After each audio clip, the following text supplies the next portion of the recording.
Hello, everyone, and welcome back. My name is Dylan Jackson here with my partner Jackson Lightcap, as I'd like to welcome you to the Tiger Sports Network. The Tigers are back here in Springfield, Ohio at the lovely Carlton-Davidson Stadium for their home opener of the 2024 season.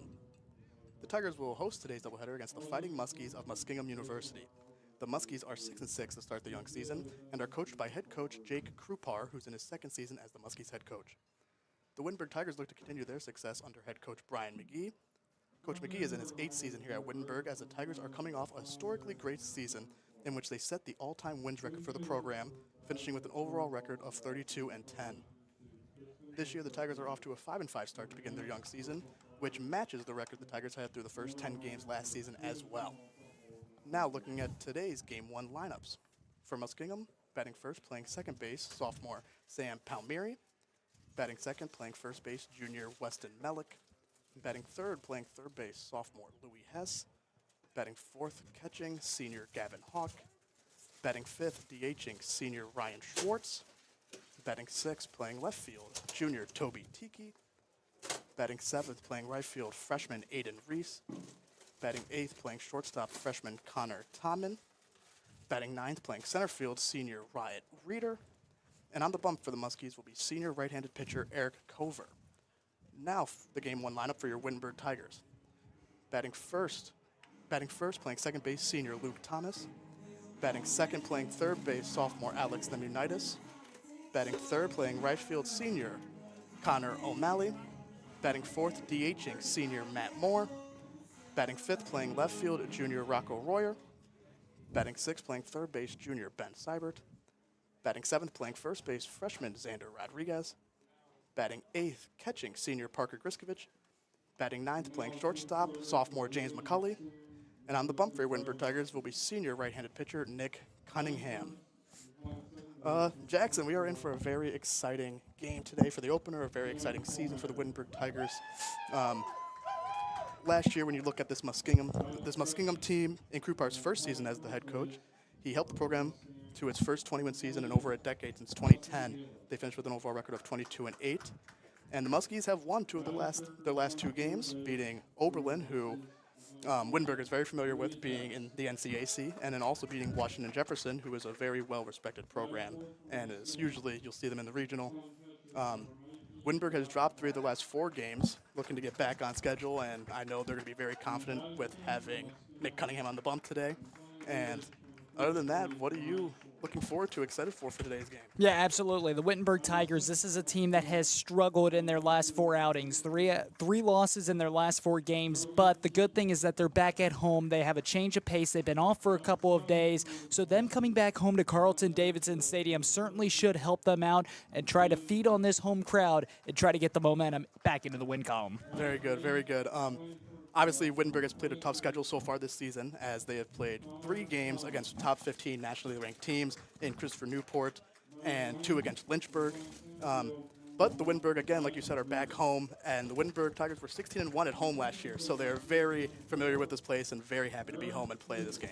Yeah, absolutely. This is home. They call it home for a reason for the Wittenberg Tigers. And when you go 16-1 at home, it just speaks highly on not just how you can play on this field, but also the crowd that comes behind you, the crowd that can support. I'm looking for Wittenberg to try to feed on that crowd and beat a very good Muskingum squad today.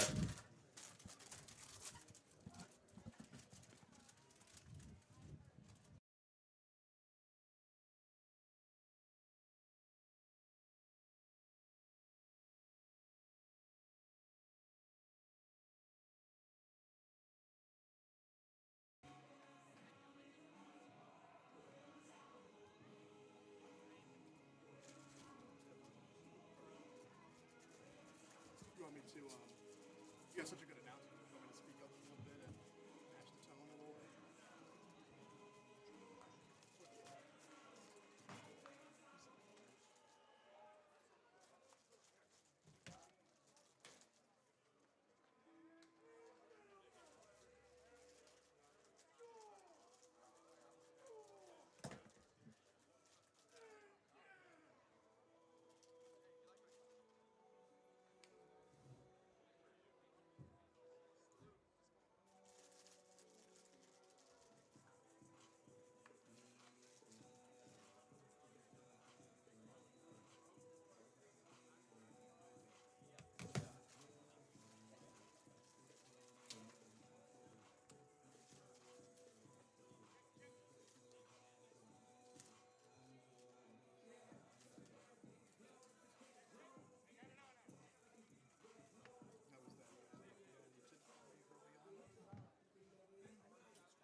It's the home opener for the Wittenberg Tigers here at Carlton-Davidson Stadium as we welcome you back to the Tiger Sport Network here at Wittenberg University. Jackson Lightcap alongside Dylan Jackson. Excited. We are your broadcast crew for the full 16-game slate this season for the Wittenberg Tigers.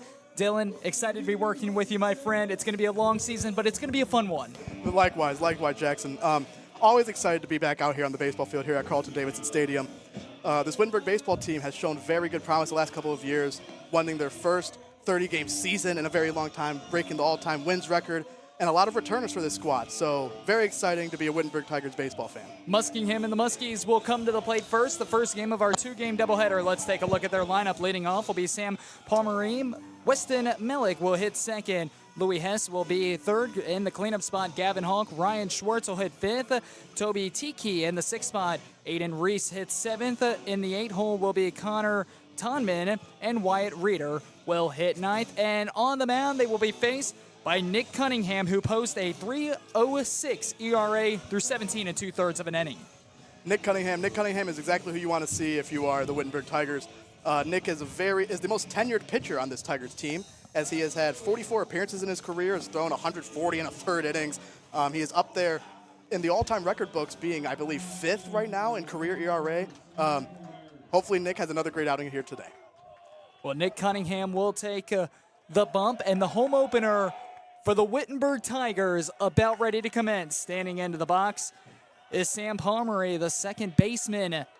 Stand in with a deep breath as Cunningham will look into the catcher, pick up his sign, squeezes the glove, the leg kick kicks and deals. We're underway, and it's flied out into shallow right field. Second baseman going back, and he will make the play. Very good start there for Nick Cunningham. One pitch, one out. Not an easy play by Luke Thomas there. Ranging back, making it look easy. That's what you'll see a lot out of Luke Thomas, making things look easy. Let's take a look at the defensive positioning for the Wittenberg Tigers. First with the outfield, Rocco Royer will be out in left field. Ben Seibert, the center fielder. In right field will be Connor O'Malley. We'll get the infield here in just a second. Swing and a miss. Strike one. Standing into the batter's box is Weston Melick. Across the infield, 5 through 3. We will see Nemunitis at third base. The shortstop will be James McCauley. Second baseman Luke Thomas. And the first baseman will be Xander Rodriguez. Behind the dish, catching for the Tigers is Parker Griskovich and Nick Cunningham on the mound. That's your defensive positioning today for the Tigers. The 0-2s. This one flared back, foul ball. And the count will remain no balls and 2 strikes. Cunningham going with the curveball there after back-to-back fastballs. And Cunningham gets his sign, kicks and deals. This one, slow roller on the ground to shortstop, picked up. Hat comes off, fires the first. 2 up, 2 down. As the Tigers retire the first 2 batters. And standing into the batter's box will be Louis Hess. Good play there by James McCauley. Nick bringing a fastball on the inner half, breaking off his knuckles a little bit. James McCauley doing a good job coming and getting that, and then a good pick on the other side by freshman Xander Rodriguez. Louis Hess, 405 batting average, will stand into the batter's box. He's had 37 at-bats on the season with 15 hits. As this one fouled back into the parking lots. You see, hopefully will not smash my window. You see Muskingum is very aggressive early on, swinging early in counts, not backing down. These guys have very good numbers so far to begin this season. Here's the pitch. This one fouled back once more, and it goes out of play. And once again, Cunningham up in the count. No balls and 2 strikes on the third baseman, Louis Hess. Great start for Cunningham. Looking to get this final out here. Always got to finish the inning. Cunningham shakes off his catcher. Now goes to the plate. Here's the pitch. This one fouled back. And the count stays no balls and 2 strikes. Nice little front door changeup right there from Nick. Tough pitch to execute. Very tough pitch to foul off. Good job by Hess right there. Pitch was down and in. Hess just had to get the barrel on the ball one way or another. Here's the 0-2. This one, dribbler, and it goes foul once more. We'll do it again.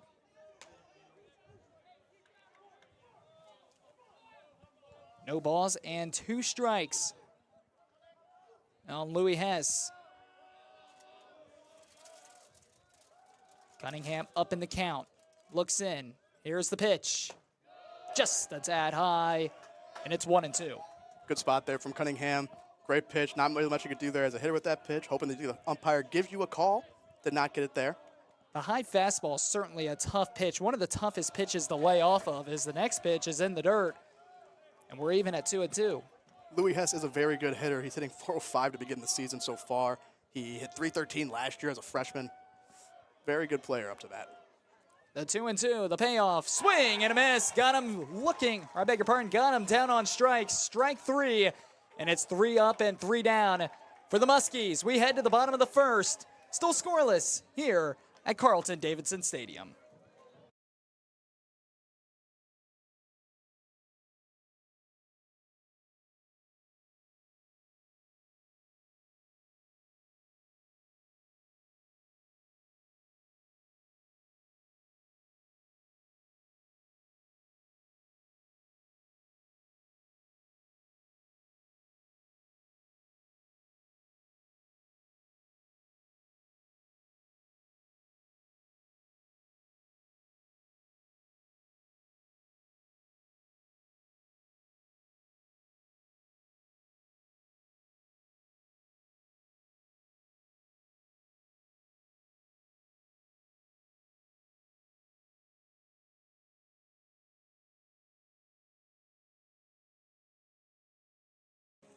The Wittenberg Tigers will come to bat for the first time in the 2024 season at Carlton-Davidson Stadium. Leading off will be the second baseman, Luke Thomas, Alex Nemunitis will hit second. Connor O'Malley will hit third. Matt Moore will hit fourth. Rocco Royer hits fifth. Ben Seibert sixth. Xander Rodriguez seventh. Parker Griskovich will hit eighth. James McCauley will bat ninth. And they will met on the mound by Eric Coover for the Muskingum Muskies. First off, going over Eric Coover for the Muskies. Eric Coover is one of the most tenured guys for the Muskies as well. This season, he is posting a let me get this correct exactly. He is posting a 1.88 ERA through 14 innings, and he is up on his strikeouts. He is a senior, and he has gotten the most strikeouts in his whole career so far this season in 14 short innings. Seems like a guy who's going to pound the zone, doesn't walk very many guys, but this Wittenberg Tigers offense has been electric, as you saw last season, as they broke so many records such as batting average, doubles, up there in home runs. So let's see if the Tigers offense can keep this up and get things rolling and win this first inning. So leading off, standing into the batter's box will be Luke Thomas, the second baseman who has hit .524 to begin the season. 11 hits and 21 ABs, 3 of them extra base hits as well. He's the type of player you want in the leadoff. Luke is just coming back from a 5-game little hiatus from a groin injury. It has bothered him throughout his career, but Luke Thomas is one of the best hitters you'll see in the country. Coover goes to work, first pitch swinging, and it's fouled straight back. No balls and 1 strike. Again, like you said, Luke off to a fantastic start to begin this short season. In his 5 games, he had 11 hits in 5. And last season, he was no stranger to getting hits as well, as he hit .421 on the season. The 0-1, here's the pitch. This one dribbled, foul. Coover has him right where he wants him in an 0-2 count. As I said, Coover is going to pound the zone. He doesn't throw very many balls. He doesn't walk very many guys. He's a very good pitcher. Last season, I believe, I don't know this for certain, he might have gotten injured as he only appeared in 1 game. Here's the 0-2, the payoff.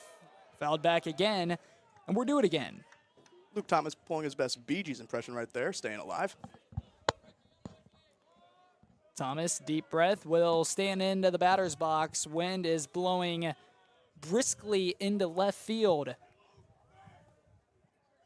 As here's a pitch from Coover, and it will hit Luke Thomas. So Thomas will get out of his 0-2 hole. Hit by a pitch that got him in the foot. Thomas is okay. He'll run on down to first base, and Wittenberg has the leadoff man on with nobody out. Another thing, if you have been watching Witt baseball for the last couple of years, you know that Luke Thomas is no stranger to getting hit by pitch. That puts number 24, his 24th hit by pitch of his career, which actually ties him for 3rd all time, which last year's shortstop Chase Wisner. First pitch, high and up, as Nemunitis, the 3rd baseman, will stand into the batter's box for the Tigers. The predecessor to our very own Dylan Jackson. I wouldn't say that much. I was all right. But Alex is a very good young player. Starting off this season very well, hitting .393 to begin the young season with an OPS of 986. And OPS is on base plus slugging. That is a stat you will hear us use a lot throughout this season. Here's the pitch. This one fouled straight back, and we're even at 1-1. A little rundown for those who don't know Alex Nemunitis. Alex Nemunitis is just, before all, he's a great human being. He's someone that you want to be in your lineup, someone you want on your team. Great dude, always, and he's a great baseball player as well, as you see him in the 2-hole to begin this young season. They're checking back to first, and Luke Thomas will slide back safely. 1 ball and 1 strike to Nemunitis. Here's the pitch. Curveball just a bit inside. Nemunitis ahead in the count, 2 balls and 1 strike. The on-deck circle is Connor O'Malley. What a season he's already had as well, hitting .323. Could be a big inning if Wittenberg can get the first 2 base runners on. Here's a pitch from Coover. This one right down Broadway. Strike 2, and it's 2-2. Nice little action count right here. You got 2 balls, 2 strikes. You can see some sort of movement maybe on the bases, see a hit and run. And you're going to attack as a pitcher as well. You don't want to get to 3-2. So 2 balls and 2 strikes. Here's the payoff. The pitch. Curveball just a bit outside. Nemunitis had to hold back. Great eye there, and we're full at 3-2. 3 balls and 2 strikes. Coover comes set. Thomas gets his lead off first. Here's the pitch. Swing and a miss. Nemunitis got a fastball up in the zone, and he swung right through it. It's the first strikeout for Coover. And it's the first out of the bottom half of the first. In a game, we're still scoreless. And standing into the batter's box, here comes Connor O'Malley, the right fielder. He's hitting .323 on the season. 10 hits and 31 ABs, 3 of them extra base hits. The lefty will stand into the batter's box. Here's a pitch from Coover. And just a bit inside, 1-0.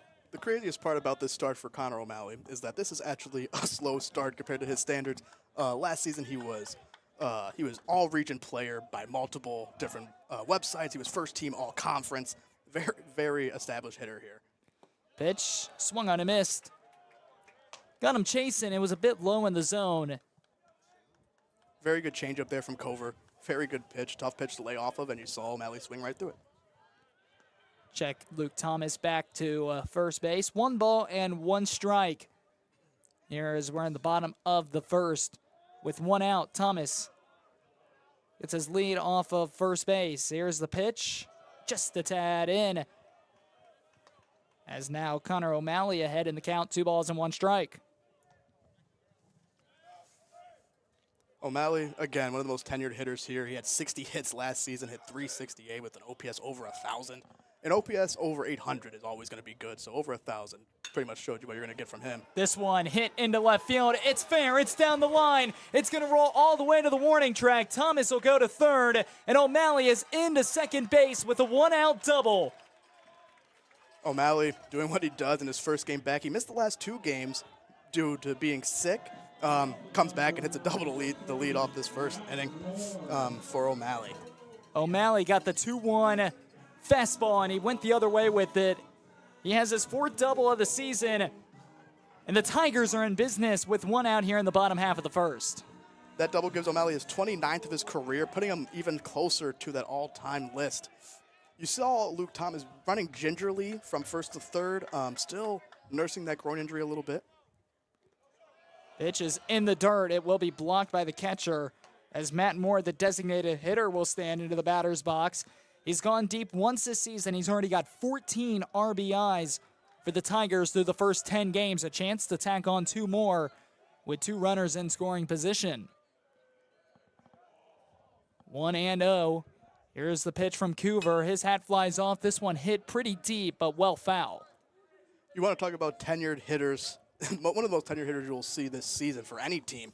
Matt Moore, leads this team in career hits with 127. He is a graduate student as he's off this season hitting .410, off to the best start of his career. Moore stares at Coover. Coover delivers the pitch.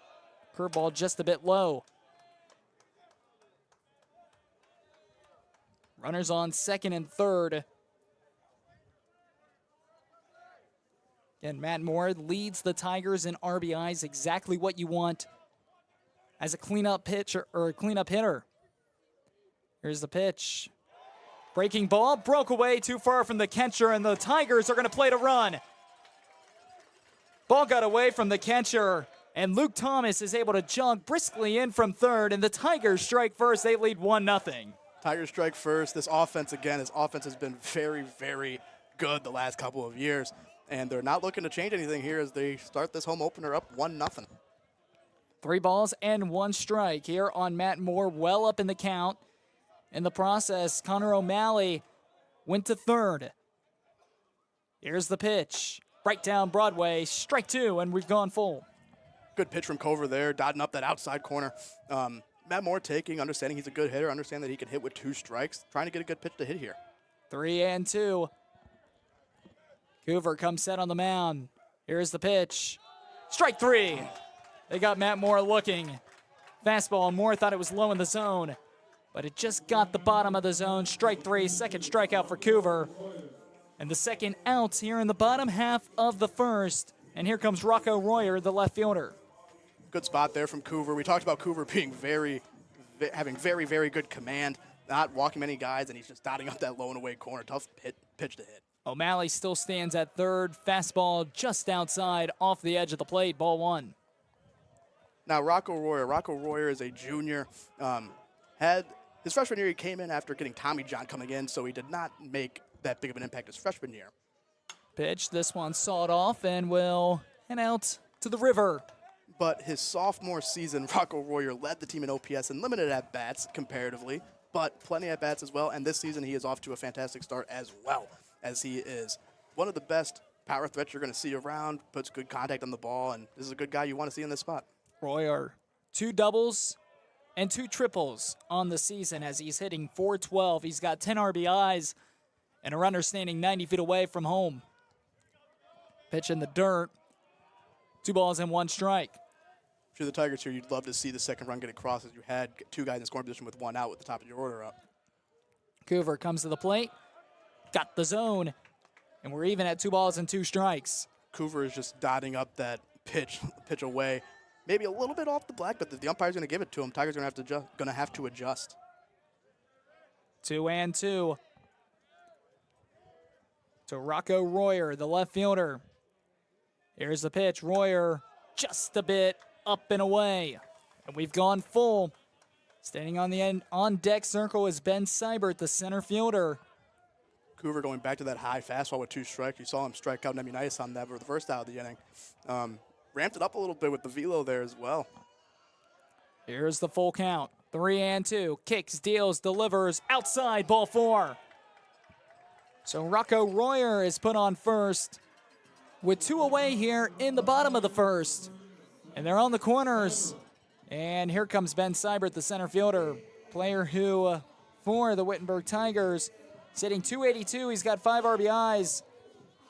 He has 11 hits and 39 ABs and a couple of doubles as well.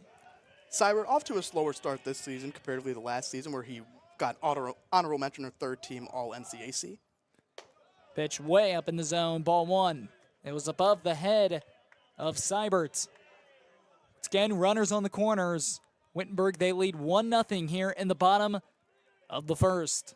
Seibert is one of the probably the fastest guy in this Tigers lineup as he led this lineup with stolen bases last season. Pitch, got the corner, strike 1. Like I said, that umpire looks to be giving a little bit away, so the Tigers are probably going to have to adjust here, trust their hands, and understand that they could take that pitch away. Coover has thrown quite a bit of pitches here in this first inning. We'll see how the Muskies will have to adjust later on in the game. Not just in the game, but the doubleheader. 3rd pitch of the AB, down and away, 2-1. The Muskies, as we talked about, are a young team that is up and coming, right? Look out for this team in the upcoming future with a new young head coach, a young players, young pitching. We'll dive deeper into that a little bit later. Here's the 2-1, just outside, and it's 3-1. 3 balls and 1 strike with 2 put away here in the bottom half of the first. Coover has been dancing around the zone, but he's yet to find it consistently. Here's the pitch. Fouled back and out of play, and we've gone full. That just means Rocco Royer, who stands on first base, he'll be going here on the pitch with a 3-2 count with 2 away in the inning. See if Seibert can put something in the gap here, see if Rocco can make it all the way around as he's going to be in motion. A lot of outfield grass, especially between center field and left field. Here's the 3-2, fouled back, we'll do it again. And it looks like Rocco Royer is just running wind sprints out between first and second. Nothing like having to run back and forth on the 3-2, 2-out count. But, hey, if Ben's going to stay alive, he'll be just fine with it. We've got a good battle. Pitch number 8. I beg your pardon. Pitch number 7 of the AB, and it's ball 4, down and outside. And they're loaded with 2 away. And the pitching coach for the Muskies are going to come out and talk to Eric Coover. 2 early walks for Coover, not something you see very often based off of his previous stats. And coming up now is a very, very talented Xander Rodriguez, the freshman out of Salinas, Puerto Rico. Xander has been off to a fantastic start to begin this season. Biggest thing that jumped off the table to me has just been his mentality, his personality. He plays a little bit of swagger out there. He's not afraid of anything. This moment would seem like a pretty big moment to most, but I know Xander is very capable of producing in a moment like this. We're in the bottom of the first, 2 outs.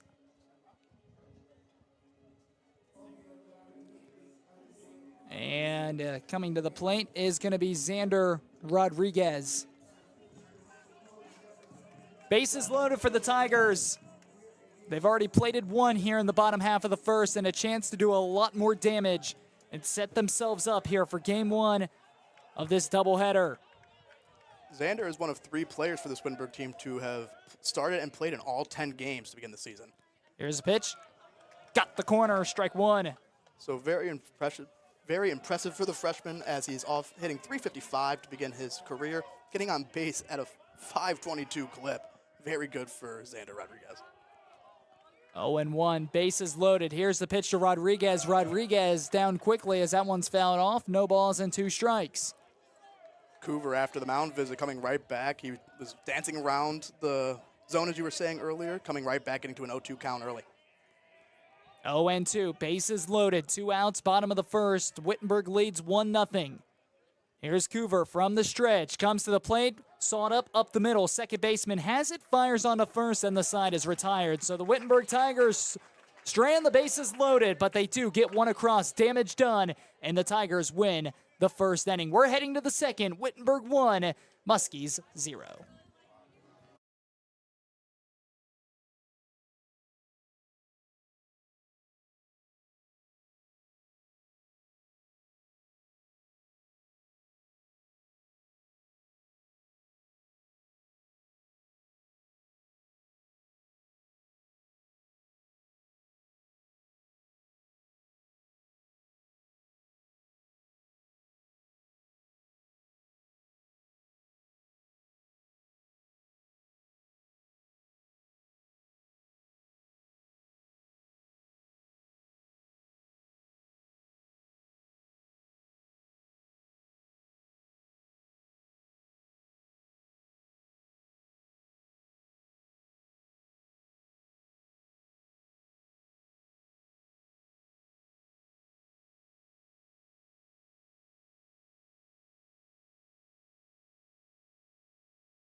Top of the second at Carlton-Davidson Stadium. Jackson Lycap alongside Dylan Jackson. And Dylan, your last name is spelled correctly. I guess it's the Jack Attack Show. Exactly. It's not Wittenberg baseball, it's the Jack Attack Show. 4-5-6 coming up. Cunningham back to work, and the first pitch is inside 1-0. As standing into the batter's box will be Gavin Hawk for the Muskies. Gavin Hawk off to a fantastic start to this season, hitting .419 so far. Here's a pitch outside. Cunningham, he had a quick first inning. 3 up, 3 down. Good morning, good afternoon, good night.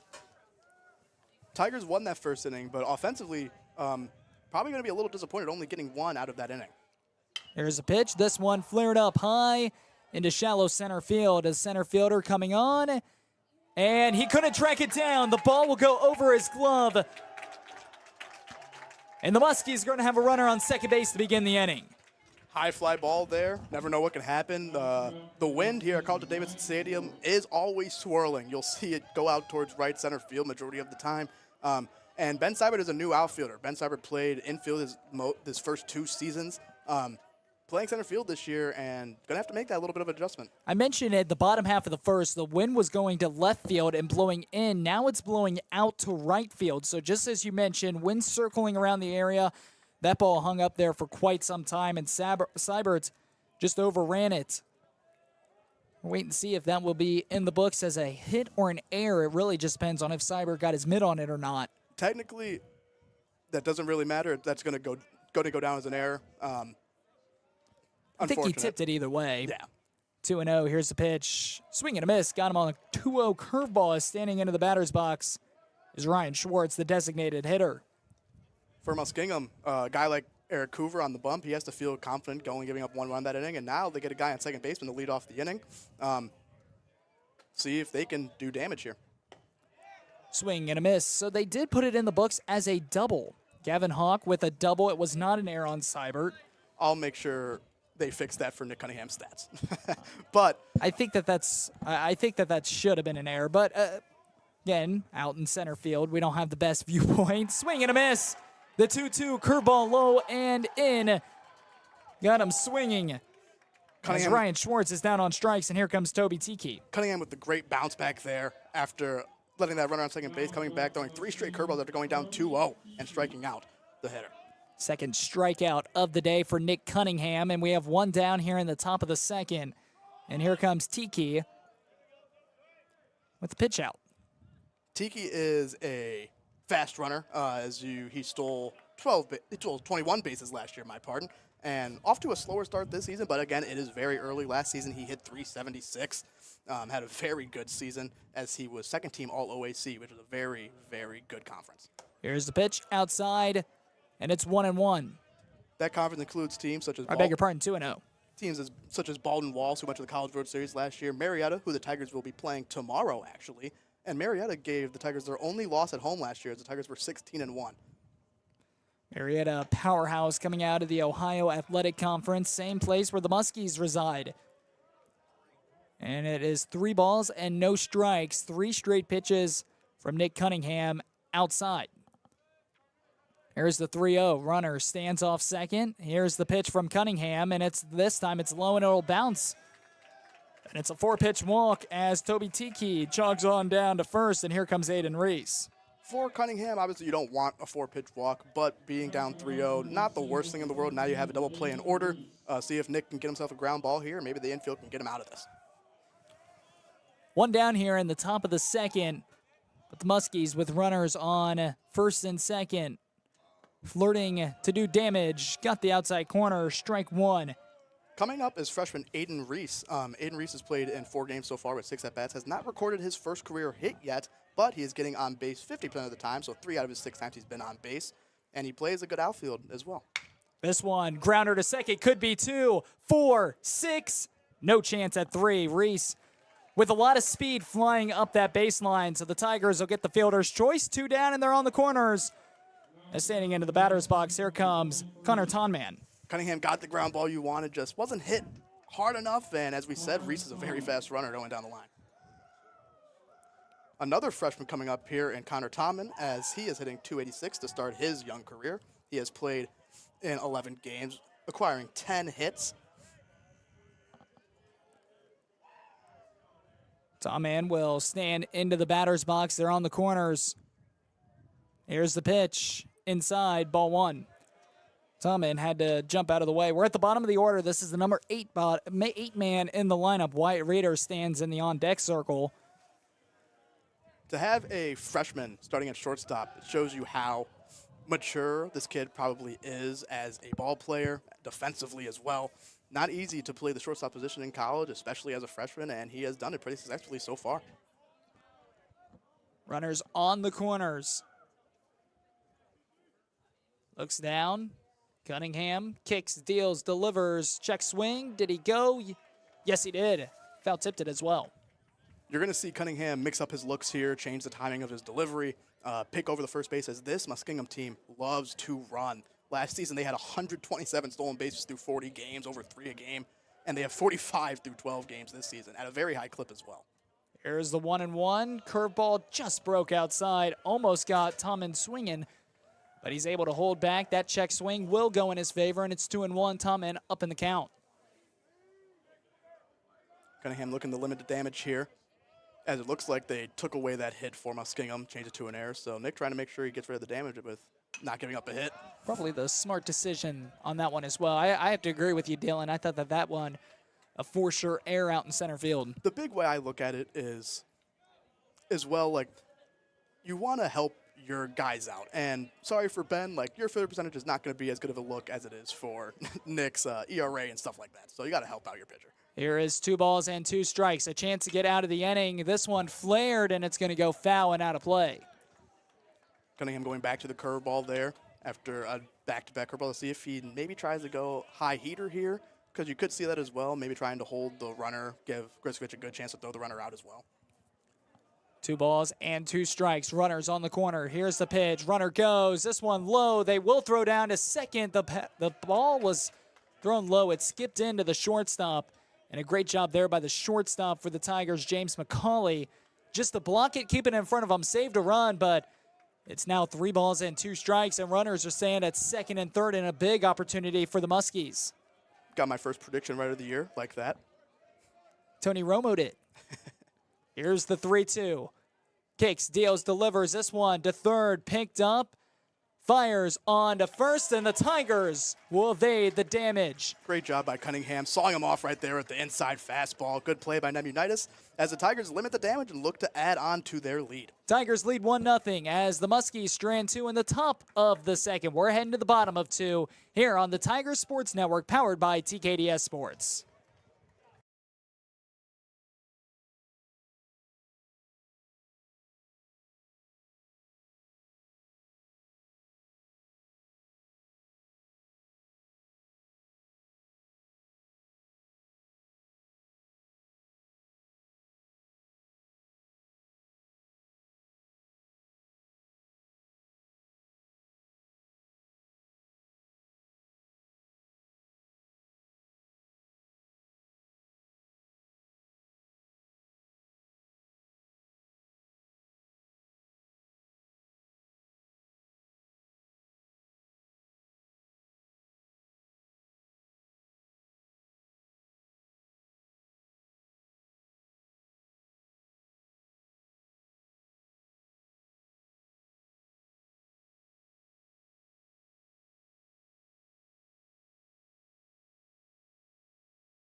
(8-9-1) due up for the Tigers here in the bottom of the second. Parker Griskovich will lead things off. James McCauley and Luke Thomas due up here in the bottom half of the second. Eric Coover comes back out on the mound for Muskingum after allowing just 1 in the bottom half of the first. Tigers stranded, the bases loaded last time up at the dish, and a curveball drops in for strike 1. Good curveball first pitch there. Parker taking it all the way. Here's the pitch. This one fouled off just a tad late. Will go out of play, and Griskovich down in the count. No balls and 2 strikes. Griskovich is hitting .250 to start the year, but last season he hit .359, and his OPS was well over 1,000. A great year for Griskovich as he's had a great career here. 0-2. Here's the pitch from Coover, and it bounces in. 1-2. If only bounces into the strike zone were allowed. 1-2. Coover. Wrong sport. Got to play cricket for that. 1-2. Here is the pitch, just outside, and we're even at 2 balls and 2 strikes. Griswold's coming right back, evening the count. Now he's seeing his curveball, seeing the fastball. Let's see if he could do some damage here. Coover shakes off the catcher a couple of times. Now will come to the plate. Slow windup, delivery, and it's in the dirt. Or off the turf, I guess I should say. And we've gone full. 3 balls and 2 strikes. You're on Griskovich, who's trying to battle back and draw a walk. When he was originally down, no balls and 2 strikes. Here's the payoff. 3-2. The pitch, and it's low. Great at bat from Parker there, working back from down 0-2. You could see that Muskingum was pitching him pretty specifically, throwing a lot of curveballs, a lot of breaking balls, knowing the power threat that he is based on his stats over the previous years. So Griskovich, the catcher, he's on with nobody out, and here comes the number 9 batter, James McCauley. He's the shortstop. As McCauley will stand into the batter's box, .273 average on the season with 1 double and 5 RBIs as he hits this one pretty well out into center field. Center fielder backing up right in front of the track. We'll haul it in. Good barrel. That's just baseball right there, right at the center fielder. Good piece, though. Going to be a feel-good at-bat for McCauley going into the rest of the day. And to hop into McCauley really quick, he is now playing shortstop as he played second base last year as a freshman, played in 40 games last year. So a very well-respected, tenured guy as the sophomore. As we come back to the top of the order with Luke Thomas. We're back to the top of the order. Here comes Luke Thomas. Thomas, he was hit. He was down 0-2. This time he will hit it out to second. A chance for two. Fires on to first, but the first baseman came off the bag. It's a fielder's choice. Thomas is able to beat the throw. So runner will remain on first, but now with two down, and here comes Alex Nemunitis, who's 0 for 1 on the day. He struck out his last at-bat. Coover with a good pitch there, getting the ground ball from LT. LT, even though he is working with that injury, still able to work down that line pretty well, get to the first base safely. Bit of Snoop Dogg playing here at Carlton Davidson Stadium for Nemunitis' walk-up song, and a nice, pretty curveball will drop in for strike one. No balls and one strike. Always good to see what the guys' walk-up songs are, because for me, like, I know I'm judging based off walk-up songs. I know if you have a good walk-up or not. Here's the pitch. Right down Broadway. Strike two, and Nemunitis down in the count. No balls and two strikes. Or you could just be like TJ Friedel from the Cincinnati Reds and not go with a walk-up song because it's a distraction, in his words. It is interesting because you take a lot of time thinking about your walk-up song. Here's the pitch. This one fouled off. When it comes to walk-up songs, you have to have a great walk-up song, or else your at-bat is you're just not going to be looked at the same. For sure. And there's more preparation in your walk-up song than there is the actual at-bat. Very well so. And it tells you a lot about a guy's personality. That little 10-second clip can tell you pretty much everything you need to know about a player and about a person. So, yes, I will be judging walk-up songs this year, and I will let my opinions be known. One of the best aspects in the game of baseball. No balls and two strikes. 2 outs, runner on first here in the bottom of the second. Here's the pitch from Coover. This one hit right back to Coover. Coover able to field his position, and the side is retired. Who said pitchers aren't athletes? Tigers, they strand one. It's a runner on first base, and we're heading to the third. Tigers up 1-0 here on the Tiger Sports Network.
(9-1-2) due up for the Muskies as Wyatt Rader, Sam Palmieri, and Weston Mellick will come to the batter's box. And it could be a pivotal inning for the Muskingum Muskies because, as we mentioned, Dylan, the best opportunities to score runs is when the bottom of the order gets up and it swings back to the top. Exactly. The 9-hole is a very important spot. You get to learn early on that the 9-hole isn't as much of like, oh, I'm the last hitter in the lineup. Like, you want a very good guy who gets on base, a guy who's maybe fast, who can move for you, and Wyatt Reeder is exactly that. As last season, he got himself 32 stolen bases. 32 stolen bases is a lot. He has 13 already this season for his career. He has 47 and has only been thrown out 5 times, so this is a guy you do not want to let on base if you're the Tigers. The style of the 9-hole hitter is almost identical to the style of your leadoff man in your order. It doesn't mean that they're the worst batter in the lineup. A lot of managers in the game of baseball will swing one of their best hitters just like that. As that one's hit out into the gap, it's going to drop, and it's going to be extra base hits. One bounces the fence. Here comes Reeder taking a turn to second. He's in with a first pitch leadoff double. And just as we were talking about, that 9-hole hitter, also important, and Reeder comes through for the Muskies. As you'll hear a lot in the game of baseball of, he's either a 1 or a 9 hitter, right? That doesn't mean like, oh, he either like is a very good hitter or a bad hitter. That means either like, hey, we might have a 1 hitter that might like his bat a little bit better, but this guy would be a 1 hitter if he wasn't in the lineup, right? So put him in the 9-hole, and you see him start off the inning very well with the top coming up now. We're back to Sam Palmieri. He's 0 for 1 on the day, but Rader with a leadoff double. As here's a pitch, squaring for bunt. He'll pull back as it's outside, 1-0. That is actually the first hit of the day for Muskingum. Palmieri, and would like the preference for both of us that if we mispronounce any names today, we are sorry. We don't mean to do so. But some of you guys have weird names. Nothing we can do about it. But Palmieri is hitting 343 to start the season with an OPS well over 1,000, as he has been a very good player. And he also was honorable mention All-OAC as a freshman last year, so a very good young player for this Muskingum team. A lot of young players for the Muskies looking for year 2 jumps in their sophomore campaign and some in their junior campaign. Here's the pitch, curveball just a tad low, as Palmieri will go up in the count, 2-1. Cunningham has many very different pitches. You'll see him go over the top, sidearm, throw a slider, curveball, changeup, fastball, two-seam. Very good pitcher, obviously, with Nick Cunningham. Fastball, this one hit out into right field, drifting, and it is going to be caught in fair territory as it's caught, but the runner will tag, and he'll head on up to third base. So now a runner will stand 90 feet away from the dish with just 1 out. So Melik back to the batter's box, who's 0 for 1 today as well. Good baseball all around right there. Good pitch from Nick Cunningham. Great play from Connor O'Malley, who's made himself a very good right fielder over the years. He came in as a catcher. Is now one of the most valuable defensive pieces we got out in the outfield. And then obviously leadoff double, get him over the third with 1 out. Let's see if they can take advantage. Cunningham kicks and deals to the new batter. Nice curveball, broke outside, and reaching for it, chasing for it was Melik. He'll swing and miss, and it's 0-1. Cunningham here, he has to be thinking, get this out with a pop-up, a strikeout, right? Because you can get 2 outs with that runner on third. It doesn't mean as much with 1 out because the ground ball could score him here. Here's the pitch, squaring for bunt. This one, it's going to be trying to go for a suicide squeezer, go home, and he is out. What a play by Nick Cunningham. Nick Cunningham is one of the best defensive pitchers you will see around. He came in as a two-way his freshman year. Just a great athlete. You see a lot of great athletes on that Wittenberg pitching staff, and that's something that they practice all the time, and they got that done right there. Just as you mentioned, pitchers are athletes too. They tried for the suicide bunt, but it went right back to Cunningham. Cunningham was able to flip it to Griskovich, the catcher, who had to catch it, reach across his body, but was still able to get the out. What a play there for the Tigers to preserve the shutout. In the meantime, Melik will be able to take first base, but 2 outs in the inning, and the third base coach for the Muskies, he wants to have a word with the home plate umpire. It was a close play. Probably could have went either way, but no reviews at this level, unfortunately for him. What a great backhand flip from Cunningham. And that's just something that you get with experience. You get with understanding that there's no pressure. Just make the play. It's early in the game. Don't have to worry about it. And he did just that. Here comes Hess back up to the dish. 0 for 1 today. Cunningham dominant in that first inning. Second inning, it was all set up by an error. He had to go a little bit deeper than what he'd like to. Cunningham with a great play to preserve the shutout. Tigers still lead 1-0. As our check Melik back to first base, he's back safely. Again, going to have to keep on checking those runners all day. Melik is another guy who has 11 stolen bases last year, 4 already this season. No balls, 1 strike. Cunningham comes to the dish, and it's low and away. 1-1. To give you guys a comparison when it comes to the stolen bases and how many that Muskingum takes, Wittenberg, to start this season in their first 10 games, have 5 stolen bases, while Muskingum has 45 through 12. So this is a team who loves to run. Wittenberg, obviously, very high-powered offense, and they trust that their bats will be able to get guys in as well. So a little bit different play styles, but when a team does steal that many bags, you have to take that into account. Ball was fouled. It was dribbled back to Cunningham, but it bounced off of the batter. 1 ball and 2 strikes. Cunningham checks the runner back to first. Comes set, kicks, deals, delivers to the plate. This one speared on a line. It's into right center field. For a 2-out base hit, runner's going to try to pick it up and go for third. And going first to third will be Weston Melik, and they're on the corners with 2 outs. And here comes the cleanup batter, Gavin Hawk, for the Muskies. Good piece of hitting there by Hess. As we said, off to a fantastic start this season and not slowing down so far. It's a laser beam in the right center field. So a new batter coming up, it's Gavin Hawk. As Hess, good piece of hitting right there, right back up the middle. Was able to get it into right center field. And in the meantime, Weston Melik will go first to third. Tigers might have had a chance to get him, but it was a bad throw getting it back into the infield. It was bobbled by the shortstop, James McCauley. And the first pitch of the new AB is high, and it's 1-0. First and third, 2 outs here. You'll see some funky stuff from other teams when it comes to base running, maybe trying to steal a run early. Early in the count, not as much, but if you see this count get deeper, maybe get to 2 strikes, even here at 1-1, you might see a delay steal, maybe a little action between, and maybe score a free run. Cunningham will drop a curveball. And it looks like the catcher, Parker Griskovich, will head out and will give the sign for a first and third situation, as many catchers will do. Here's the pitch. This one swung on and missed. As we talked about the funky plays that can happen at first and third, that's Parker calling a defense to defend any sort of situation like that. Now you got 2 strikes, first and third, 2 outs. Maybe you'll see something, maybe not. It's a little early, but you never know. 1 ball and 2 strikes.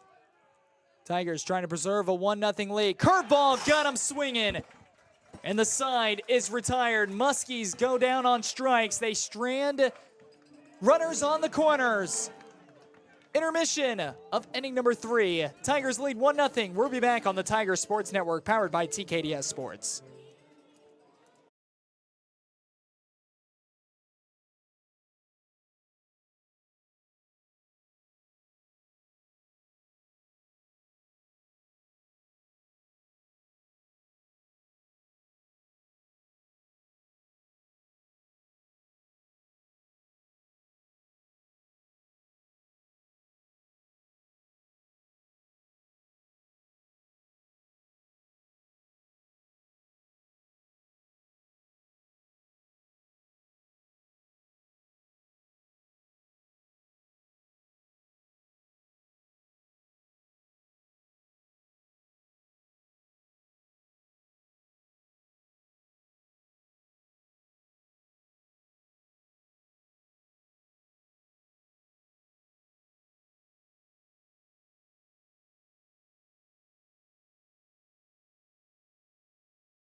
Bottom half of the third coming up for the Wittenberg Tigers. Jackson Lightcap alongside Dylan Jackson here on the Tiger Sports Network, as Coover will head back out onto the bump for some work. First pitch outside, ball 1. Standing in, it'll be middle of the order, 3-4-5 coming up for the Tigers. Connor O'Malley, Matt Moore, and Rocco Royer due up for Wittenberg. 1-0, here's the pitch from Coover. And it is right down the middle. Strike 1 evens it up at 1 apiece. Looked like an auto take right there from O'Malley. Probably just trying to see some more pitches. Knowing he's a good hitter, trusting he can get deep into counts. 1 ball and 1 strike. Here's the pitch. Fastball just a bit low. And it's 2-1. Talking about getting deep into counts, O'Malley is no stranger to that, as he drew 36 walks last year, which puts him way up there in the all-time leaders for walks in a season. 2 balls and 1 strike. Just inside, and it's 3-1. So the Tigers way up in the count now on this beautiful Saturday afternoon. Not a cloud in the sky, right around 50 to 55 degrees. It is gorgeous. Here's the pitch to O'Malley. O'Malley sends this one on a rope, going back to right field, going up, and kiss it goodbye, let it fly. It's a home run for Connor O'Malley. O'Malley sends that one over the wall. As soon as it came off the bat, you could tell it had a chance. O'Malley gets his first home run of the season. And as I said before, kiss it goodbye, let it fly. And the Tigers, with a solo shot to begin the third, are up 2-0. Absolute laser there from O'Malley. The only concern that you had was if it was going to get high enough, because it was such a hard hit line drive. And man, did he hit that well. And that gives O'Malley his 12th home run of his career, which puts him 1 away from being tied for 10th all-time in program history. if I'm not mistaken, right around there is right center field. That's right around the area where it'll be 350 or so. I believe so, yes. That it's right around there. At Carlton-Davidson Stadium, the gaps are not as deep as you'll see at some parks, so you don't see a lot of triples here. The only way you're going to see a triple is that it goes right down the right field line, maybe, or like over the center fielder's head, and he like falls down, you might see. But it's either off-the-wall doubles or home runs, and you'll see a lot of them here. Matt Morris stands into the batter's box after the solo shot from Connor O'Malley. As Moore will stand in to the batter's box. He's 0 for 1 today. Here's the pitch from Coover, and this one outside, and it seems as if he's a bit rattled after that solo shot as now the Muskies trail 2-0. You get a good idea of how mentally tough a pitcher could be based on how they recover after a home run or an error or something, right? Because how you bounce back is very important. Right? Pitch, got the outside corner, strike one, and it's 2-1. These are two teams coming into the day who are averaging over 7 runs a game each, right? So these offenses are very high-powered. Just a matter of time of maybe see if that breaks it open a little bit. Here's the 2-1. Curveball broke it outside. Slow roller. Coover's there. Will toss on to first for the first out here in the bottom of the third. Tigers, they lead 2-0, and ultimately Coover, he's thrown a pretty efficient game thus far, except for Connor O'Malley, who has the only 2 Wittenberg Tigers hits of the day. Coover has pitched very, very well, right? But you can see a guy like O'Malley. You heard his accolades last season. He's a very, very good player. One of the best you'll see around.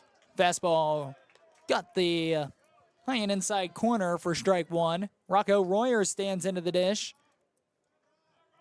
He was able to reach base back in that first inning for the Tigers.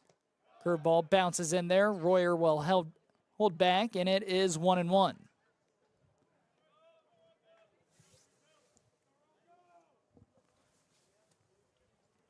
One ball and one strike. A good crowd here at Carlton-Davidson Stadium. As Royer will watch a fastball go right down Broadway, and it's 1-2. Royer down in the hole. We talked about O'Malley now getting his 12th home run of his career, and that's only in really 2 seasons. His freshman year, he only had 18 at-bats. You'll see the guys that are high up there. And Rocco Royer with a line drive into center field, keeping the inning going. Rocco Royer keeping his hot season to start. But back to O'Malley. O'Malley with his 12th. To do that in only 2 seasons really is remarkable. As you see, he will keep on climbing his way up there on that leaderboard. Rocco Royer, he's on with 1 out, or I beg your pardon, with 1 out here in the bottom half of the third. And here comes Ben Seibert, the center fielder, standing into the batter's box. Seibert, he also reached back in that first inning as well. So Royer, he's on with his first hit of the day. The Tigers' third hit. Here's the pitch, and it is way up in the zone, making a catcher, Gavin Honk, have to work a bit back behind the plate. Coover stands in, and now will pick back to first. Diving back safely was Rocco Royer. Rocco Royer, not much of a base-stealing threat, but Coover just trying to get his timing down, see what he could do. Here's the pitch. This one popped up, fouled back, and out of play.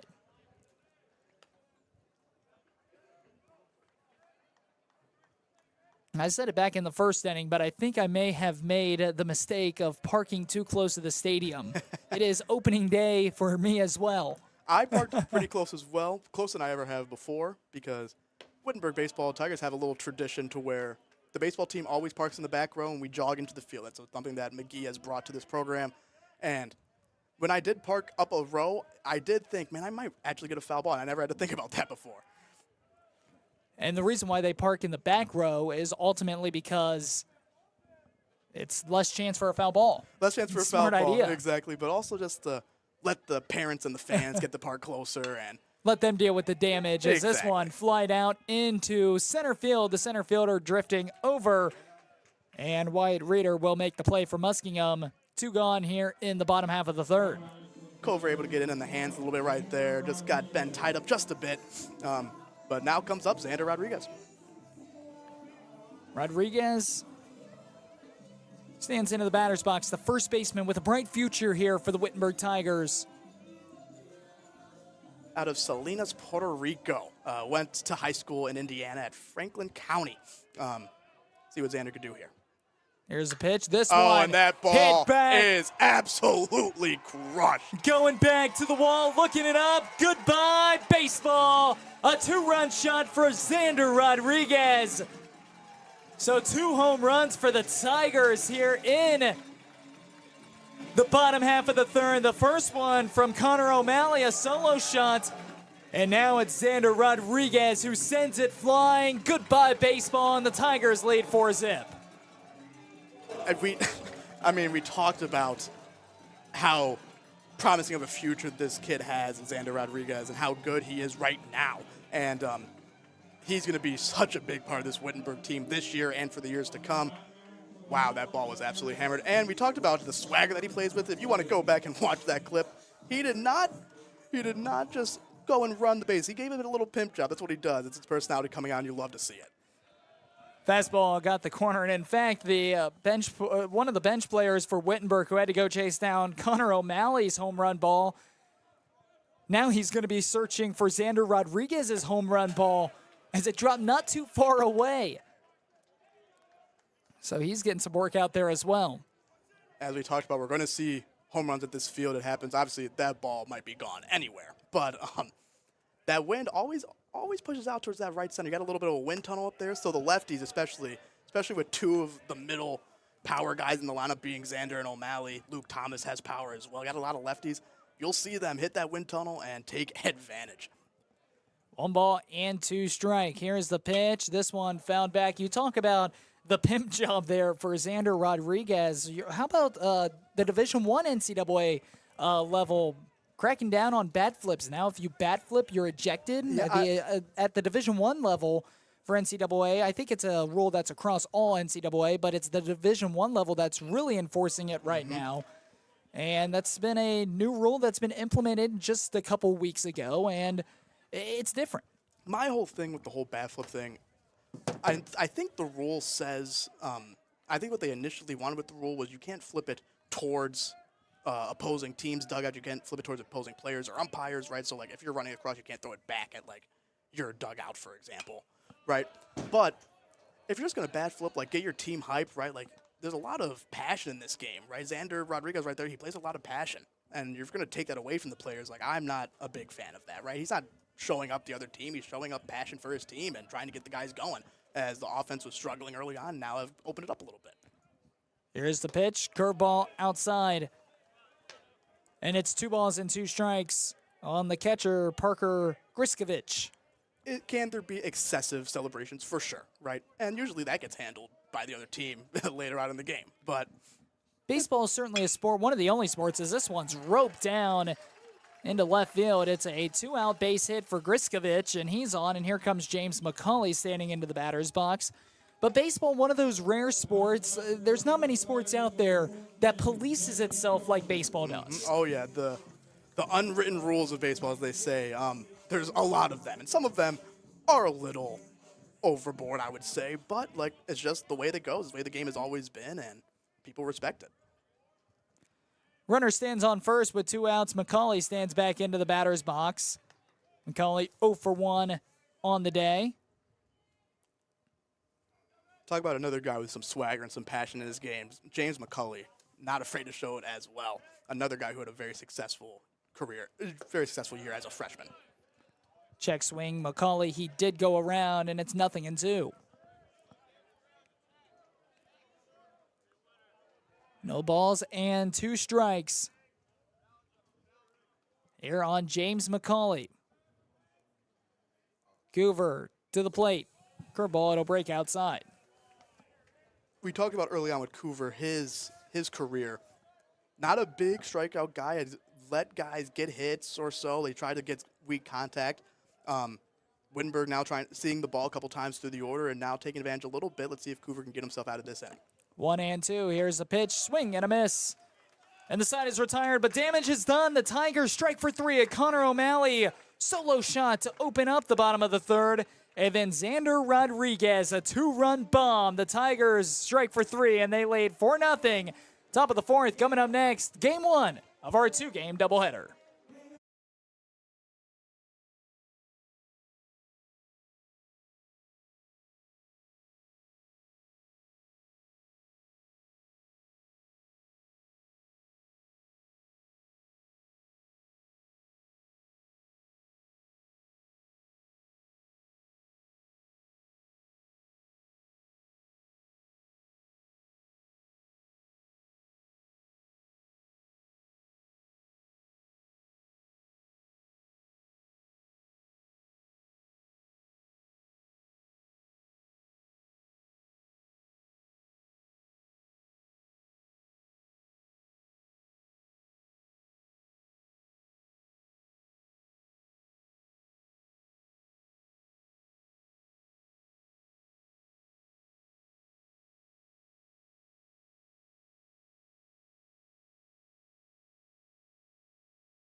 4-0 the Tigers lead.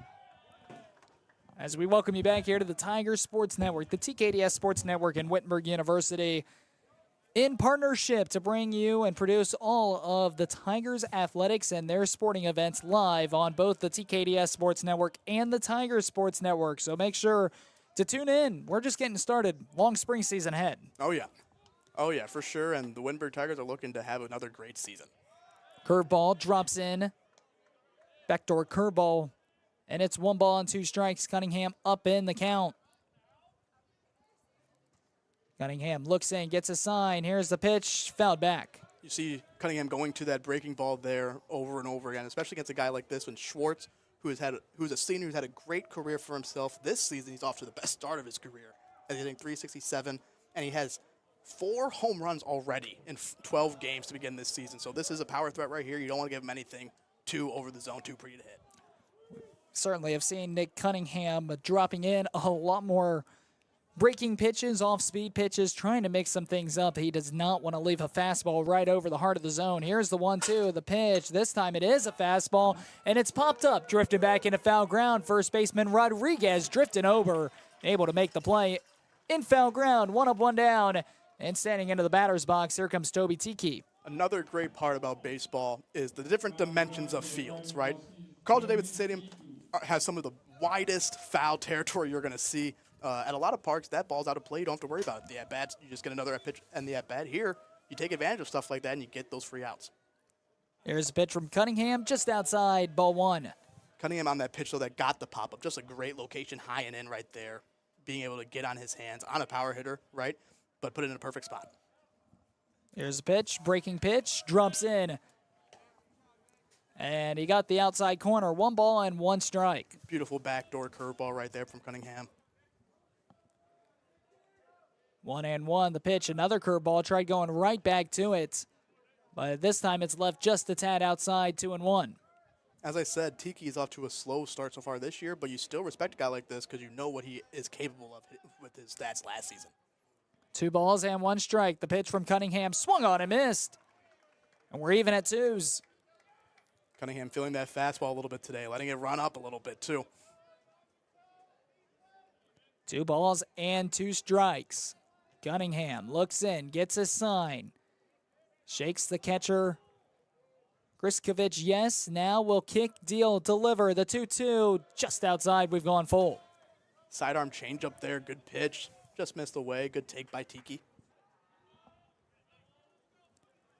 Full count, 3-2. Tiki stands in, and he'll draw the walk. Get it back from Tiki there. You see Cunningham visually frustrated right there, visibly, I should say, as getting ahead in the count there, getting that first out. You know how important it is to get those back-to-back outs, to get those 1, 2, 3 innings if you want to go deep into games. And no one's going to be a tougher critic on himself than Nick Cunningham. Nick is always expecting the best out of himself. And let's see if he can get it right back right here with the ground ball, maybe turn 2. Checks the runner back to first. We have 1 down here in the top of the 4th. Tigers, they lead 4-0. Hit 2 home runs and 2 bombs back in the bottom half of the 3rd as Aiden Reese, the right fielder, stands in. Cunningham will check him back once more to first base. See the guy leaning over there. Probably you would maybe see a high fastball away, possibly even a pitch out. Maybe even a pitch out to maybe get this runner. With a lefty up too, it's easy for Parker to get out on a pitch out and throw a guy out maybe. Cunningham has now checked Toby Tiki back to first place now. First base 3 times. The left fielder, he's got some speed on the base paths. As Cunningham will come to the dish, and it's outside 1-0 on Aiden Reese.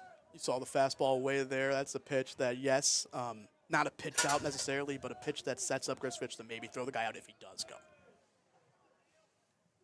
Cunningham from the stretch. Runner does not go. They are going to throw down. That's something there with Parker, right? You hear runner, and with the lefty in the box, you're blinded. You don't see if the guy stops or not, right? And that is just that is Muskingum, and you're going to see Coach Wags, pitching coach, go out to go talk to Cunningham right now and probably the infield. A fake steal will be used to see who's covering the bag, right? So now Muskingum is probably thinking, all right, shortstop went and covered there. Second baseman stayed back on the lefty. maybe you can now run a hit and run. You probably don't do it on this pitch right here, but if it gets to 2-1, I would expect a hit and run possibly to be in place, knowing that the shortstop is covering. We will see if Wittenberg now maybe crosses over and changes the adjustment and puts second baseman Luke Thomas to cover instead. And that might be why the pitching coach is heading out there for the Wittenberg Tigers, because Toby Tiki, he took off like he was stealing, got about 5 feet away from the bag, slammed on the brakes, and then retreated. And as you mentioned, with the left-handed batter, Griskovich couldn't see that the runner stopped, and that's why you had that throw down. And a lot of times, not only is it a pre-scout for what the defensive alignment is going to be, but maybe just by doing that, you're being a little bit more aggressive. You can force errors as well. If one of the biggest things you could do is if you could do it while being safe, right? If you could do it while not putting yourself in danger, right? Like right there, there's no harm. Like you're not, Griskovich isn't going to like probably backpick there if you hear going, right? So there's no chance of you getting out. Try to make the other team make as many plays as possible. See if they mess up.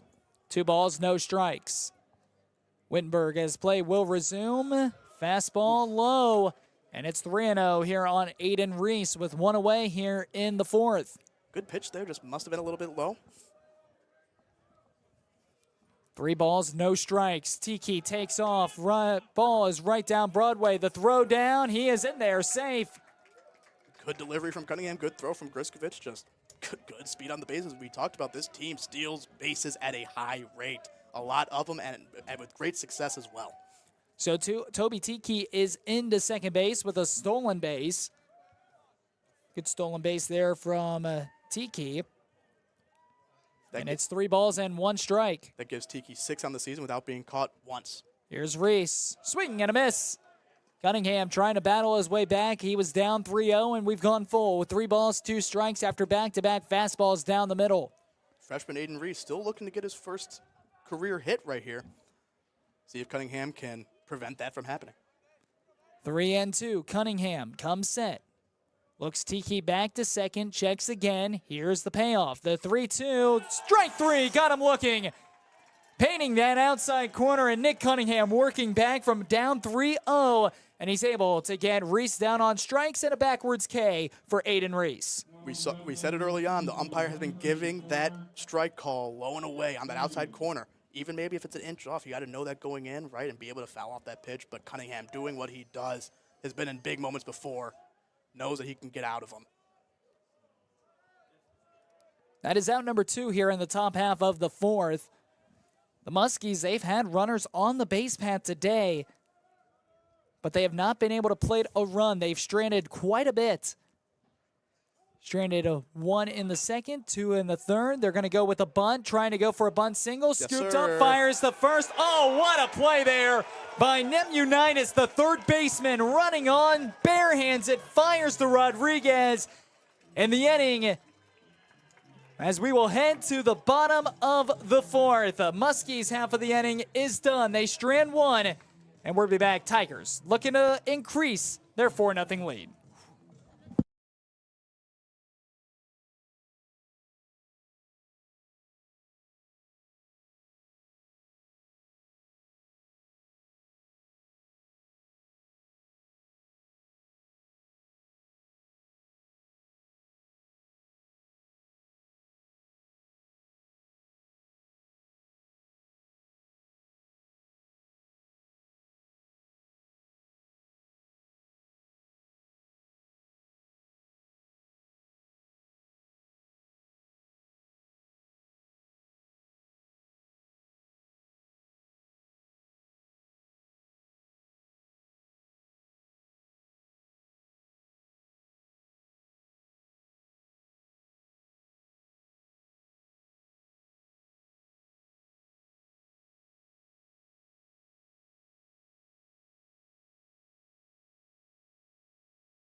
Four 0 Tigers lead as we're back to the top of the order. 1, 2, 3 due up for Wittenberg. In the bottom half of the 4th, Luke Thomas, Alex Nemunitis, and Connor O'Malley. Coming to the dish, Jackson Lightcap alongside Dylan Jackson. As we mentioned before, the Jack Attack show, I guess. Luke Thomas leading off this inning. Perfect guy you want to lead off, as he's your leadoff hitter, obviously. And Alex Lemonitis on deck. Going back to that play that Nemo made, absolutely phenomenal. 1-0, this one hit down the line. Is it going to be foul or fair? And it's just foul by a couple of feet, and it'll even the count at 1-1. But going back to that play from Nemo again, as a third baseman, at least I know here at Wittenberg, but as a college third baseman, that is a play to where that's going to be majority of your practice, is working on those slow rollers, on those bunt for hits and getting those outs. And with 2 outs, Nemo knows that it's all or nothing, basically, right? There's no worry about like a sack opportunity. You can just try to get the out, and that's what he did. Absolutely great play from Alex Lemonitis. Pitch way outside the zone, and it's 2-1 here on Luke Thomas. Thomas 0 for 1 today. He was also hit by a pitch to open up the bottom of the first. He then later scored on a wild pitch back in the first inning. This time he'll ground it out to second base. Second baseman picks it up and he'll fire it over. It's a 4-3 ground out as it was hit right to Palmery. 1 up, 1 down for the Muskies. And now here comes Alex Lemonitis, who just had that terrific defensive play to end the top half of the fourth. Coover doing a great job getting in on hitters' hands right now. The only trouble he's gotten into is when he left it a little bit over the plate, right? But when he gets it on the hands, he's getting soft, weak contact. There's a pitch, curveball, strike 1, drops right in the zone. Muskies, they have their bullpen fired up. They have a right-handed pitcher warming up down there. And if I am not mistaken, it looks to be Jackson Rinks. As this one found back into the bullpen, and it will drop. So Lemonitis will have another go at it. As we talked about just a little bit earlier, a lot of room in that foul territory, right? A ball that would be out of play at most parks. Still a chance to make a play there all the way out in the bullpen, right? Got to know that, and that's the beauty of it. You have to know the park. You have to understand what you're working with. You'll hear the talk saying, you got more room. You have to understand that going into the game. Now Nemo tries to win this battle right here. Here's the pitch from Coover. Kicks, deals, comes to the plate, outside. 1-1. 1 ball and 1 strike. Here's Coover coming once again to the plate. This one popped up, drifting back. The catcher has room, but he will not get there in time. Great chase there by the catcher, Gavin Honky, just going to get there in time, and it's 1-2 now on Lemonitis. Tough to get moving at top speed with all that gear on you, weighing you down. Coover, he has thrown quite a bit of pitches here in this game, and we are just in the 4th inning with 1 out. Tigers have done a terrific job working counts that time. Not so great as Lemonitis, he's down on strikes. Got him with the curveball. And here comes Connor O'Malley, who hit that solo shot to open up the 3rd, his last time up. See how Muskingum attacks O'Malley here, knowing that there's 2 outs, you have bases open. If he's at first base, you're probably not in too big of trouble. See if they try to pitch around him a little bit here, maybe. Coover, he has just picked up his 4th strikeout of the game. As the first pitch to O'Malley is low, and it's 1-0. Bottom of the 4th. Here's the pitch. Got the outside corner, and it's 1-1. Great changeup there. If you could righty throwing a changeup to a lefty, going away from him. Absolutely phenomenal pitch. 1 ball and 1 strike. Here's the pitch to O'Malley. Coover comes to the plate, and it's low. 2-1. O'Malley is up in the count. When you talk about a player with just raw power, Connor O'Malley certainly comes to mind. He exemplified that in his last at-bat. Here's the 2-1 pitch. Fastball looked at, and we're even at 2-2. Great pitch right there from Coover. Great spot. Not much you can do there from O'Malley. Takes it. Now sees what he can do with 2 strikes. 2 balls and 2 strikes. Coover looking for a 1-2-3 inning. He'll not get it as this one is flared out into left center field, going the other way with it. The left fielder will be able to cut it off on a line, and it will not roll much farther. But Connor O'Malley going oppo field, and he's on with the 2-out single. That is such a good piece of hitting from Connor O'Malley right there with 2 strikes, a backdoor breaking ball. able to stay on it and drive it to the opposite field. That's what we talk about when we say how good of a hitter O'Malley is. You will see it throughout this season all year. So O'Malley stands on first. He is now 3 for 3 today, and that's going to bring up Matt Moore. Now, O'Malley, who we said coming in, is off to a slow start to his standards. That is what I meant. He was hitting 323, and you see what he is capable of, hitting his first homer of the year, a double, another single, and he is now a triple away from the cycle.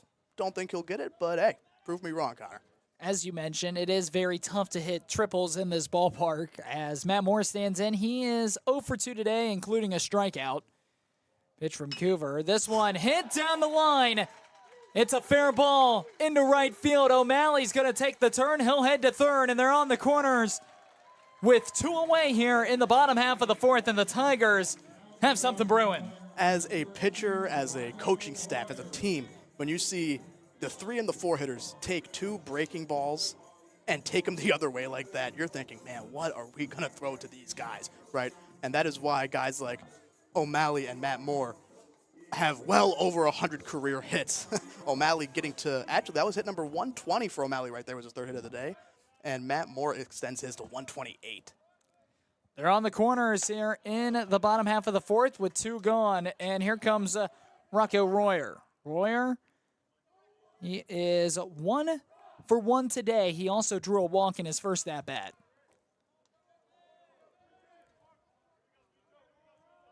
Royer, he scored on that 2-run shot by Xander Rodriguez. And he's quickly down in the hole. No balls and 2 strikes. 2 good pitches from Cover right there. Got to do whatever he can to get out of this inning unscathed. You got 2 outs early, right? Now Wittenberg's going to see if they can steal a run here. 0-2. Here's the pitch. Breaking ball. This one lifted high and deep into left field. Going back to the track. Looking up. It's gone. Kiss it goodbye, let it fly. A 3-run shot for Rocco Royer with 2 away in the bottom of the fourth. And the Tigers, they lead by a touchdown. It's 7-zip here at Carlton-Davidson Stadium. 2 outs. The 3, 4, and 5 hitter come up and bring in 3 more runs for the Tigers out of an inning that looked like you were going to get nothing out of it. And the funniest part was Rocco Royer didn't even get close to all of that pitch. Still with the raw power.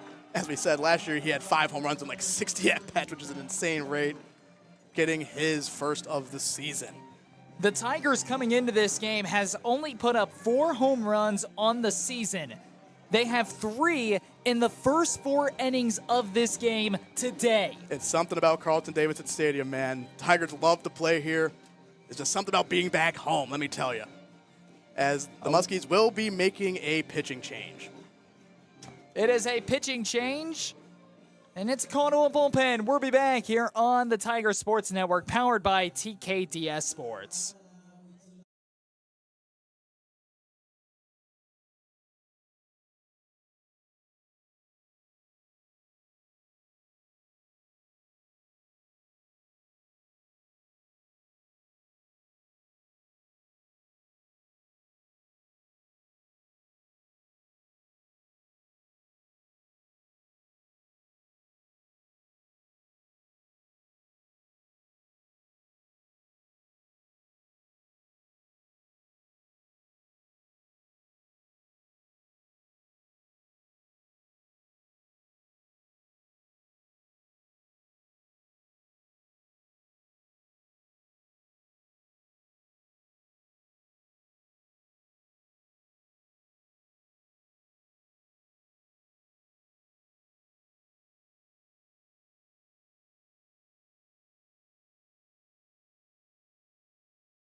Jackson Rinks will take over for the Muskingum Muskies through 6 1/3 of an inning this season, a 9.95 ERA, and the opponent batting average is .393. So Jackson Rinks, he's been beat around a little bit, but trying to get back on track here against the Tigers as the Muskies, they trail 7-0 here with 2 outs in the bottom of the 4th. Rinks is one of the senior pitchers on this Muskingum team. He is the most tenured, one of the most tenured guys with 74 innings. He will be, if he were to go 2/3 of an inning today, he'd be the first Muskie to go over 75 innings pitched in his career. So again, very young pitching staff on this team. This one popped up and will head out of play.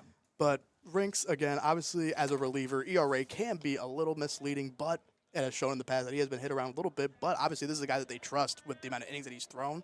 6'4" guy, big frame, heavy fastball over the top. Let's see if he can have a good outing here today. 1-2. Here's the pitch with 2 outs just outside. Eric Coover, his day will come to a close. 3 2/3 of an inning. He allowed 8 hits, 7 earned runs, 3 walks, and 4 strikeouts. So not the greatest of days for Coover. The Tigers, 6 of their runs have come off via the home run. This one flared off and fouled. We're due the 2-2 again. I was going to say, Coover didn't have a horrible day, it felt like, right? He was around the zone. He walked a couple of guys, but, like, he had some strikeouts. He was doing well in innings, but it was the long ball that did him in. As the Tigers, obviously, that is something that they have accustomed to their game, and that's something that you have to know going in. And Tigers took advantage of mistake pitches and were able to score those 6 runs off of homers. You take away the 3 home runs from the Tigers, it's only 1 earned run going against Coover as Rinks leaves this one way inside, and it's ball 4. And standing into the batter's box, here comes Xander Rodriguez, who did hit a 2-run home run his last time up. You see, again, Xander having a great welcome to Carlton-Davidson day today, his first game here at the home stadium in his career. And you hear the walkout in the background. Fits him perfectly, obviously. As he takes strike number 1, you see he is going to have the same approach no matter what. He's a very, very advanced hitter for his age, and you're going to see him continue to have good at-bats. 0-1, 2 outs here in the bottom half of the 4th. Here's the pitch. This one hammered, going back once more. Center fielder going up at the track, looking up, and he'll make the catch. Rodriguez coming off the bat. He just had to have hit it to the deepest part of the ballpark. He barreled it up good, but the inning is over. Tigers get 3 more. They lead 7-0 here. We're heading to the 5th here on the Tigers Sports Network, powered by TKDS Sports.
Top of the 5th approaching, and the Muskies, they have some catching up to do. 7-0, the Wittenberg Tigers lead the Muskingum Muskies. Jackson Lightcap alongside Dylan Jackson. Dylan, your thoughts through the first 4 innings? Obviously, the long ball has played the big part of this game so far. But the other thing, that inning right there, for example, we talked about how important getting that 3rd out is, right? And the third out, doesn't matter what you do the first 2 outs if you can't get out of the inning. Right? You got to finish the inning, right? And the Tigers, Coover got 2 outs on the Tigers right there, but O'Malley comes up, gets a base hit. Matt Moore hits a single, and then the 3-run homer all happened with 2 outs, right? If you get out of that inning, Coover might be able to even go another inning after this. Now you got to get deeper into that pen on a team in Muskingum who is very young when it comes to pitching. They have only 3 guys that have thrown over 50 innings, with none of them being over 75. And I say that because the Tigers have 5 guys that have thrown over 75 innings in their career, 3 of them being over 100, right? So, like, the drastic change in the pitching depth-wise is huge. But the other big thing is Nick Cunningham has been pitching a great game as he gets this weak ground ball to McCulley, and he makes it look easy. But, again, Nick Cunningham has been in tough situations. Wyatt Reeder got out there, but he led off that inning with a double, got to third base. He made the big play at home. He had the leadoff error double to center field. He got out of that inning, right? So it's just a drastic change in the experience, the level of pitching from Cunningham today. Cunningham, he has now gone 4 1/3 of an inning, and he has only allowed 2 hits, no runs, 2 walks, and 4 Ks for Nick Cunningham. You mentioned it at the top of the broadcast. Wittenberg, heading into this game, has lost 3 out of their last 4 games in a doubleheader, looking to try to right the ship before they go on the road tomorrow to play 2 very, very tough teams in another 2-game doubleheader. Yes, exactly. They have 2 very good teams coming up tomorrow in Eastern Connecticut State and Marietta, right? Eastern Connecticut State won 30-plus games last year, so did Marietta. And Marietta was the team that gave Wittenberg the 1 loss at home last year, right? So those are 2 very big games, right? And you might think, like, oh, well, why not maybe save Cunningham for tomorrow, right? Like we said, Wittenberg had lost 3 of their last 4, right? So you have to go into this thinking, like, hey, we need to get back on track. Let's go to one of our, if not our guy on the mound, right? And you go to Cunningham and you see what he's doing so far, and if he can hold this up, this should be a win for the Tigers, and then hopefully they're looking to maybe sweep, but a lot of ball game left, and anything can happen in baseball. 2-2, the pitch fouled off. We're due the 2-2 again. We're in the top of the 5th with 1 out. Tigers lead 7-0. First game of our 2-game doubleheader. The next game set to start at 3, but that is just a rough draft time. We not set in stone that this game will be done and we will be starting by 3. We'll have about a 30-minute break in between games, and then we'll be rolling out with game 2. Palmieri doing a great job battling with 2 strikes here. Again, he's a very good hitter, had a very good freshman year. Cunningham has gotten the better of him so far, but this is a very, very capable hitter at the plate. 2-2. Cunningham comes to the dish. This one hit well out to right field. Right fielder going back at the wall, looking up, and it's gone. A solo shot by Sam Palmieri to open up the top half of the 5th. As Palmieri gets the Muskies on the board, the 3rd hit allowed from Cunningham. Wind was blowing that direction, and the Muskies are on the board at 7-1. Palmieri able to just get enough barrel on that ball, driving it the other way. And we talk about that wind tunnel to the right field. If you can hit a good barrel, get it up in the air, you never know what can happen at this field. A lot of home runs get hit. That's Palmieri's 2nd of the year, 4th of his career. And hopefully the Muskies are looking that might open things up for them offensively. So the Muskies finally get their 3rd hit, and that's when they will also score their first run after a solo blast by Sam Palmieri. And here comes Weston Melick to the plate. He'll saw this one off down the third base line and foul. Nothing into the count. After the homer, Cunningham, like we said, been in these situations, coming right back, getting to an 0-2 count right away, looking to see if he can limit the damage now this inning. Cunningham looks like he's moving with a lot more tempo. Here's the pitch. This one's in the dirt, blocked by Griskovich, the catcher, and it's 1-2. Something you'll see from these Wittenberg pitchers is when a majority of them, once they get rolling, they move quick, right? They're not trying to waste any time trying to get up there, and they know because it is taught that your defense wants to move quick too, right? It gets boring if a guy's up there being a human rain delay. 1-2. This one hit out into right field, and it's going to drop in for a 1-out single. The top of this order for Muskingum trying to come alive a little bit, right? Now they're got the home run. You get a base hit from Melick. Now they're seeing if they can seeing Cunningham a couple times through the order now. Maybe this might open things up for him. That'll drop into right center field. Weston Melick is on first with a 1-out single, and here comes Louis Hess to the batter's box. So Hess will stand in to the box as he'll show bunt. He's 1 for 2 on the day. He also struck out as well. Interesting there, in my opinion, to go for the bump for the hit there when you have Tommy Chalicki is in at third base now for the Tigers, coming in for Alex M. United. Oh, or Alex is at second. Luke Thomas is out. That groin must be bothering him just a little bit too much. But interesting going for the bunt for a hit there. When you have your 3-hitter up, you're down by 6 runs, there's already an out, and the third baseman's playing even with the bag. Like, that just more than likely is becoming a free out to get 2 outs and a guy on second when a pitcher's pitching the way he is. Like, you might as well keep the bat swinging, in my opinion. Swing and a miss there by Hess. Hess is down in the count, 1 ball and 2 strike. Runner on first with 1 out. Here is the pitch from Cunningham, and it's just a bit outside, and it'll even it up, 2 balls and 2 strikes. Tigers, they lead 7-1. We've seen 4 home runs mashed in this one, and we're only in the top half of the 5th. It's been an offensive game for both sides. Well, for Wittenberg more than Muskingum, but this one flared out into left center field. Going back, it's going to bounce up against the wall and onto the warning track. This should play to run as they're going to wave the runner around third. Here comes the throw to the plate off the mark, and the Muskies have put their 2nd run on the board as scoring all the way from first was Weston Millick. Hess with a 2-2 double into the left center field gap, and the Muskies, that offense coming to life 3rd time around in the batting order. You see why I talk about, like, don't need to bunt for a hit in this situation, right? You have your 3-hitter up. He's hitting over 400 on the season, right? Let the kid go up there and hit, and he did a very good job right there, hitting a double the other way. And like you just said, 3rd time through the order here for Cunningham, right? Like, now these hitters are getting accustomed to him a little bit, right? Nick's going to have to dig deep here, try to battle through this. So Muskies now strike for 2 here in the 5th. 1 out. There's another runner in scoring position as here comes the cleanup batter. It's Gavin Hawk. It's a nice block by Griskovich.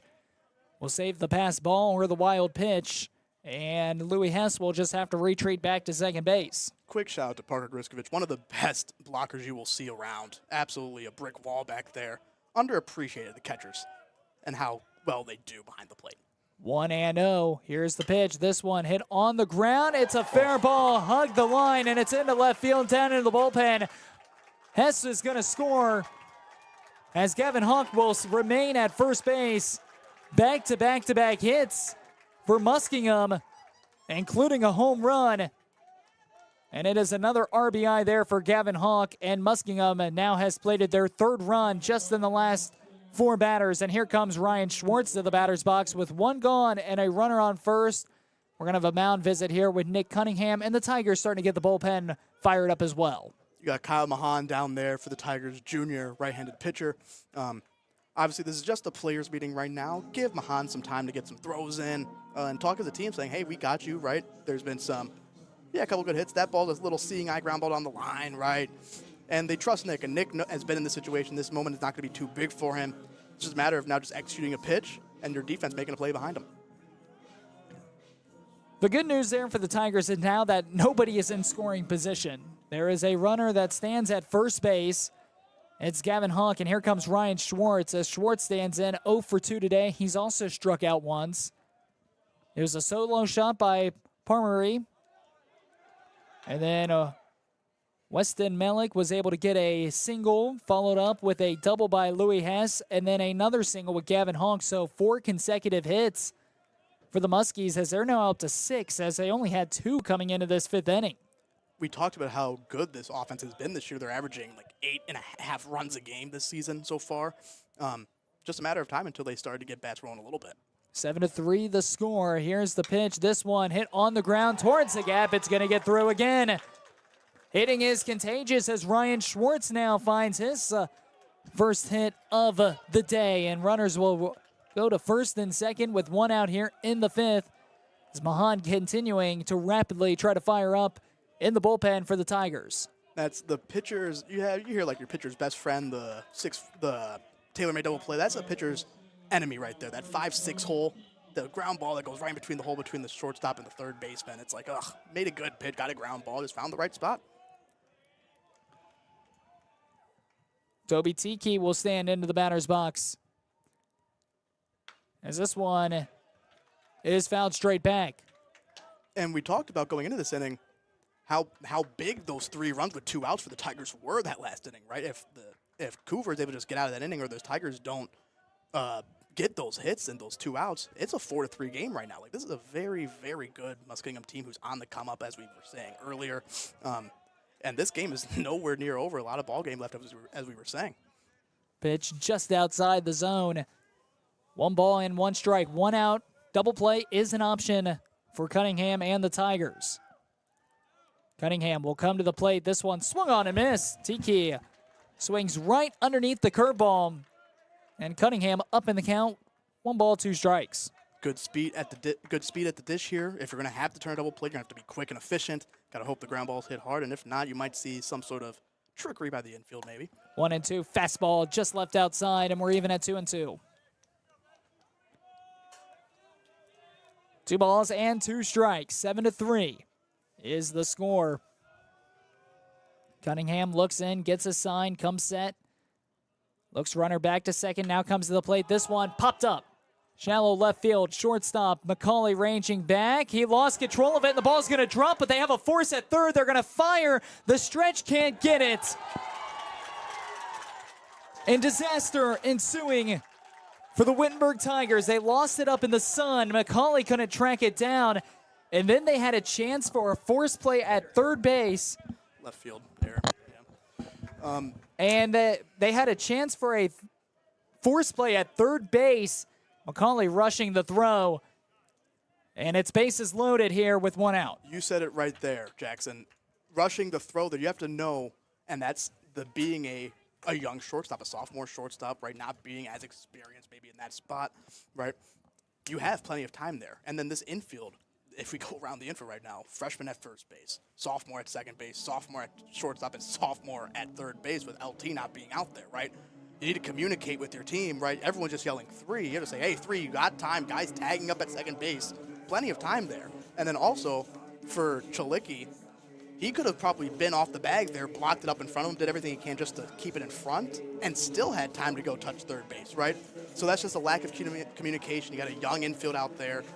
And that will do it for Nick Cunningham as Kyle Mahan will come in to the game. And it was a great game from Nick Cunningham. Obviously, that last inning, it started to fall off the wheels a little bit, but if you're the Tigers, he puts you in a position to win. Now you got to get yourself out of this inning, get the bats going, and try to win this ball game. Well, it's the Wittenberg Tigers calling to the bullpen. Werby back, bases loaded, 1 out in the 5th. Tigers lead 7-3.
Taking over on the mound is Mahan for the Wittenberg Tigers, and Mahan will take over with the bases juice with 1 out here in the 5th.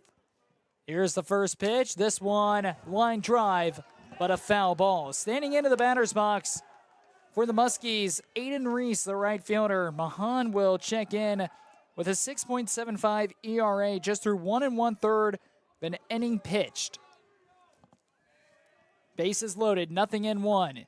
Here's the pitch to Reese. Curveball drops in, and he's up in the count, nothing in 2. Mahan is a junior for the Tigers. He hasn't thrown much this year, but he has been in big spots, and they trust him to come to this big spot right here. As last year he threw 15 innings, appeared in 13 games. Here's a And pitch. that backdoor curveball will get him. Got Big him. strikeout there from Kyle Mahan. Got him on the curveball on the outside corner as Reese is down on strikes, and a huge strikeout there for the Tigers. But the bases will remain loaded with 2 outs. And now here comes Connor Tumman to the plate. Beautiful backdoor curveball from Mahan. Not much you can do there as a hitter. Tumman will stand in. Here's the pitch from Mahan, and it's a fastball that's just a bit low. Mahan played his high school days at Centerville High School, not too far away from here. About 45 minutes or so from Centerville. 1-0, here's the pitch. This one finds a hole, and damage is going to be done. Muskies will plate 1. Here comes the throw to third as the 2 runs will come across, and the Wittenberg Tigers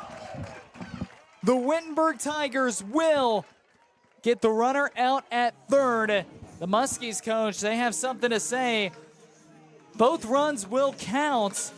From what the umpires will say, a lot to unfold here. It was a base hit into right field. They got the out from the runner going from first to third, so that's out number 3 of the inning. It will count as a hit, but the home plate umpire saying that the second runner did cross before the ball was tagged, and the runner was tagged out at third, so both runs will count. And the Muskies, they played 5 here in the 5th. We're heading to the bottom of the 5th. Tigers, Muskies, this game just got a whole heck of a lot better.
Nick Cunningham's final stats: 5 innings pitched, 8 hits, 5 runs. Only 3 of them were earned, 2 walks, and 5 strikeouts for Nick Cunningham. And in fact, I don't think he pitched the 5 full innings. He pitched 4 1/3 of an inning. So his ERA just a little bit higher than what it was. It was Mahan who came in and pitched the final 2/3 of that inning. But the Muskies, they have closed in. It's 7-5 here in the bottom of the 5th as Rink will remain on the mound for the Muskies. And the first pitch inside, standing into the batter's box, is Parker Griskovich. To talk about that last play of that last inning right there as after this pitch. This one fouled back, and it's 1-1. So first off, big hit from the freshman shortstop, Connor Tommen. Big moment, not too big for that kid as he gets the 2 RBI single. But the throw, great throw from O'Malley. This one hit right up the middle. The shortstop off his glove. It's going to be a single and a base hit, a leadoff base hit for Parker Griskovich, the catcher, as he's on with nobody out. And here comes James McCauley standing into the batter's box, the last batter in the Tigers order before we flip back to the top of the order. Great start from Griskovich right there. Now that you get a run on in a close game, bottom of the order with the top coming up, maybe see a bunt situation here. We shall see as to get that runner in scoring position with less than 2 outs. Third baseman is in, prepared for the bunt. This bunt high and inside will back McCauley off the plate. And did it hit him or did he avoid it? The catcher ended up with the ball. McCauley certainly acting like he hit him, and it did. A high and inside pitch as McCauley was nailed as he'll jog on down to first. A scary sight, but McCauley seems okay, and the Tigers have the first 2 batters on base to begin the 5th, and the umpires are going to get together as well. And Jackson Rink, the pitcher for the Muskies, listening, and I think he will be at first base. Yes. They might have been talking about if that was intentional for squaring to bunt, but there was something that the umpires were talking about. Now they're going to have a word with the manager of the Muskies. And if I were to have to presume, it would be about Jackson Rink with that high and inside pitch on the bunt attempt. I don't think it's anything about ill will. I think the question is more so if it hit him, it could be. I would assume that it would be about if it hit him or not, but just based off McCulley's reaction and how, unless he's a very good actor, I believe he got hit. But And I don't think that high and inside pitch by any means was no, it wasn't intentional by any means. But every once in a while, when that happens, you'll see the umpires go out and give a warning just so it's gone and out of the way. Yes. So I wonder if that is maybe what they're talking about down there on the field, as well as if it did hit James McCauley. We will see if he is going to give out warnings to each dugout. That will be a big piece as well. Sometimes, even if they do talk about it and like talk to the coach about it, they won't give a warning to each dugout because they don't think it was that bad, right? Doesn't look like he's going to give any warnings. I think the coach is arguing if it hit him or not. But if you are the Tigers, that is much better than a bunt.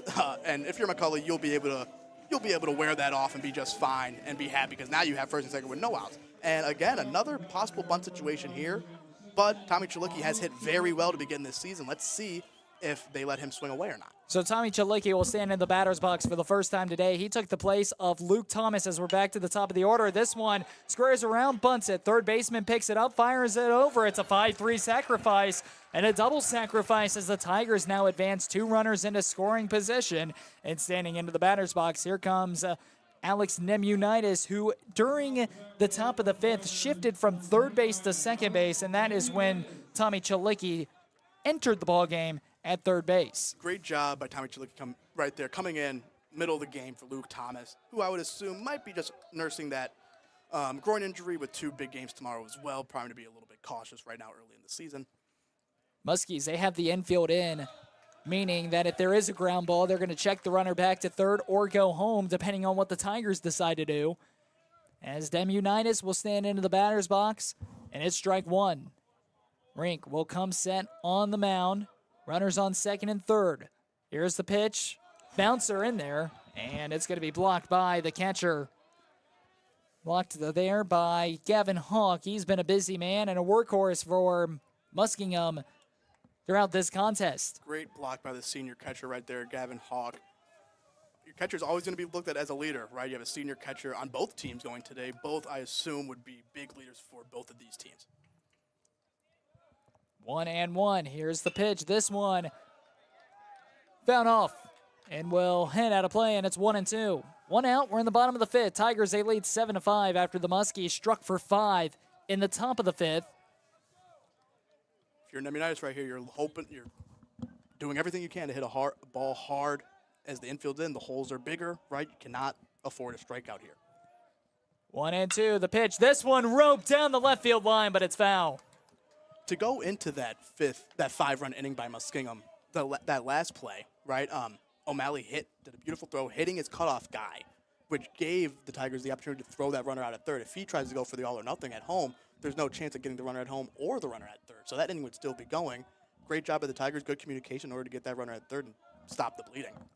1-2. Here's the pitch. This one popped up, drifting back. It's down. It's up the middle. It's a base hit. 1 run's going to score. Waving around. Here comes the throw, but there is no throw as James McCauley's in. It is a 2-run single as Alex Nemunitis, he got jammed, but was able to make something out of nothing. Tigers plate 2, and the Tigers back up by 4. We just talked about the bigger holes now with the infield being in, right? Interesting decision. You can choose either way. Do you go infield in there when you're up, when you're only down 2 runs, you just scored 5 the last inning, and you got to the Tigers bullpen? You might be able to think like, hey, like I'm okay if he hits a ground ball and it's just 1 run, right? They chose to go in, and obviously hindsight's 20/20, right? But Alex Nemunitis is doing the job with 2 strikes, just getting enough of it and getting in the right spot to score 2 runs. Here comes Connor O'Malley. O'Malley, he is 3 for 3 on the day, including a solo shot to open up the 3rd inning. As he'll look a fastball, this one just off the edge of the plate, and it's ball 1.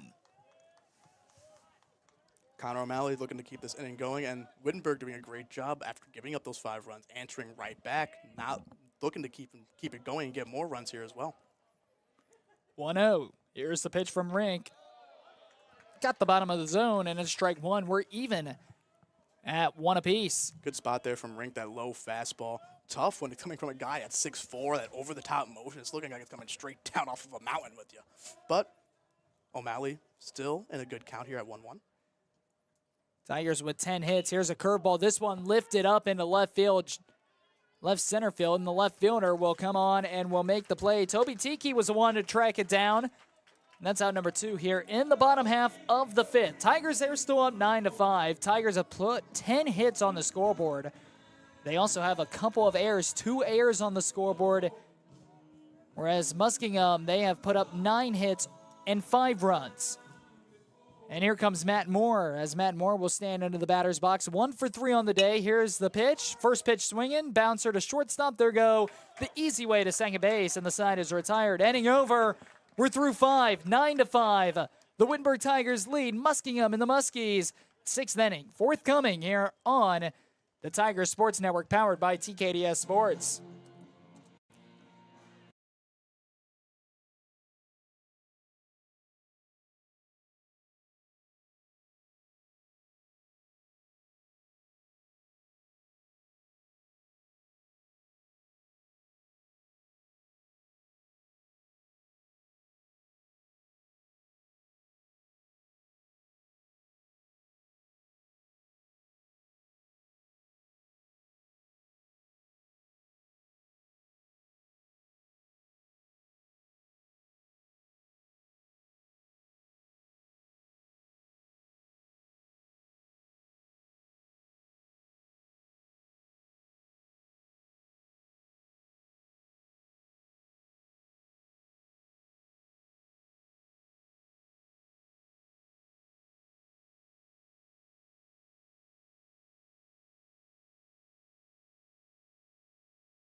Tigers give up 5 in the top of the 5th, but they answer back and get 2 of those back in the bottom half of the 5th. It's 9-5. Let's take a look at your mid-game recap here on the Tiger Sports Network.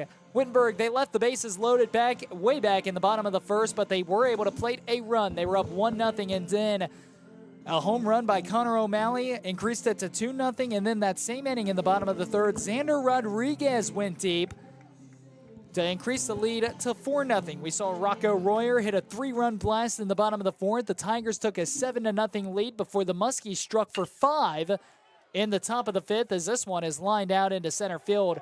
First pitch swinging and 1 away here in the top half of the 6th, but then going back to the bottom of the 5th, the Tigers were able to answer back with 2. It's been an offensive explosion and a 9-5 score with 1 away here in the 6th. Wyatt Reeder right there, another very well-hit ball. He had the double to lead off the inning earlier in the game. Again, a very good hitter down there in the 9-hole for the senior. Here's a pitch, curveball, strike 1. Mahan, he was able to get out of that 5th inning. He did allow 2 runs, but it wasn't on his stat line. It was on Cunningham's stat line. Another curveball breaks just outside, and we're even at 1. Back to the top of the order here for Palmieri. Palmieri will check into the batter's box, lifts this one high up into center field. The center fielder will come on, and it's caught by Ben Seibert. So 2 put away here in the top half of the 6th, and Mahan looking for his first 1-2-3 inning of the contest, and looking for the first 1-2-3 inning since the 1st inning when Nick Cunningham was able to do it. But standing into the box, here comes Weston Mellick. Talk about how important getting that 3rd out is here, right? Getting the 3rd out, finishing the inning, keeping your pitch count down, going deep in the game. This is where it counts right here. Especially when you play 4 games within 2 days. Tigers are going to have to preserve some of their pitchers. Still a 2nd game to come today.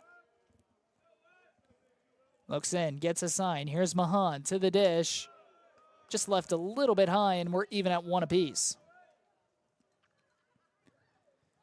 Weston Mellick, he had a hit in his last at-bat, as that was right after the Palmieri home run. Fastball inside corner, and Mahan is up in the count. 1 ball and 2 strikes. Front door slider right there. Great pitch from Mahan. Tough pitch to get your hands in on. Fooled the hitter as he tried to turn away and got the strike.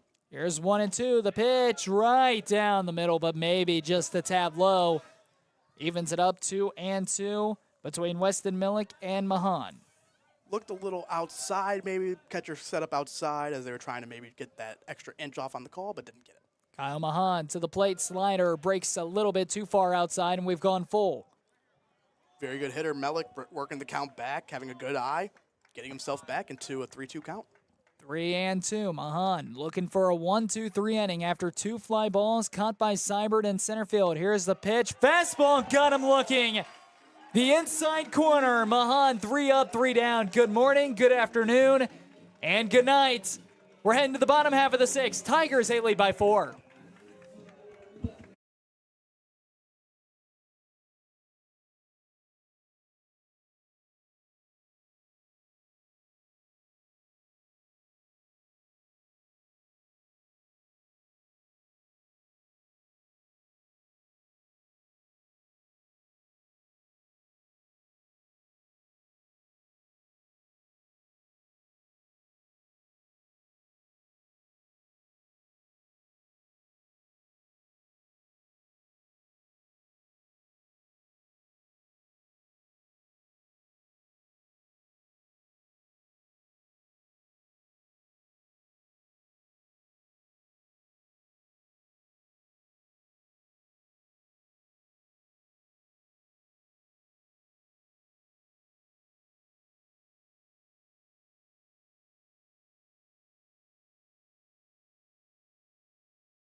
It truly is the best time of the year. Baseball is back, especially here at Carlton-Davidson Stadium. A long season for this stadium and a long season for the Tigers. First of 16 home games. And all those games will be broadcasted live here on the Tiger Sports Network, powered by TKDS Sports. Leading things off, Rocco Royer. He went yard the last time up. A 3-run bomb back in the 4th inning. At the time, it gave the Tigers a 7-0 lead. Here's a fastball that's just a bit low, and it'll even it up. 1 ball, 1 strike. Rocca, a guy last year who got thrown into the lineup later, middle of the year, and he has absolutely established himself as one of the elite hitters in this lineup. Fouled back, out of play. Royer down in the count, 1-2. He was down 0-2 when he hit that 3-run bomb. So never count Rocco Royer out of an AB. Down 1-2. Here's Rink to the plate. Curveball, check swing. He did not go. And it's 2-2. Great hold by Rocco Royer there, getting himself back to a 2-2 count. Saw the curveball there, has seen the fastball. Now if he gets that timing right, see if they go back to that curveball though. Muskingum from the OAC, Wittenberg from the NCAC. Here's a pitch. This one speared into left field. It'll drop. It's a leadoff base hit for Rocco Royer. It's a single for Royer, and the Tigers have the leadoff man on. The ability to get deep into counts and see pitches, man, it matters so much. Rocco had gone into that pitch right there, seeing everything. He saw the curveball, saw the fastball, went back to the curveball right there, was able to sit on it and lace a single into left field. Here comes Ben Seibert back into the batter's box. Seibert, he's walked twice today. He's 0 for 1. But with a couple of walks, that OBP is going to be quickly increasing for Ben Seibert, the center fielder, who's made a nice couple of plays in center field. This one hit out into right field. And it'll be caught there by the right fielder. Aiden Reese was able to track his way under it. Good bat on the ball by Ben Seibert. Just couldn't put it in the hole. And one down here in the bottom half of the 6th. And here comes Rodriguez. Maybe just got in on Ben's hands a little bit, but that's all that matters in baseball. An inch is a big difference. It makes a big difference when it comes to barreling that baseball. Xander Rodriguez hit a 2-run bomb back in the 4th inning. Swings through the first pitch, and it's strike 1. Great changeup there from Rinks. Changeup is the toughest pitch to hit if you execute it well. Looks like a fastball the whole way, especially when you got a hitter that you know is good at hitting fastballs. Rinks to the plate. Just a little bit low and away. Goes back to it there, and you see right away Xander makes the adjustment, sees it out of the hand, and is able to spit on it. just shows how advanced this young man is. Rodriguez 1 for 3. It was that home run that was hit back in the fourth, high and outside. And Rodriguez up in the count, 2-1. Rodriguez, as you mentioned, from Puerto Rico, played his high school baseball days in Indiana. Now making his freshman debut at Carlton-Davidson Stadium, and what a way to do it by hitting that 2-run bomb back in the fourth. Pitch is low and away, and it's 3-1 on Xander Rodriguez. Rinks comes set. Runner stands on first with one away here in the bottom of the sixth. Rodriguez turns on one, line down into right field. It drops for a base hit. Taking the turn, going first to third will be Rocco Royer, and they're on the corners with just one away here in the bottom half of the sixth inning. Even with how hard that ball was hit, with Rocco being in motion, it's able to move him up to third base with one out. Now Griskovich, all he has to do is hit a ball hard, get a ball in the air, maybe as a sac fly. Maybe not a ground ball, you don't want a double play possibility, but he's looking to hit a nice line drive here and score that run in Rocco Royer. Parker Griskovich, the catcher, will stand into the batter's box. Griskovich, 2 for 2 today. He's also scored, and he drew a walk as well. So a busy day for Griskovich, not just behind the dish, but in the batter's box as well. He's reached all 3 times. He'll look at a first pitch fastball for strike 1. Sometimes, especially with the catch position, you're okay with them being a little bit not the greatest bat because they're putting in so much work behind the plate and it's such a hard, taxing position, right? If they're just a good defender, sometimes that'll be just it. But that is not the case for Parker Griskovich, as he is a absolutely great hitter, has been for his entire career, as he's a career .323 hitter. His kid's on pace at a .454 clip with a slugging percentage over 500. Griskovich is a total package and someone that you love to have in your lineup, especially at that catcher position. 1 and 2 as they got the outside corner. And going back to that, if you can hit as a catcher, it's going to take you a long way. Look at some of the top catchers that have played in Major League as well. Brian McCann comes to mind. Johnny Bench comes to mind from the Big Reds machine. Buster Joe Mauer, Posey. Buster Posey. There's so many great offensive catchers that have played at the Major League level, and a lot of great catchers that are playing in today's day and age of baseball as well. 2 and 2. Here's the pitch inside, and we've gone full. And Griskovich is no stranger to big moments as well, getting big RBIs, and a big power threat, has 6 career homers in his year, which is up there for, I believe, second on the team right now. 3 and 2. They're on the corners with 1 put away here in the bottom of the 6th. Runner goes. This one is hammered, but turned on way too far, and it goes foul. That would have been a no-doubter, but he was way early on it, and it goes probably about a good 75 feet foul. Griskovich already has a home run this season as well, with that home run being a grand slam. So who knows? Maybe you can get a 3-run homer right here. 3 and 2. We're doing it again. Rinks comes set. Here he'll come to the plate. The pitch, this one hit high into center field. Rocco Royer going halfway. It will not be enough for him to tag. And he's put away for the second out of the inning. As the catcher, Gavin Honk, will just have to block down the ball, and they will remain on the corners with 2 put away here in the bottom of the 6th, and a huge at-bat coming up for James McCauley, the shortstop. Rinks able to just get in on Griskovich's hands right there, just enough to get the ball in the air, but got on his hands enough to where it was too shallow for Rocco to be able to tag. Now James McCauley looking to have a big at-bat here and score that run from third base. Here comes James McCauley standing into the batter's box. So McCauley, he is 0 for 2 today.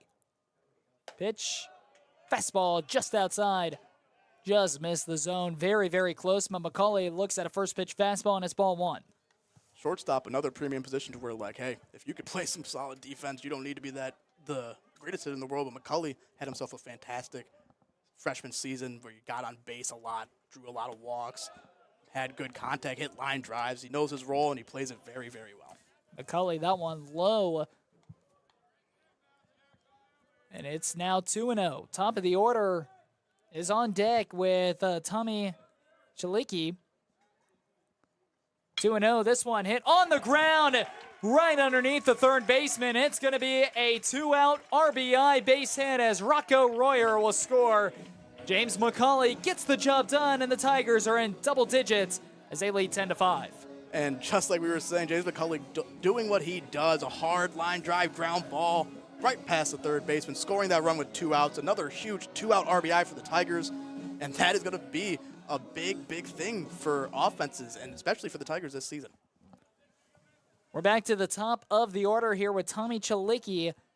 Remember, Chalicki took the place of Luke Thomas, as Chalicki will stand in for his second AB of this gorgeous afternoon. He'll look at a first pitch fastball for strike one. Chalicki so far in the season is hitting .348. He has 8 hits on the young season.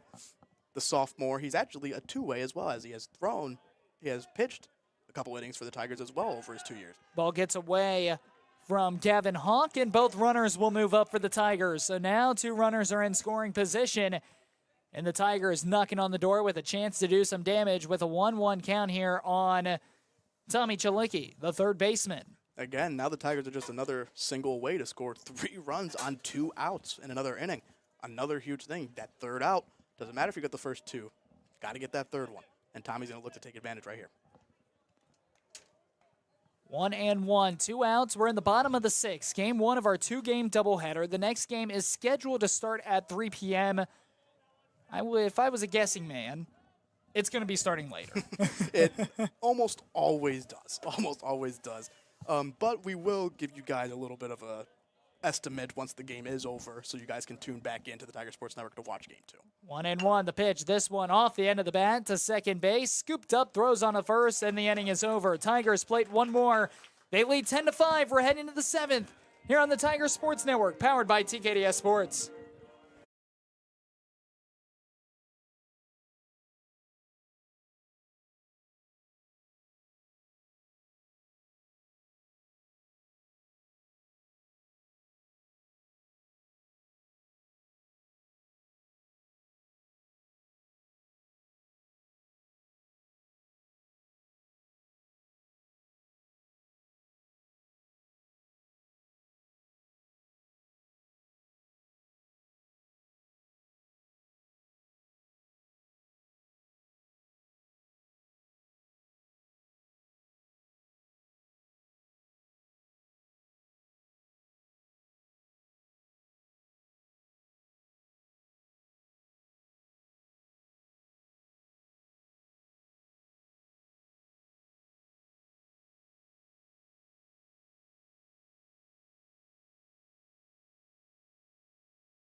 Top of the 7th, Tigers, they lead 10-5 here on the Tiger Sports Network. Jackson Lightcap alongside Dylan Jackson. Mahan back on the mound, and he'll throw a first pitch strike that's looked at.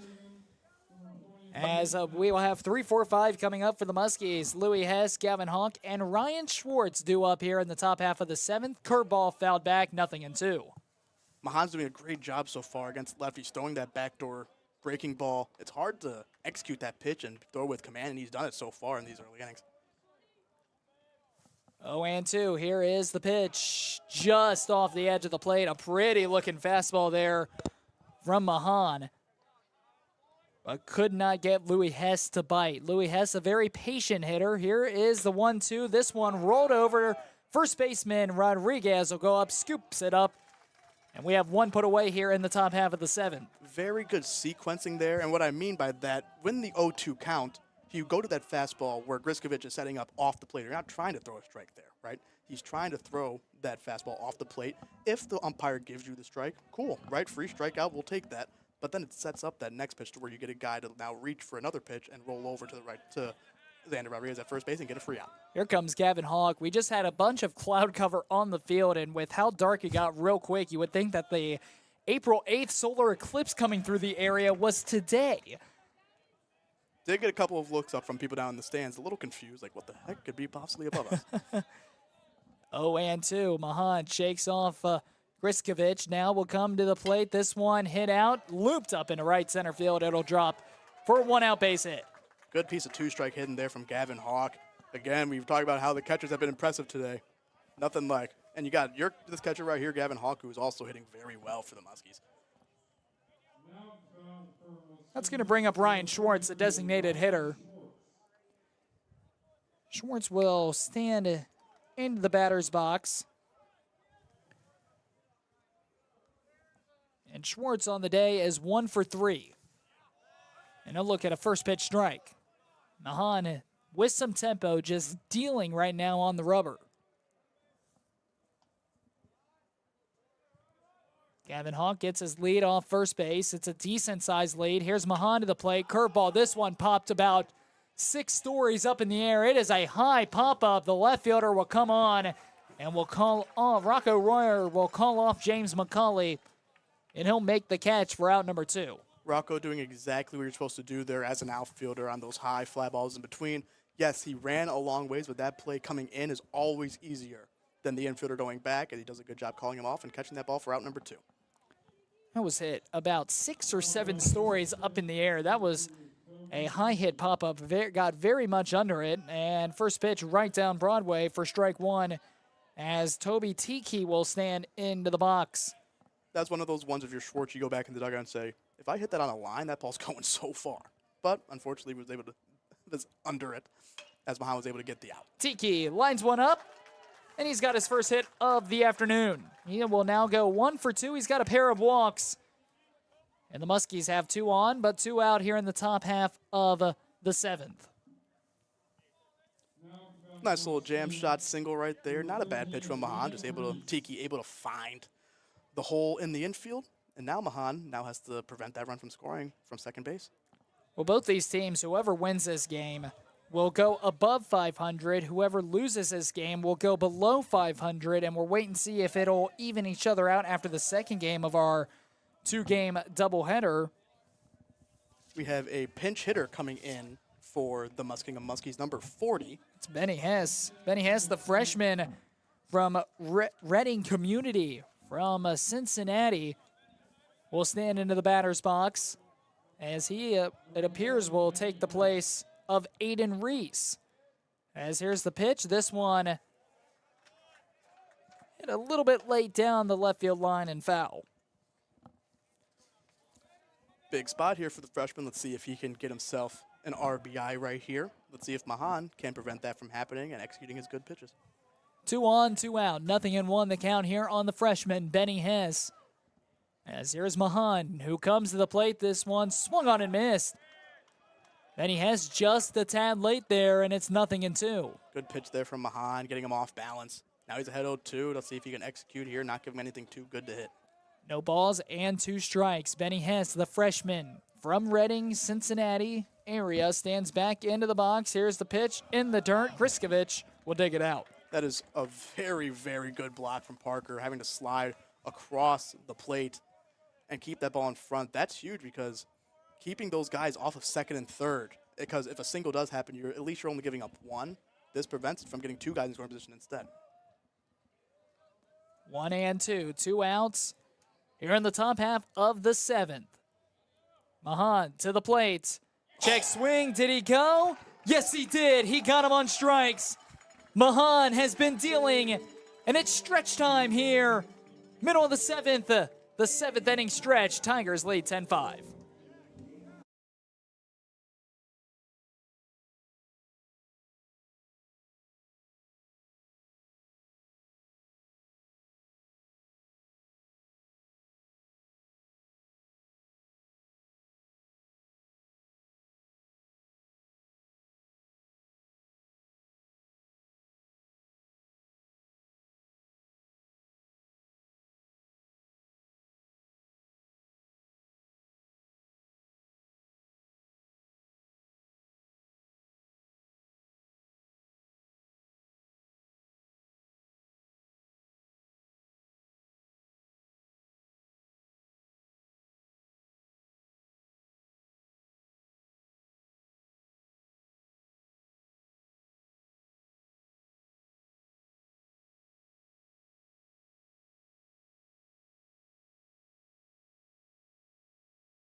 Jackson Rinks' day will come to a close for Muskingum. He has pitched 2 1/3 of an inning, allowing 5 hits, 3 earned runs, 1 walk,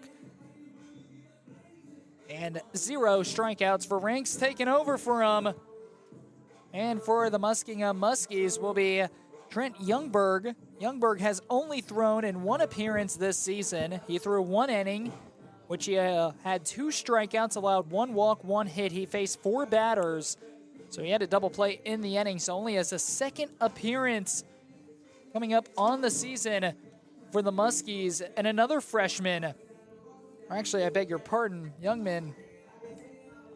He is Youngberg. He is a sophomore.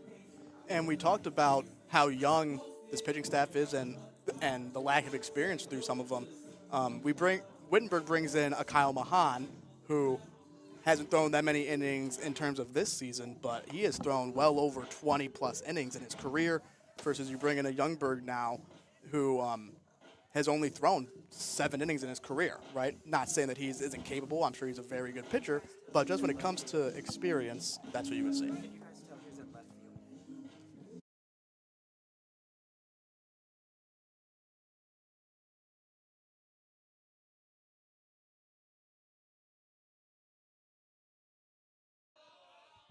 We do have a substitution that is out in left field. We were trying to get the name of it,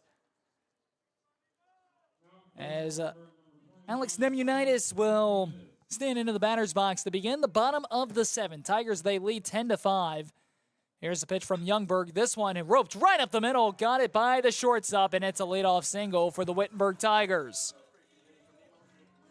Great piece of hitting from Nemo right there, hitting a line drive right back up the middle.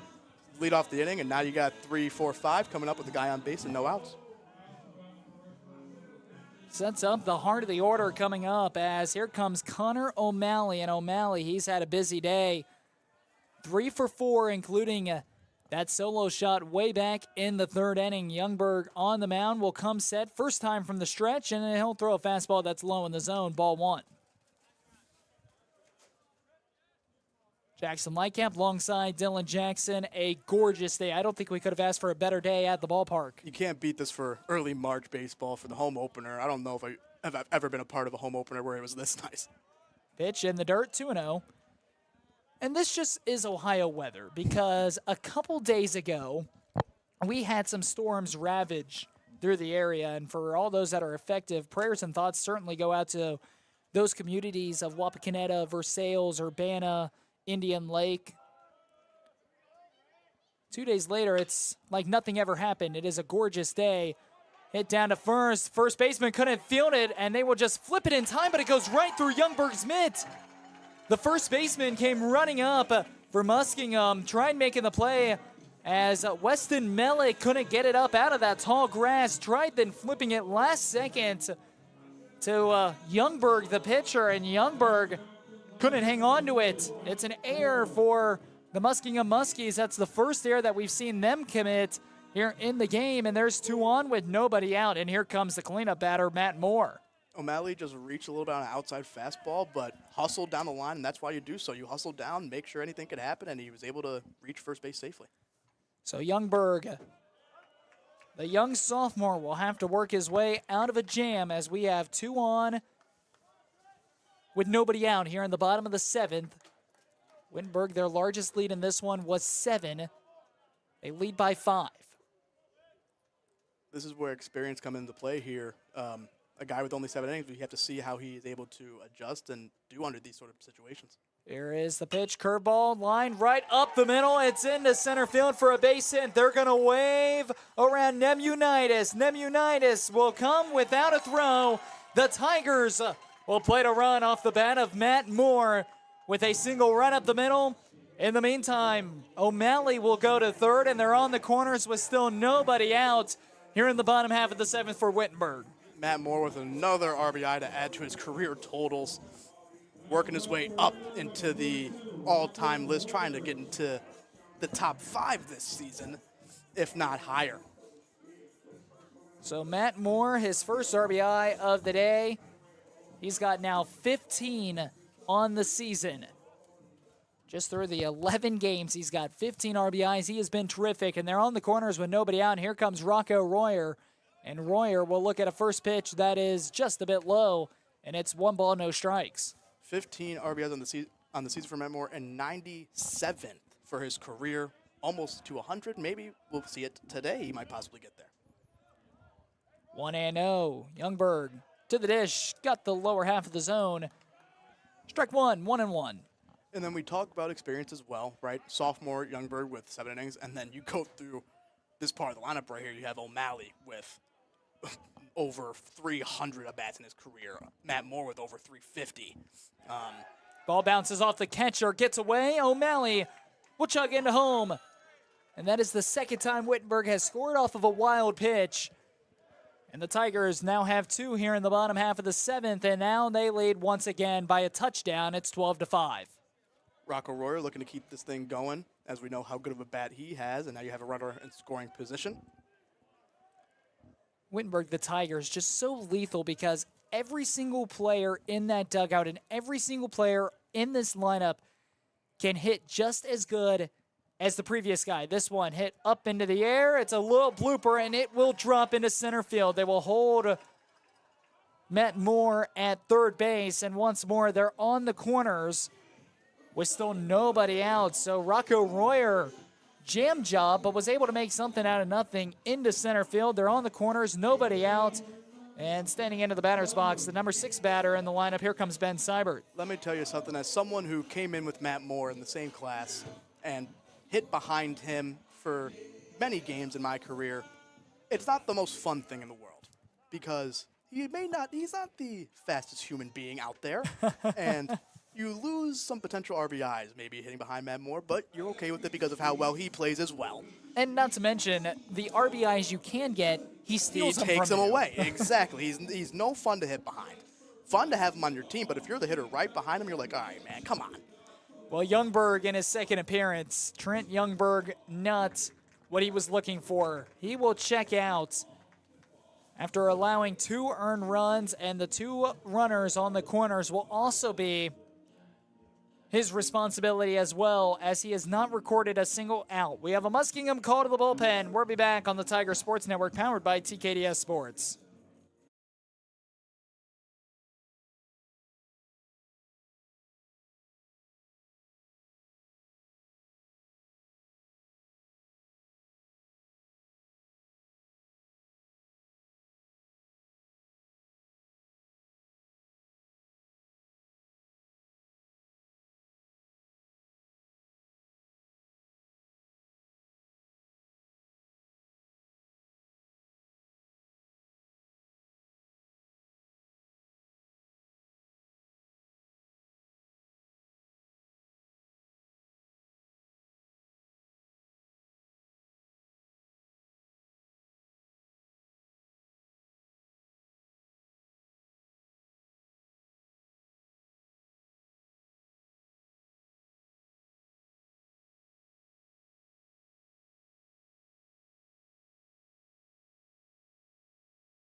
Cam Gladden will pinch run as he'll check out on the base path for Rocco Royer. They're on the corners with nobody out. And first pitch in there for strike 1. Here comes Ben Seibert, and for the first time today, we'll see Brock Pfister on the bump for the Muskingum Muskies. 16.88 ERA this year, and that is a line drive right down the line. 1 run is going to score. Here comes Gladden. He's taking the turn for third, going to the plate. The throw is not in time. It gets by the catcher, rolls all the way back to the backstop, and roaming up to third base is Ben Seibert. It is a double plus tack on 1 for the wild throw. And Ben Seibert standing on third with nobody out. And the Tigers have their largest lead of the afternoon. They lead 14-5. And that is why you bring in the speed of Cam Glenn. You see him running around those bases, absolutely with his head on fire. Able to score all the way from first base on a ball hit down the left field line. Not an easy thing to do, but he's able to make it look easy as Ben Seibert gets 2 big RBIs right there. Seibert with 2 RBIs, big ones. And here comes Xander Rodriguez as Rodriguez tried turning on one, but he topped it foul.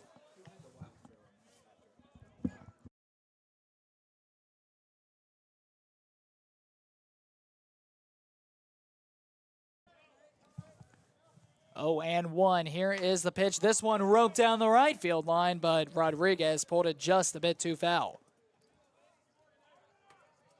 Pfister, the junior for Muskingum, he's only thrown 2 2/3 innings this year. Again, not very much experience for a lot of the back half bullpen guys out of Muskingum, as they are much younger when it comes to the pitching staff. As the eight top guys in terms of inning pitch for Muskingum this year, 4 of them are freshmen. Last season, 10 of them, 10 pitchers had starts, and 7 of them were freshmen as well. So Rodriguez, a dribbler up the middle, the throw into first. They will get Rodriguez, but Wittenberg will play another run as Ben Seibert will run in. So it will be a ground out, but Rodriguez a productive out. As Seibert will score. Wittenberg, they lead by 10, and that'll clear the base pass and will give the Muskies a first out in the inning. And here comes Parker Griskovich. Very productive out there with 2 strikes for Rodriguez. 2 strikes. Griskovich drops his shoulder, pops this one up, shallow right field. The right fielder coming on will make the snag out there by Toby Tiki. As Tiki, he went from left field into right field, able to make the play out there in right field. 2 down here in the bottom of the 7th, and James McCauley will get another crack at it.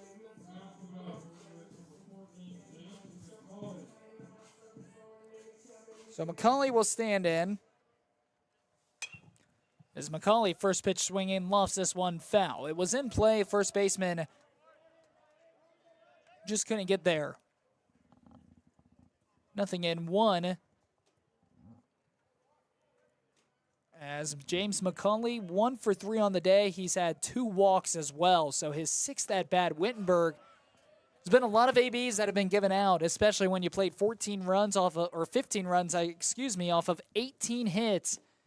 There's been a couple of errors against the Muskies as well. This has been pretty similar to some of the games that Wittenberg Tigers had last year, as the Wittenberg Tigers team broke the all-time record in at-bats and batting average as well, just due to getting a lot of hits, getting a lot of runs. That's going to bring you around more and more. And Tigers doing exactly what they're supposed to do, taking advantage of pitchers that they feel they have the advantage against. Swing and a miss. As the throw down to first, McCauley's down on strikes, and the inning is over. Not before damage is done. The Tigers, they get 5. They double their lead. They lead by 10. We're heading to the 8th.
15-5, we enter inning number 8, game 1 of our 2-game doubleheader. Jackson Lightcap alongside Dylan Jackson. Mahan back out for more work as he'll start the 8th inning out with a first pitch strike as he got the upper half of the zone. Mahan kicks and deals, going with some tempo. Curveball, got it again, and it's 0-2 the count here on Muskingum's Connor Tommen. Tommen, this one, fouled back. Standing on the on-deck circle is Wyatt Reeder, the number 9 batter. Then we're swing back up to the top of the order to Sam Palmery. 0-2. A game where the Tigers, they lead by 10. Here's the pitch, swung on and missed. Good morning, good afternoon, good night. Down on strikes goes Connor Tommen, and here comes Wyatt Reeder up with 1 down in the 8th. Mahan letting it eat a little bit with the high fastball right there, getting the strikeout to lead off this inning as Mahan has had himself an excellent outing so far. Here comes Wyatt Reeder standing back into the batter's box. Reeder, first pitch swinging, flares this one out in left field. Left fielder giving chase, 2 down here in the 8th. Good play out there by the freshman Cam Gladden, who came in for Rockroy to pinch run, who is also a very good defender out there in the outfield, as you will see him all season make late pinch runs, have starts as well, and also come in for defensive replacements. 2 up, 2 down for Mahan, looking for his second 1-2-3 inning of the day as this one's hit out into right field, going back, and the right fielder will make the snag. Got there by number 15 for the Tigers, that's Connor O'Malley, and the side is retired. We're into the bottom of the 8th, 15-5, Wittenberg on top.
Leading off the inning is number 16, sophomore Tommy Chalicki. Chalicki, he checked in for Luke Thomas back in the 5th inning, and Chalicki on the ground to shortstop, picks it up, fires over to the first baseman, and a 6-3 ground out to open up the bottom half of the 8th. The Tigers, they have a lefty warming up down in the bullpen. So if he were to enter to pitch the 9th inning, it would appear that Kyle Mahan's day will come to a close. Right now he's sitting at 3 2/3 of an inning. Has only allowed 3 hits with 4 strikeouts, no earned runs. He has been terrific today. And he's had 2 1-2-3 innings for the Tigers as well. As this one spiked in there, bounces up, and it's 1-1. It's been a great outing for Kyle Mahan, who is looking to be a big part of this Tigers bullpen rotation this year, as he's had a good role the last couple of years as well. Out in the bullpen right now, as that ball's just foul, but out in the bullpen right now is senior left-handed pitcher Justin Kreller. Would love to see Kreller get himself an inning here in this game. 1 ball and 2 strikes. Here is the pitch. And it's low and away, evens it up at 2-2. Alex Nemunitis stands into the batter's box. We have Nemunitis and then Connor O'Malley with 1 down here in the bottom of the 8th. Fastball outside. Brock Pfister stays on the mound for the Muskies. Game one of our two-game doubleheader. Here's the pitch from Pfister, and it is just off the edge of the plate. Some moans and some groans coming from the Muskie fans and even some of the players in the infield. But Nemunitis, he's on with another walk, and that will bring up Connor O'Malley. Nemunitis, that is his first walk of the contest. But he's been on base now 3 times. He's had a pair of hits to go along with his 2-for-5 day. Connor O'Malley coming up to bat again with another runner on base. That's exactly what you want to do for the middle of your order. Tough pitch call right there for strike number 2, but O'Malley will have to adjust, understand that the zone will open up a little bit more at this situation. But again, you want to get as many guys as you can for the middle of the order guys as they are looking to drive in those runs. Pitch goes outside, and it's 1-2 now on Connor O'Malley. 15-5 is the score. Runner on first, gets his lead as Nemunitis, and O'Malley swings right through a high fastball. He's down on strikes.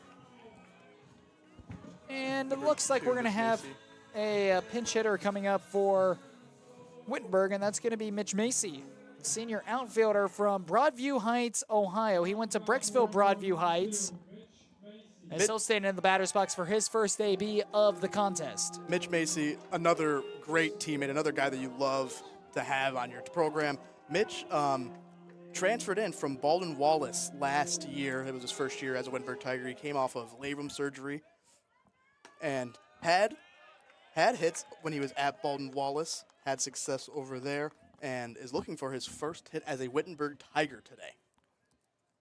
0-1. Runner stands on first as Nemunitis, and it's now 0-2. And swinging right through it is Mitch Macy, 6'1", 185-pound outfielder. As here's 0-2. Swung on in the dirt, blocked, and they just have to get the out at first. They fire on down, and we're heading to the 9th. Tigers have a 10-run advantage. They'll look to close things out here in the top of the 9th, 15-5. And we'll be back here on the Tiger Sports Network.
The southpaw pitcher, Justin Kriller, will take the bump for the Wittenberg Tigers as we head into the 9th. The Tigers with a 10-run lead. Jackson Lightcap alongside Dylan Jackson, the senior who is a team favorite for Wittenberg. Oh, yeah, Justin Kriller is great, another great guy. You hear me say that a lot when it comes to these guys, this team, but it's true. Coach McGee does a great job bringing in great families, great people, and Justin Kriller is no exception. But Kriller has thrown 2 1/3 innings in his career as he has improved year after year. He is big lefty at 6 foot, 230, one of the strongest guys you'll see on the team as well as he looks to pitch his first innings of this season. So Kriller on the bump for this 9th inning. It is not necessarily a save option as it is a 10-run lead for the Wittenberg Tigers, and we will have Weston Mellick Leading things off for the Muskingum Muskies. Louis Hess is supposed to be in the on-deck circle, but it appears we will have a pinch hitter as squaring around, showing bunt, rolls down the line, foul, and it's 0-2 here on Melick. You will hear by each out, each strike, everything, you will hear that Tigers dugout erupt for Justin Kreller. Just shows you how much this team rallies behind this guy and how much he means to this program. 0-2 the count here on Weston Melick. As Melick will come set. Here is the pitch. Breaking ball early, swung on and fouled off. Kreller with that big looping curveball. Peyton Carr stands in the on-deck circle. He's had 5 at-bats on the season. He's 1 for 5. So it looks like he'll get his 7th at-bat on the year, as that one is low and in the dirt. 1 ball and 2 strikes here on Melick. Tigers, they lead by 10, closing out game 1 of our 2-game doubleheader.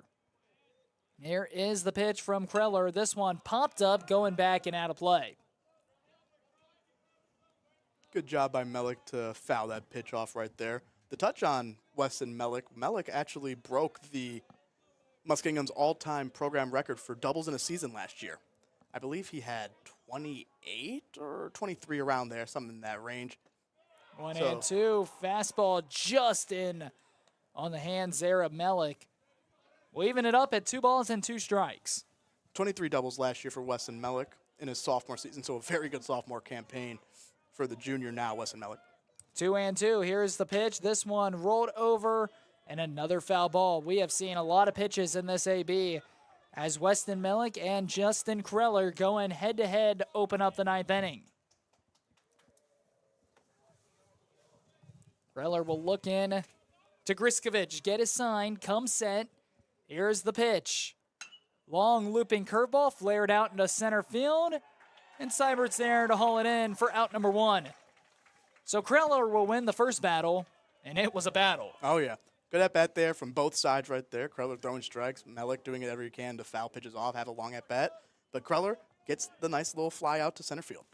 So as I mentioned before, here comes Peyton Carr. Peyton Carr will pinch hit. He'll take the place of Louis Hess as the first pitch is outside. Carr, a senior infielder who stands 6'2", from Bullitt County from Elba, Georgia. Here's pitch on the ground. Shortstop picks it up, fires on over to first. What a play and a nice stretch by Rodriguez in the meantime. As well, a wonderful play there by James McCauley for out number 2. And the Muskies are down to their final out. Haven't got to see a lot of action for McCauley on ground balls at short today, but that is the stuff that he's capable of. Elite arm strength, elite range, just a very good infielder. Kreller looking to go 1-2-3. Here is the pitch. It's in the dirt for ball 1. Gavin Hawk stands into the box. That this lead stands, and if Wittenberg's able to get this final out, the win will go to Nick Cunningham, who threw terrific through his 4 1/3 of an inning. He did bump into some struggles, though, in that 5th inning, and that's ultimately when he was pulled. They went with Kyle Mahan, as this one's popped up, and it should do it. Shallow center field. Center fielder running on. McCauley drifts back, and it will not do it. Runner takes off for second. The throw, and the second baseman was not able to hang on to it. And this game will continue. More life for Muskies. Miscommunication there between Seibert and McCauley. We've seen that a couple of times before. It's an error that's going to go, well, could be an error, could be a hit. Just give it a hit. Could be an error, could be a hit. Really just depends on the situation because it did bounce in front. I think McCauley was the closest one in the area. Yeah, again, another one where that needs to be the center fielder's ball. It's just a tough play for the center fielder ranging back. I don't know if a lot of the times, even with the really clear blue skies, it's hard to see those fly balls for the outfielders. Something that the Tigers are gonna have to clean up in game 2. In a closer game, those can come back to haunt them even more. I don't know if you could pick it up, but Coach Brian McGee was not happy about it in the dugout, and it doesn't matter what the score is right now, right? They want to make sure that they're getting those outs. This one hit down the into left field. It's going to be a base hit. They're going to hold the runner at third, and they're on the corners with 2 put away here in the top of the 9th. So the game will keep continuing. And standing into the batter's box will be Mason Grant from Brownsburg, Indiana. For Muskingum, Mason Grant on the season, 2 at-bats, 0 for 2. So he is looking for his first hit of the year. Mason Grant from Brownsburg, Indiana, the same hometown of catcher Parker Griskovich. So you got them right there next to each other. I don't know if they went to high school together or what, but Greller on the mound, comes to the pitch. This one hit out into right field. Right fielder giving chase, going back, and O'Malley ranging backwards, reaches up, and he will make the grab. An acrobatic catch by Connor O'Malley, and that will bring us to the end of game number 1. The Wittenberg Tigers beat Muskingum 15-5 in game 1 of our 2-game doubleheader. Great game to open it up for the Tigers here at home. You got great outings from Nick Cunningham. Kyle Muhammad's absolutely great, and Kreller slamming the door right there. Top hitting performance from Connor O'Malley, Xander Rodriguez, Rock'n'Roll. Just about everyone hit really well today in the lineup. And the Tigers will now look to sweep Muskingum in game number 2. We will be back in about 30 minutes or so to begin our coverage. Stay tuned and for the Tiger Sports Network as we look ahead as the Tigers look to complete the sweep of Muskingum. The Muskingum Muskies, 5 runs, 12 hits, 2 errors. The Wittenberg Tigers, 15 runs, 17 hits, and 2 errors. It was all Wittenberg. It got close in that 5th inning, but the Wittenberg Tigers will come away with a 15-5 win. And as you mentioned, Dylan, they will go for the sweep. Alongside Dylan Jackson, I'm Jackson Lycap, our producer Clifford, and the entire Tiger Sports Network crew. Thanks for joining us. We'll be back in about 30 minutes or so for game 2 of our 2-game doubleheader. Sir.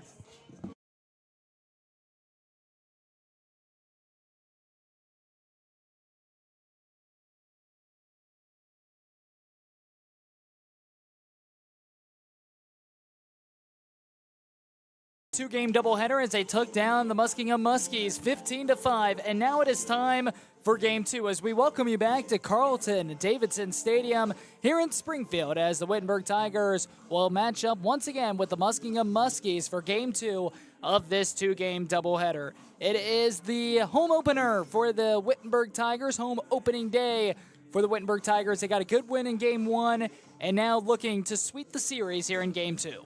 Yeah, yes, Jackson. The Wittenberg Tigers had a very good offensive performance in game number 1, scoring 15 runs. A lot of hitters bringing in runs, bringing in hits for the team as they're looking forward to possibly get the sweep today, going into their doubleheader again tomorrow as they head to Marietta College, as they'll be taking on Eastern Connecticut and Marietta in doubleheader tomorrow. As we talked about at the end of the last game, there were a lot of errors and a lot of mental breakdowns for the Wittenberg Tigers in that first game, and you even said on air that they have to clean this up in this game, especially if it's going to be a lot closer. Exactly, right? Like, Muskingum showed what they are capable of. When the Tigers went up 7-0, the Muskingum came right back and scored 5 runs in that 5th inning and made it a close game again, right? So there's no free passes when it comes to baseball, especially. You have to be able to take advantage of outs that should be outs, right? And that is something that I know Coach Brian McGee is going to harp on over and over again, that stuff can't happen no matter what the score is, no matter what situation, because when it is close, you can't form those bad habits.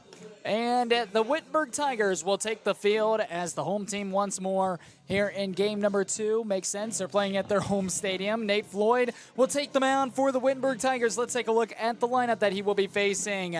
Palomari will lead things off. Tiki will hit second. Melik will hit third. Luis Hess will hit in the 4th spot. Schwartz hitting 5th. Duchesne will hit 6th. Davis will hit 7th. Tallman will hit 8th. And Reeder will hit 9. And once again, Nate Floyd taking the mound today for the Wittenberg Tigers. Nate Floyd on the season, 15.43 ERA. He's pitched in 4 2/3 of an inning. He has had 3 appearances in those 4 2/3 of an inning. And in those 4 2/3 of an inning, he has allowed 8 earned runs. Now, Floyd is not the pitcher that those numbers would suggest. Nate Floyd had himself a fantastic season last year. being third on the team in innings pitched. He appeared in 13 games, starting in 9 of them, winning, going 6-1 for his record. He had a 4.8 ERA, a 1.46 WHIP, has a career K per 9 of 8 per 9 innings. He's striking out 8 guys. So Nate Floyd is a very capable pitcher, and he's looking to turn his season around right here in his first home start of the season. It should be a good one. Muskingum and Wittenberg set to do battle here for game number 2. Let's take a look real quick at the defensive linemen for the Wittenberg Tigers. Before we get things going in the outfield, left field to right field, we're seeing Chalicki playing in the left field. In center field, Ben Seibert, Connor O'Malley out in right field. Across the infield, Alex Nemunitis, I beg your pardon, I had a quick choke up there. Nemunitis will play third base. At shortstop will be McCauley. Second base will be Rocco Royer. Second base will be Luke Thomas. And first place will be Xander Rodriguez. And behind the dish catching will be Rocco Royer, of course, with Nate Floyd on the mound.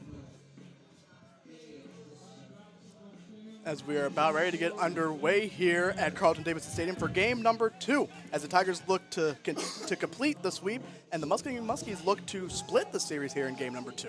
Well, we are about ready to get set. Nate Floyd will put his back foot on the rubber. Game 2 of this 2-game doubleheader. We're underway as a first pitch fastball comes in, captures the inside corner, and it's strike number 1 underway here from Carlton-Davidson Stadium. Floyd, a pitcher who will work out of the stretch. Here is the pitch. This one slider flared out into center field. Seibert going back into the gap, and it's off the wall. It's going to be a leadoff extra base hit for the Muskies, as coasting into second base with a leadoff double is Palmieri. Now, that's a ball where, yes, Palmieri did get barrel on it. Obviously, I'm not trying to take that away from him. But a guy like Ben Seibert will learn more and more as he's starting to play center field out at Carlton-Davidson Stadium. That ball to right center is going to fly. So that ball is going to get out to that warning track towards that wall, right? So you have to understand, know your angles, know that you have to work back when it comes to playing at this field. Standing into the batter's box, here comes Toby Tiki after the leadoff double. Could see a bunt here, potentially get that guy to third. Tiki will square round for a bunt, but it's just a bit off the edge of the plate. He'll pull back, ball 1. Still expecting the bunt here just because they saw doesn't take away the fact that this is an obvious bunt situation. Get that guy to third base with only 1 out with your 3-hitter up next. And then with Tiki's speed, if he puts it in the right spot, it could be a base hit as well. Here's the pitch from Floyd. This one got the bottom half of the zone, strike 1. Good pitch there by Floyd to even the count up. Working that fastball low and away. 1 ball, 1 strike. Runner stands on second base. Floyd comes set, checks the runner back. Here's the pitch to Tiki. This just a bit low, and it's 2-1. No square again for Tiki so far.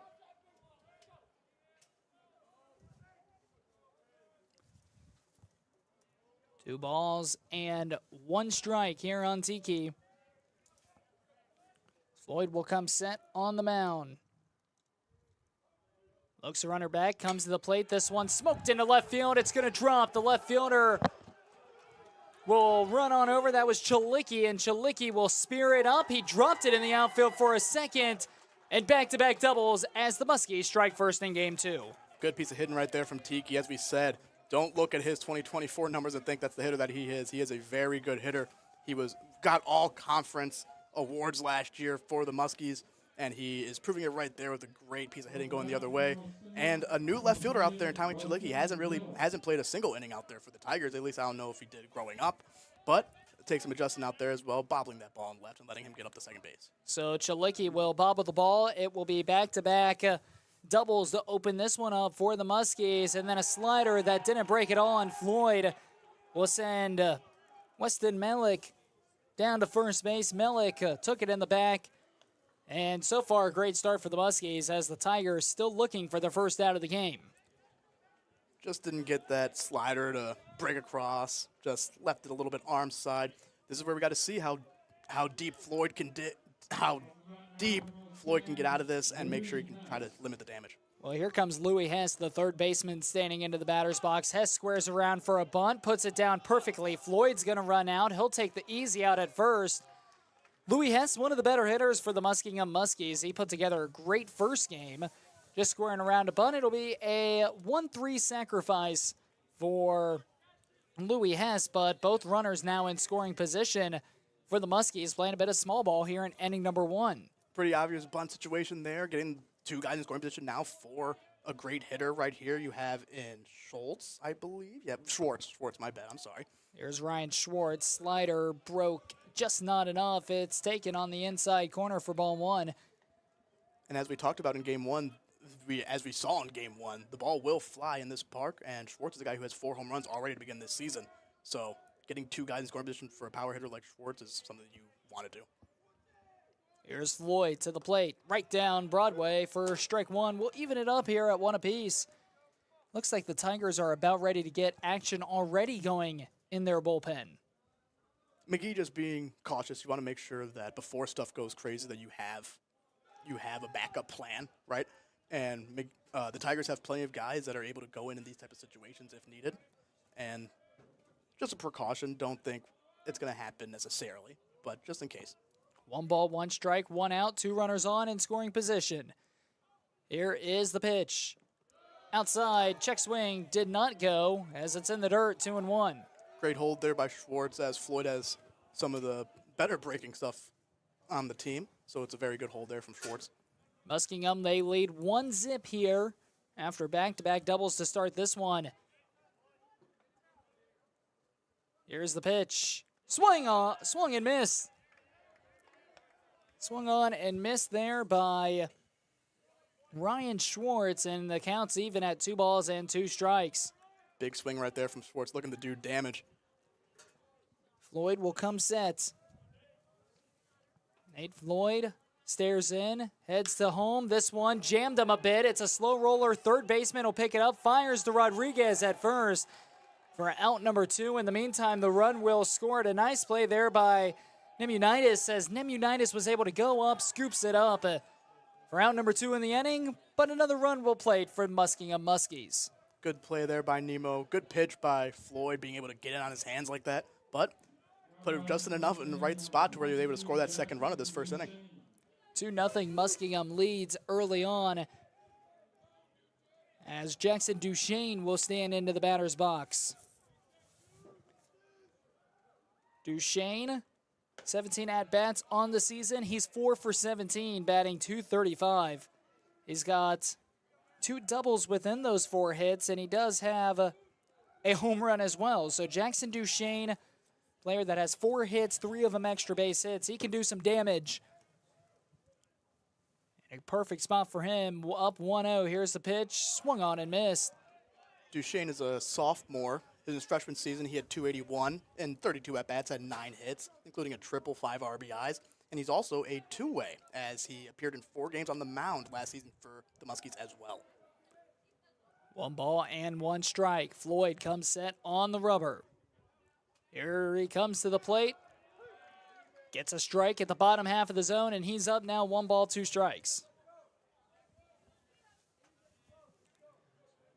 1-2 here on Jackson Duchesne, who we did not see play in game 1, but in the 6th hole here in game number 2. Floyd comes set on the rubber, kicks, deals, delivers, fastball outside corner, and he goes down with a backwards K. Jackson Duchesne down on strikes. And Wittenberg able to minimize the damage, but damage is done. We head to the bottom of the first. 2-0, Muskies leading the Tigers.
Let's take a look at the Tigers starting lineup for Game 2 of this two-game doubleheader. Luke Thomas will lead things off. Alex Nemunitis will hit second. Connor O'Malley will hit third. Matt Moore will hit fourth. Rocco Royer will hit fifth. Ben Seibert will hit sixth. Xander Rodriguez seventh. Tommy Chalicki hitting eighth. And James McCulley hitting ninth. The only change from Game 1 lineup was that Tommy Chalicki will bat in the eighth spot as he is... as Rocco Royer is the new catcher this game for the Wittenberg Tigers. They will be met on the mound by Shohei Yamashita. Yamashita on the season for Muskingum. 9.64 ERA. He's pitched in 14 innings, and he has allowed 15 runs in those 14 innings. So Yamashita certainly trying to get back on track here in this one, but he's going to have to do it against a red-hot Wittenberg Tigers lineup. Yes, Shohei is a freshman at Muskingum from Kyoto, Japan, who went to IMG Academy in Florida. And early on in the season, obviously, numbers could be a little skewed with not a big sample size. And of those 15 runs that he has given up in this early season, 11 of them came in one appearance. The other two appearances, he went 5 innings, no earned runs. He had another appearance with 5 innings, only 4 earned runs. Right, so he's a better pitcher than the numbers may suggest early on so far. Luke Thomas will stand into the batter's box. Thomas, leading off the bottom of the first in the previous game, was down 0-2 before he was hit in the foot.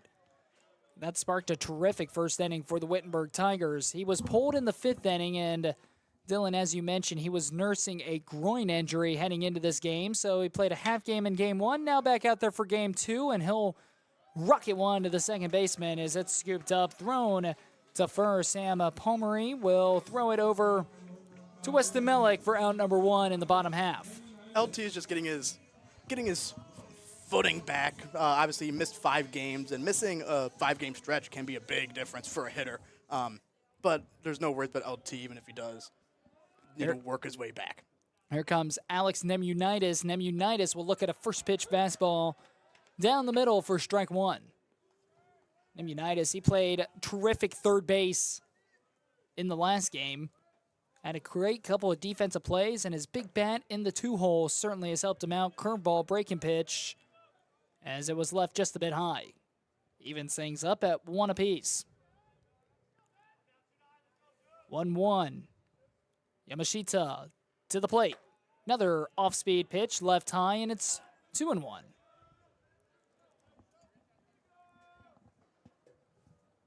2 balls and 1 strike. Yamashita will kick and deal. Delivers to the plate. Fastball got the bottom half of the zone, and we're even at 2 apiece. Good heavy fastball right there from Yamashita, dotting up that low and away corner.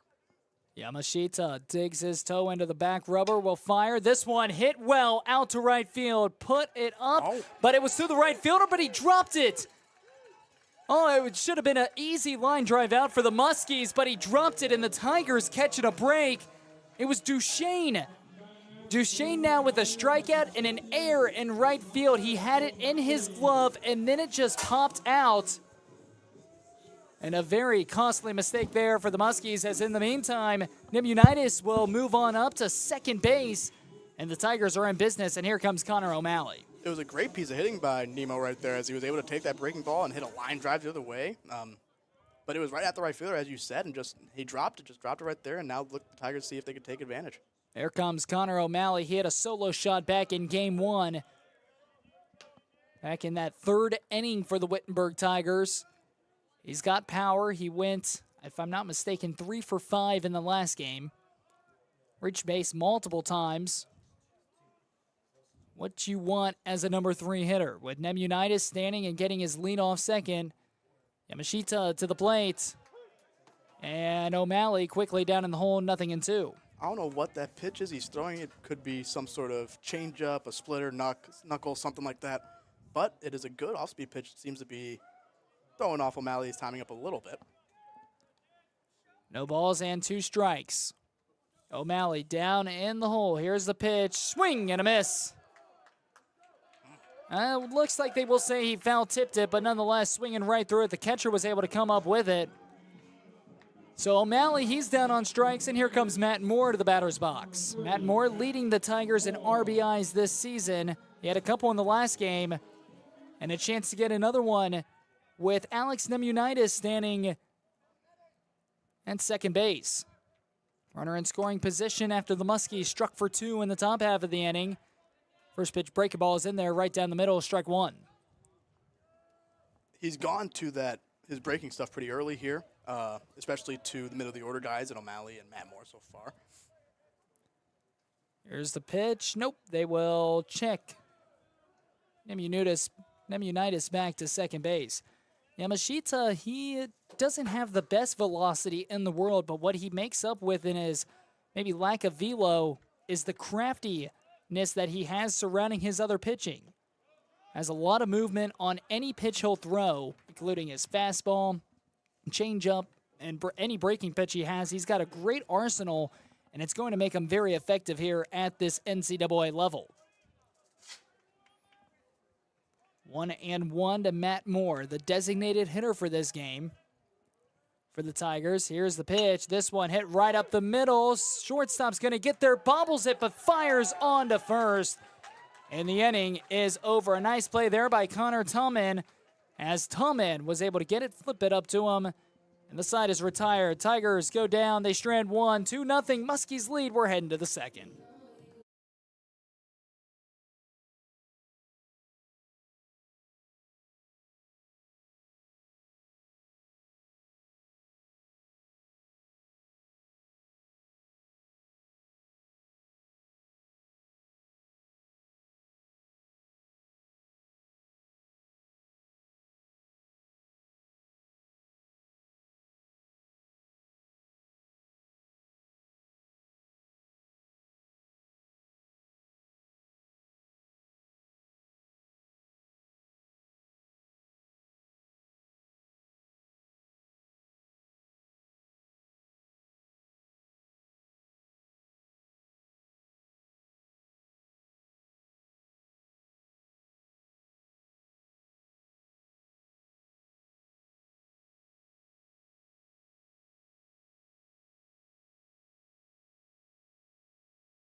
Nate Floyd back on the rubber for the Tigers to begin the top of the second. Muskies struck for 2 off him in the top half of the first, and the Tigers then strand a runner in scoring position in the bottom half of the inning. Jackson Lightcap alongside Dylan Jackson, the crew for today's doubleheader, and all season long. It's going to be a long season. It's going to be a fun season. Looking forward to it with you, my friend. Oh, yeah, of course. You as well. It is great to be back out here at Carlton-Davidson Stadium, and always great to see the Tigers play some baseball here for Wittenberg University.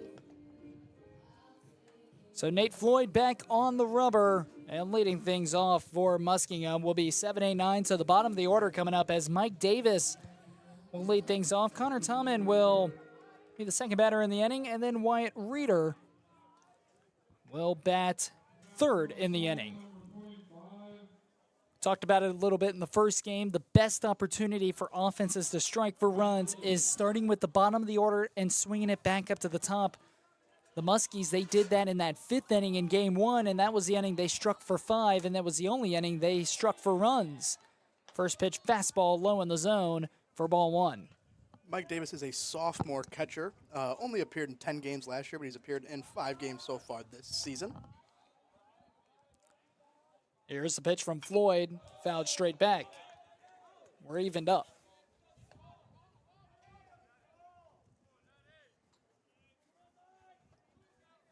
One ball and 1 strike. Here on Mike Davis, the catcher for Muskingum through this contest. And fouled back again. 1 ball and 2 strikes. Mike Davis on the season, 8 at-bats. Still looking for his first hit. He is 0 for 8 to start the season. And he's down in the count 1-2. Here's the pitch. Breaking pitch just broke a bit outside. Maybe a waste pitch there for Nate Floyd. Good spot But a good holdback there by Mike Davis. Wittenberg still has that bullpen fired up. Here's the pitch from Floyd, and it's low in the zone, and we've gone full. Getting this leadoff batter is really big here. You always want to try to start off both sides. As a hitter, as a hitting team, you want to get that leadoff guy on, and as the defense, you want to make sure you can get that first guy out. 3-2. The pitch from Floyd. Hit to first. Oh, what a play by Xander Rodriguez, the freshman. Able to drop down and scoop that one up and step on the bag. 1 up, 1 down to begin the second. Big thing about Xander Rodriguez is very good athlete, very athletic.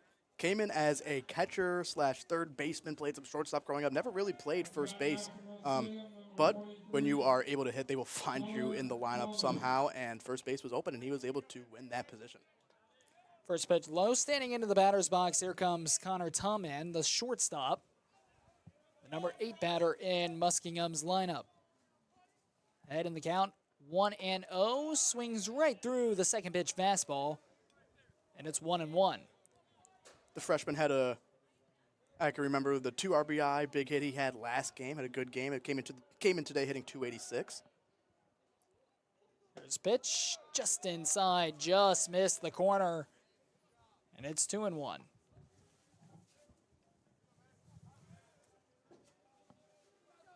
Two balls and 1 strike. Pitch just a tad low, and Floyd, he's falling behind.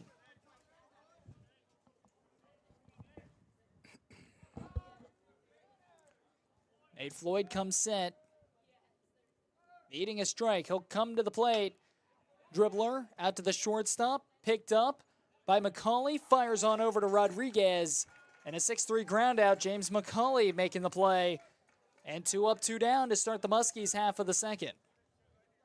Good job by McCauley getting that ball, not waiting back on it, making sure to go up and get it, trust his hands, trust his arm, and making it look easy. And here comes Wyatt Reeder, the center fielder, to the plate. Wyatt Reeder stands in, played in game 1. First pitch swinging on Floyd, pops this one up into foul ground, and giving chase. The Tigers will not be able to get there. Nemunitas was the closest one in the vicinity, but just couldn't track it down.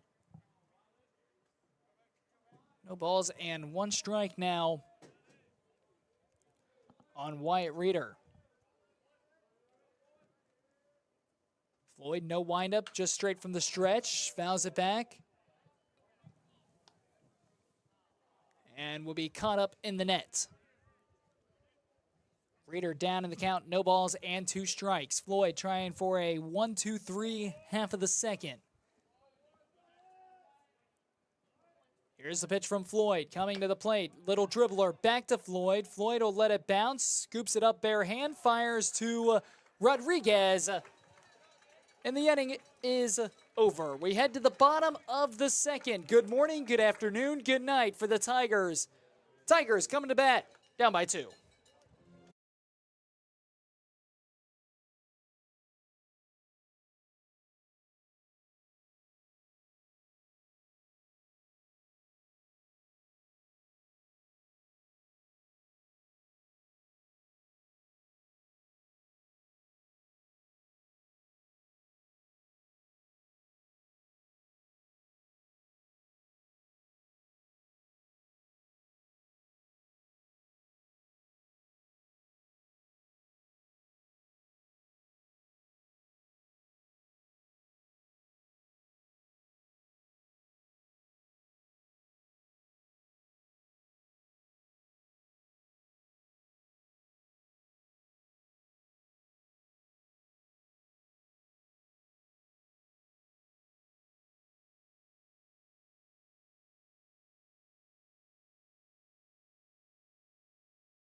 Five, 6, 7 due up for the Tigers here in the bottom half of the second. Jackson Lightcap alongside Dylan Jackson, 2-0. The Muskingum Muskies, they lead here on the Tigers Sports Network. Rocco Royer who had a 3-run bomb in game number 1, will stand into the batter's box to lead off inning number 2.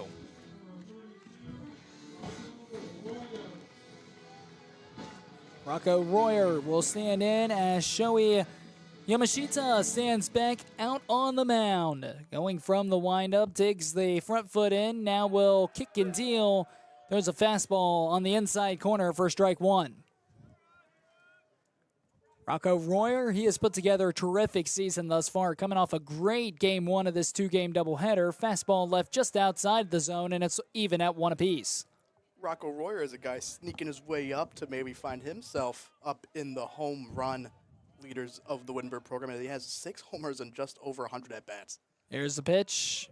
Just a tad low, and Royer up in the count, 2-1.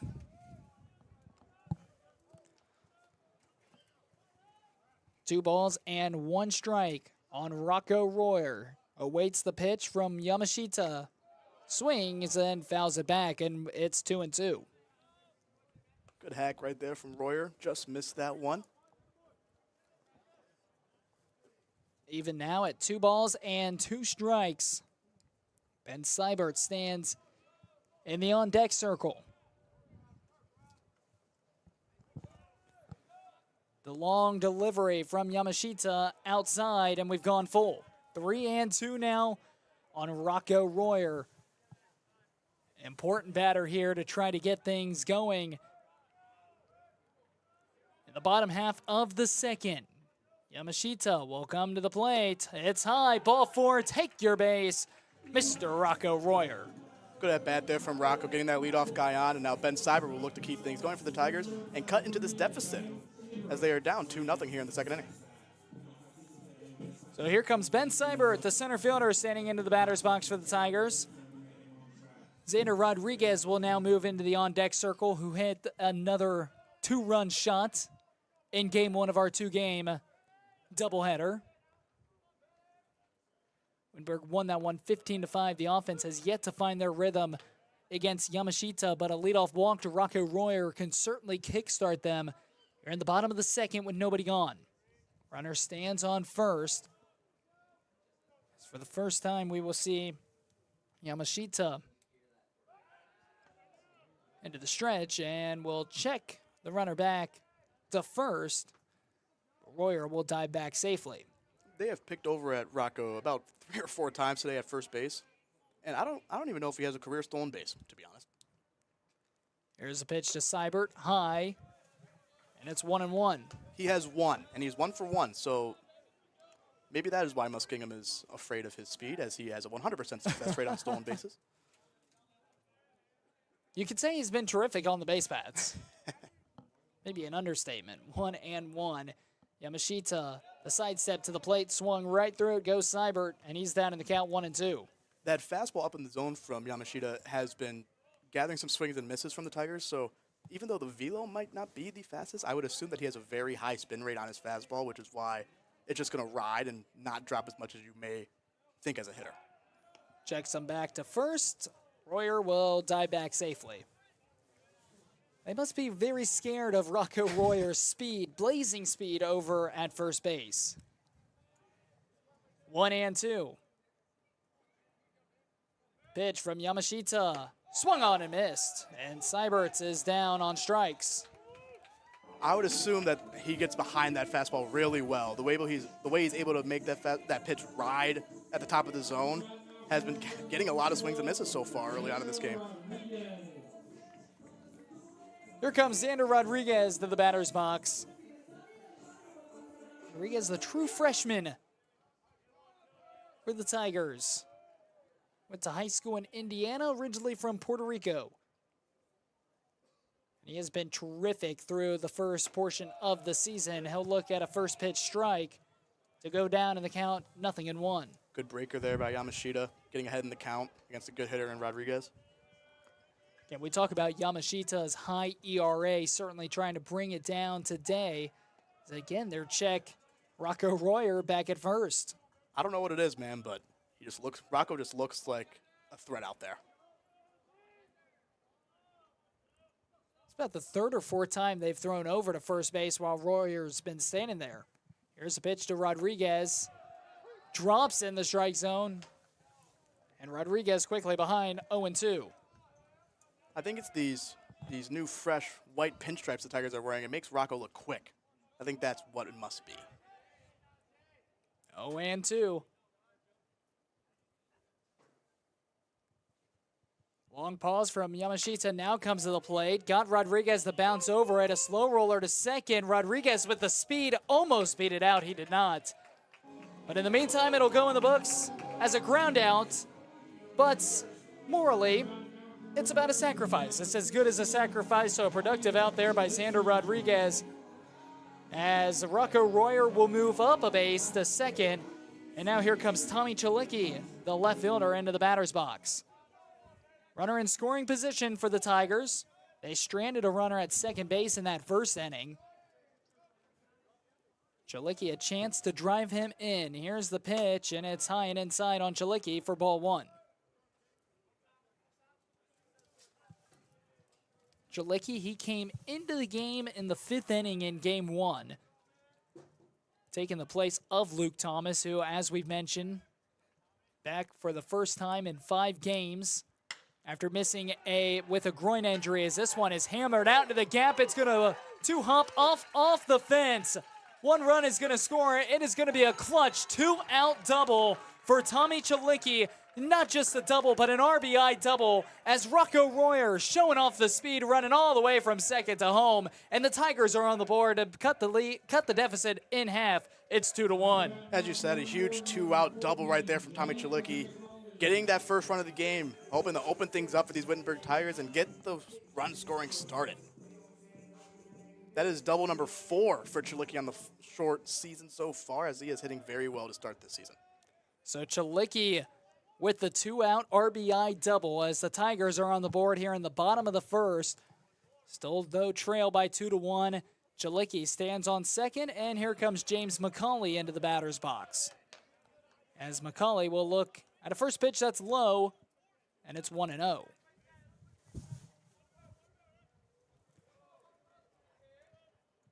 Yamashita comes set. Once again, a long pause. Now will come to the plate. This one roped into left field. It's a base hit. McCauley was able to send it to left field. They're going to wave around the runner. Here comes Chalicki. No throw. Chalicki dives in head first, and the Tigers tie it up here in the bottom of the second after a 2-out RBI single by James McCauley. We talked about it in game 1. I don't know how many it's been, but the amount of 2-out runs by both teams, especially this Wittenberg offense, has been unbelievable. We talk about how important getting that third out is, right? 2-out RBIs can change the game, and just like that, we have a new ball game here. Back to the top of the order. Here comes Luke Thomas. Clutch 2-out hitting here for the Wittenberg Tigers. As they will check McCauley back in. James McCauley, probably the player that you'd want to check back to the bag rather than Rocco Royer, who we were talking about a little bit ago. Yeah, this one makes a little bit more sense. McCauley with 2 outs. And at the top of the order, may be a steal situation for McCauley. They're going to check him back again. He's getting a pretty big lead over there as well. Oh, yeah, he has always has had a pretty good lead. He gets out there, even if he's stealing or not. But as you said, this might be a good time to run during this at-bat if LT doesn't swing away early, being aggressive. First pitch to Thomas, high and outside. When you have a hitter of Luke Thomas's caliber, right, and you have a runner like James McCauley, who's a good athlete over there, you expect to see stuff on the bases with 2 outs, especially because even if James were to get thrown out, you would just come back up with the top of the order coming up, and you would be happy with that. 1-0 here on Thomas. Runner goes. This one fouled back, and McCauley will have to go back to first. Pretty typical right there. I believe that looked like it could have been a hit-and-run situation right there, as LT was swinging away right there. But obviously when you have a good hitter and you have a good runner, 2 outs is a good time to get things moving, because if LT were to hit that ball and put it in the gap, with James' speed, he could score there. McCauley gets his lead off first. 1 ball and 1 strike here on Luke Thomas. Yamashita will check him back to first. He'll dive back safely. McCauley continuing to get these large leads at first base. He's got speed. He had a great jump as well on that one that was fouled back on the previous pitch. 1-1. Yamashita comes to the plate. McCauley stays in place, and Thomas fouls it back 1-2. Now with 2 strikes here with 2 outs, you really, as a defense, have to be expecting some sort of movement. Even if it doesn't happen, you have to expect it because you expect the offense to believe that there might be a breaking ball coming just based off what Yamashita has thrown so far today. You would expect a breaking ball here, getting McCauley in motion. If there's maybe a breaking ball in the dirt, should be a free bag. 1-2. Here's the pitch. McCauley stays in place. This one skied out to right field. Right fielder putting his glove up, working against the sun, as Duchesne will not let this one go in and out of his mitt. He'll make the grab, and the inning is over. The Tigers tie things up. They strike for 2 after a 2-out clutch RBI double by Tommy Chalicki, and then a 2-out clutch RBI single by James McCauley. We're tied at 2. We're heading to the 3rd. You're on the Tigers Sports Network, powered by TKDS.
Back to the top of the order for the Muskies of Muskingum, as Sam Pomeroy will stand into the batter's box. Toby Tiki will bat second, and Weston Millick will hit third this inning. They will all go up for the second time against Nate Floyd, who allowed 2 runs in the first, but had a 1-2-3 in the second.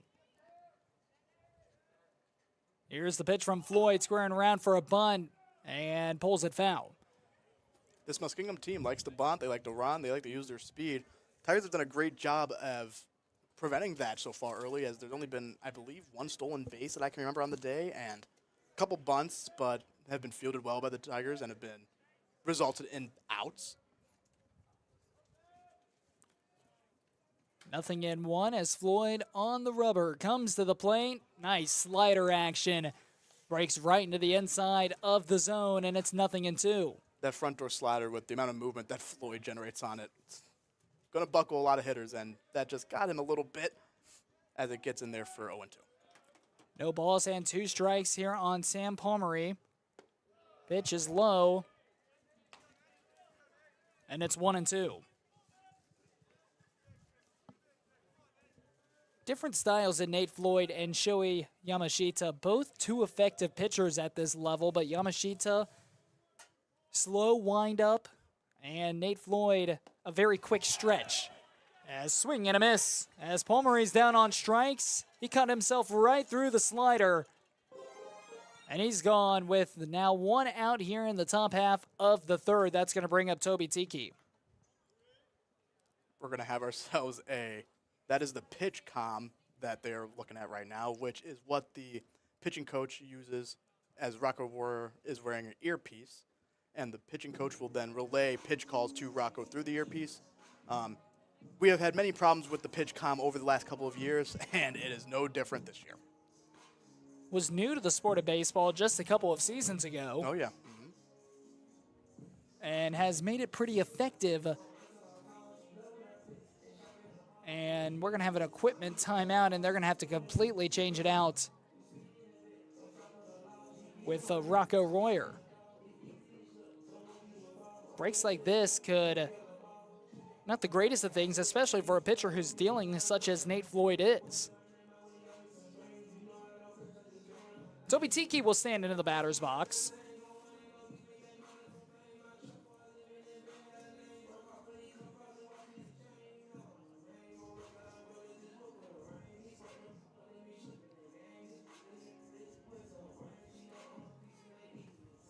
Still awaiting this equipment issue. I wouldn't be surprised if we see in this next inning, if this were to not work, I wouldn't be surprised if we see them if Rocco puts on the wristband, which is another way that the Wittenberg Tigers will relay pitch calls through a sign/number system. New batter, here comes Toby Tiki to the batter's box to face Floyd for the second time. First pitch is outside.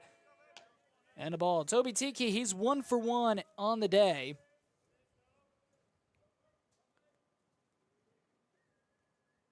And he also has an RBI as he drove in Palmery in that first inning to give the Muskies a lead. Pitch got the outside corner. We're knotted up at 1 apiece. 1 gone here in the top half of the third and a tie 2-2 game. Here's the pitch from Floyd, just off the outside corner. And Toby Tiki up in the count. It is always interesting. You always hear about the lefty-righty matchups as a pitcher and a hitter. Floyd to the plate. You hear about the lefty-righty matchups as a pitcher and a hitter. For a guy who throws at the arm slot of Nate Floyd, sometimes it's not an advantage to be a sidearmer against a lefty, as your balls are going to run away off the plate. You throw your slider, you're probably using the batter as an aiming point almost, as you'll sometimes see that they prefer to face a right-handed hitter. 2-2, the pitch. Outside, we've gone full, 3-2. Weston Mellick, the first baseman, stands in the on-deck circle for the Muskies. 3-2. Kicks, deals, delivers the payoff, fouled back, we'll do it again.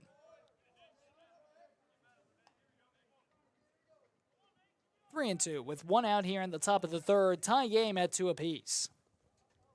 Beautiful day. Carlton-Davidson Stadium here in Springfield. 3-2. The pitch. Just outside, ball 4. So Tiki's on after the 1-out walk as he'll trot down to first base. And here comes Weston Mellick to the batter's box for the second time today. Floyd right here, expect him to be looking for a ground ball, trying to generate that with ground ball type of pitches, try to get this double play and get themselves out of this inning. And also expect the Muskies to be running, try to get themselves out of that situation themselves. Deep breath from Floyd, comes to the plate, off speed, but it was just outside. Had some weird rotation on it. Can't necessarily point my finger on what it was. That was a changeup. That was definitely his slider. Definitely his slider right there, as he gets a lot of crazy movement on that pitch. Here's the pitch. Swing and a miss. Swung on a miss there. Weston Mellick coming off a great game in Game 1 where he hit in the number 2 hole. He was bumped down to hit third here in this one. 1 ball and 1 strike. 1 out, runner on first. Swings right through it. Mellick down 1-2. 2 strikes here. You've seen Floyd go to that breaking ball. You got a 3-hitter up. Expect probably an off-speed here. You might see Tiki in motion over at first. Tiki with some speed. He was disruptive on the base paths in the previous game. He'll stay put. Here's the pitch. Check swing. He went through it. Good pitch by Nate Floyd. Weston Mellick, he's down on strikes. So Mellick is gone for out number 2 here in the top half of the third. And here comes Louis Hess, the third baseman, to the batter's box. The Tigers pitching staff and catchers as well have done a tremendous job holding these base runners so far. Louis Hess, he dropped that sacrifice bunt back in the first inning. As I referred back to, this Muskingum team is a team who steals over 3 bags a game last season and this season so far. Pitch from Floyd, swing and a miss. Looks like Hess wanted to go golfing. It was low, and he swung right through it. Down in the count now, 0-2 with 2 outs. Toby Tiki gets his lead off first. Floyd comes set. Here's the 0-2, the payoff. Swing and a miss, back-to-back strikeouts for Nate Floyd. As we're at the intermission of the third inning. 2-2 the score. Tigers coming to the dish, looking to take their first lead of game 2.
Two balls, 2-2 the score here in the third inning. Jackson Lycab alongside Dylan Jackson as this one is sawed off.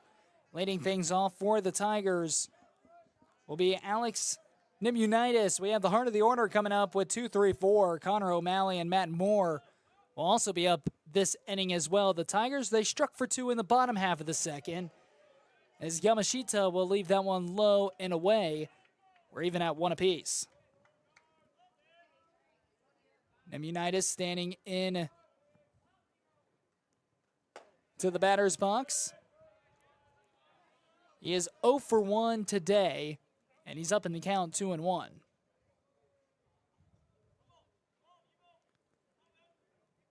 Two and one here on the third baseman. Yamashita to the plate, swing and a miss. Got Nimunitis chasing just a bit. It was high and inside, and he swings right through it. We're even at 2. When Yamashita gets that fastball up in the zone for strikes, it seems to be a very tough pitch to hit so far for these Tigers. 2-2. Here's the pitch. Breaking ball, sawed off, foul ball. We're doing it again. Just a gorgeous Saturday here at Carlton-Davidson Stadium, home of the Tigers.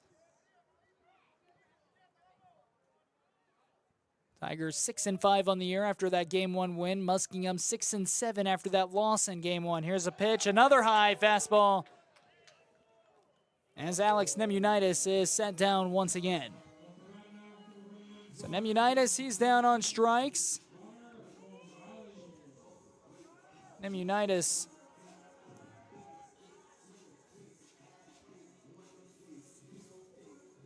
will be out number 1 here in the bottom half of the third, and here comes Connor O'Malley standing into the batter's box. This one hit on the ground, second, I beg your pardon, scooped up, fires it over, and Weston Mellick will be able to squeeze them in.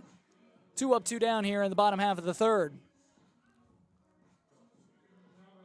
Here comes the cleanup man, it's Matt Moore. Good barrel there by Connor O'Malley, just... Oh, yeah, good barrel by Connor. Just hit it into the ground. It was an outside pitch, pulled it, probably could have waited back a little bit longer. But Yamashita has done a great job keeping these Tigers' bats off balance so far, other than the 2 runs in that second inning. But he wasn't really beat around that hard either in that inning. Off speed, got the bottom of the zone. Matt Moore down in the count, 0-1. Curveball just didn't break enough. Just left a little bit too far on the inside. And it's 1 ball and 1 strike. Matt Moore awaits from Yamashita. Here's the pitch. Moore lifts this one up, but back and out of play. just barely out of play on that first base side. Putting some of the Wittenberg baseball fans in danger over there, as we got a good crowd here today for the Tigers home opener. There is quite a bit of people here. There was a lot more for game one. We have quite a bit of people here for this two-game doubleheader. There was some tailgating going on before the games as well. Baseball is back in Springfield. 1-2. The pitch swung on and missed. 3 up, 3 down. Yamashita goes right through the heart of the order, and we are heading to the fourth. Through the first 3 innings, Muskingum, 2 runs off of 2 hits. Wittenberg, 2 runs off of 3 hits. 4th inning coming up next. You're watching Wittenberg Baseball here on the Tiger Sports Network, powered by TKDS Sports.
Nate Floyd takes the mound for inning number 4 and a 2-2 tie.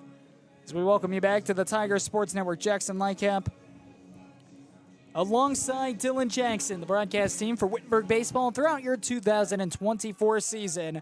Leading things off will be Ryan Schwartz, the designated hitter, 5-6-7 due up for the Muskies here in the top half of the 4th. Nate Floyd coming off a 1-2-3 inning, as he has looked terrific. He allowed the 2 runs in the first, but since then he has been on point. This one fouled back, 0-1, he's up in the count. Got ourselves a little pitcher's duel going on so far in this game. Only 2 hits apiece.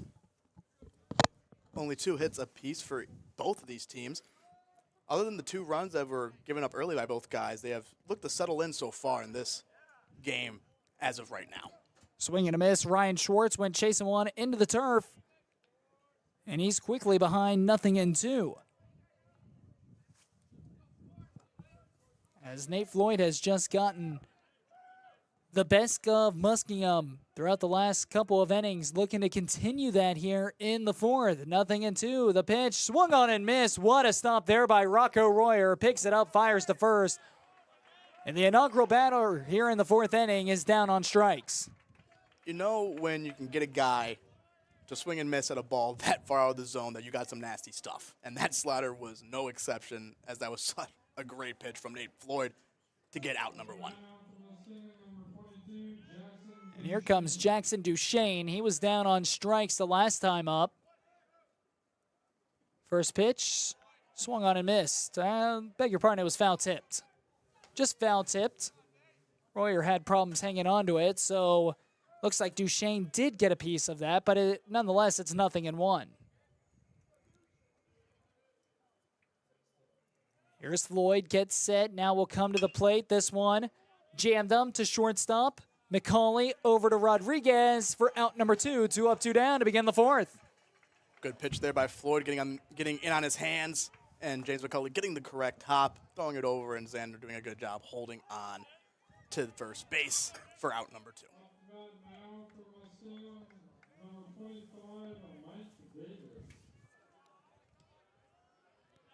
And here comes Mike Davis, the catcher, standing into the batter's box. Floyd, he has allowed 2 hits in this game, both of them coming back in the first inning when Muskingum plated 2 runs. And in fact, it was the first 2 batters of the entire game. Since then, he has been on point.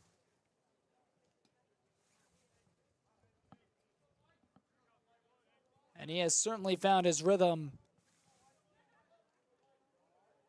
for the Tigers. He's allowed 2 hits and 1 walk. Inside, and now a hit batter to go along with it. Just nicked him here. Just nicked him right there, but just went a little bit too far inside to Mike Davis. If there's hit by pitches, obviously you're not okay with any of them as a defense, but if there are ones you're okay with, it's when you are challenging with the fastball inside, establishing that inside part of the zone. The ones that you really don't like are the ones where you miss your spot completely or you throw a breaking ball and hit a guy. It's like, all right. Or something really. On nothing in 2 count or exactly. A 1 and 2 count. First pitch down the middle as Floyd will try to continue to get back to work. That'll end his perfection from the last couple of innings from Nate Floyd. But he has still been very dominant throughout this one. They're going to square around a bunt. Misses it completely. Tomlin stands into the box. As Tomlin on the day is 0 for 1.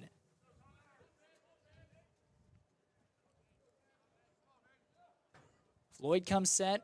Runner gets his lead off first. That's Davis. Fastball just a bit low.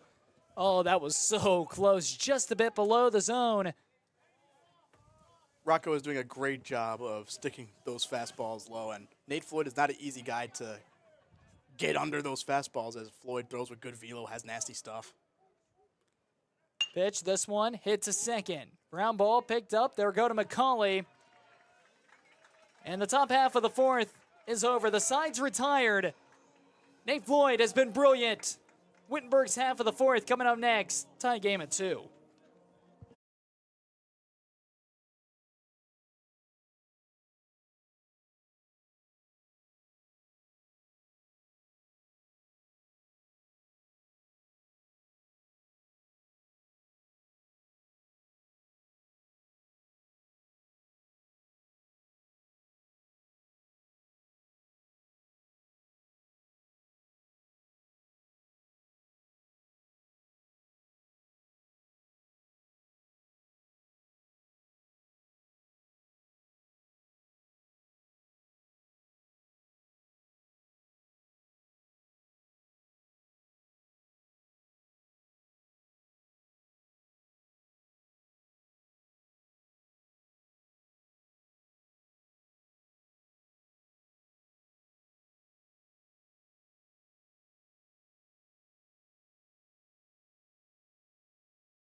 Five, six, seven due up for the Tigers here in the bottom half of the 4th. Rocco Royer will lead things off. Shuei Yamashita, we talked about his ERA entering this game, and it has not been where you want it to be. 9.64 ERA. He's allowed 15 runs through 14 innings, but today, outside of that 2nd inning, he has put up a couple zeros on the scoreboard. And like we said early on, right, like the numbers right now have been a little deceiving, even coming into this game, because his walk numbers were pretty good. He wasn't walking too many guys. He struck out a good number of guys. He just had that one blow-up game, and early on, that can destroy a guy's ERA. And we see the potential that this freshman has. He has good size. He has good pitches, good command, and he's pitching very well so far. And a lot of craftiness on the mound as well. He loves his movement, and he loves his breaking stuff. As Yamashita comes to the plate, and he's up in the count, no balls and 2 strikes.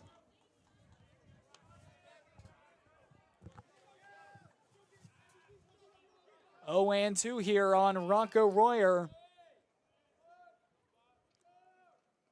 Long delivery from Yamashito. Another fastball, saws him off. Strike 3, he goes down swinging. So Rocco Royer is down on strikes. And here comes Ben Seibert with one gone here in the bottom half of the 4th. Great location there by Yamashito, just putting it in that high inside part of the zone. Hard pitch to get to. Rocco Royer, he drew a walk his first at-bat. He's down on strikes his second at-bat, and another high heat there as Ben Seibert goes right through it. I would really love to know what Yamashita's spin rate on his fastball is, because the amount of swings he's getting on these high fastballs out of the zone is remarkable. This one, low fastball in the zone, just missed low, and it's 1-1. A guy like this, you're going to see him go fastball up in the zone inside, and then his breaking stuff will be the stuff you see low. And I would assume that when he's missing that fastball in the middle of the zone, that's where he might get in a little bit of trouble, or when he's not commanding his breaking stuff as much. But right now he's doing both of those things, and you see the potential that this kid has got. Spikes that one in the turf, and Ben Seibert is quickly up 2-1 with Rodriguez standing in the on-deck circle. One away here in the bottom of the 4th, 2-2 tie. That one just a bit high. Maybe a tad inside as well with it. And Seibert well up in the count, 3-1. You should see the Tigers start to adapt a little bit and lay off that high pitch, but 3-1, and a hit by pitch. Ben Seibert, another guy up there in the career hit by pitch totals. Last season, I think he had 12 just last year. Adding on to that number, putting him higher up in that list. Seibert just stood there like a statue. It was 3 balls. It doesn't matter. He wanted the hit by pitch. You got to learn as a hitter early on that you got to learn how to get hit, and being able to do so is a big thing. That's free bases, right? Anything that you do to get on base, especially with a guy with Ben's speed, like him being on base is a big thing. He's got a big lead over there at first as here comes Rodriguez into the batter's box. Xander Rodriguez will stand in and look at one down and in for ball 1. Rodriguez stands into the box 0 for 1 today.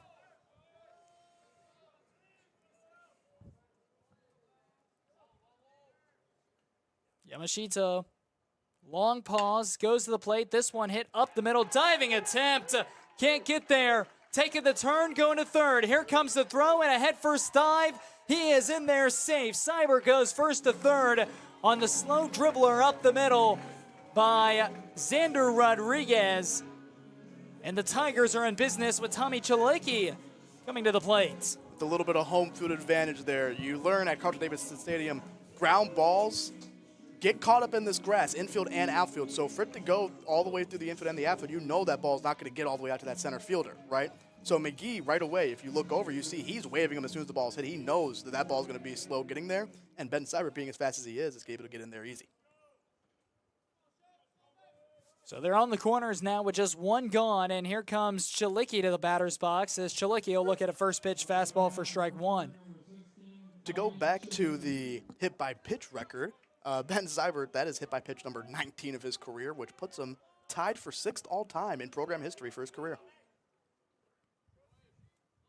No balls and 1 strike here on Chalicki, who had a clutch RBI double his first at-bat, 2 outs back in the 2nd inning. He's got a chance to do it again here with just 1 out. Tigers still looking for their first lead of Game 2. They won the first one 15-5. Tommy has grounded out earlier in the game, in the first game, and has grounded out in a couple double plays so far this season. So a ball right here, you want to drive into the air, get a sac fly, or maybe even find a gap for a double. Here's the pitch. Up the middle. Base hit. Tigers will take the lead. Chalicki 2 for 2 with a couple of ribbies as well, as he took a fastball, hit it right up the middle. Seibert will score, and the Tigers on top 3-2 for the first time today. And this is what baseball's about, man. Being able, your bottom half of your order, right, starting off, leading off this inning was Rocco Royer in the 5 spot, which is in the middle of your order, but now 6, 7, 8 are able to produce that run right there. As I look on here, the top 6 hitters in the Wittenberg lineup don't have a hit so far today, right? But then you look, Xander Rodriguez in the 7 hole has a hit. Tommy Chalicki has 2 hits. James McCulley is 1 for 1, right? It's a full team effort. Just because the top of the order isn't hitting doesn't mean you can't produce runs, and the bottom half of the order are doing that today. Tigers will play to run here in the fourth. Still one out. And there are one gone, I beg your pardon. As here comes standing into the batter's box, it is James McCauley. He had an RBI single the last time he was up into left field. That tied the game at 2 in the second. He'll have a chance to add to his RBI total and his hit total here. Catcher telling Yamashita to step off. There might be miscommunication on the pitch call right there. As there's a guy on second base, so you have different signs. So this guy at second base can't steal the signals and relay over to James McCauley. So catcher might have been a little crossed up there. Pitch right down Broadway for strike one. McCauley, a terrific defender. He has played shortstop, and he has been amazing at the shortstop position. Pretty good at the plate as well. Certainly a player you want in the 9 hole to flip things back up to the top of the order. 0-1.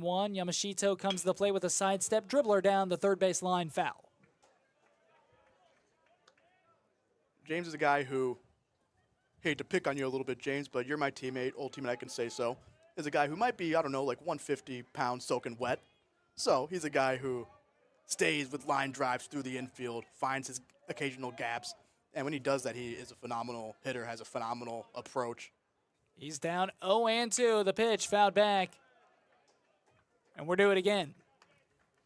McCauley a little antsy after that one. You could see him looking down at his third base coach, gripping his fist. He knew he was on it. He's been able to barrel up a couple. It just not has gone fair in this at-bat. The 0-2. With 2 on and 1 out. Here's the pitch. Swung on and missed. Breaking pitch in the dirt. Got him chasing. No throw down to first because first base is occupied. And we have 2 on with 2 outs as we flip back to the top of the order. And here comes Luke Thomas. Great pitch there by Yamashita. Good breaking ball low in the zone. Getting him to swing at it. Now Luke Thomas. We'll see if the Tigers can do a little bit more 2-out magic and get another run here. So Luke Thomas will stand into the box. With 2 on and 2 out, Tigers a strike for 1 here in the fourth. And they lead by 1. This one hit. It's a blooper into left center field. It's going to find the gap. 1 run's going to score. They're going to send runner from first to third as Chalicki will go into third.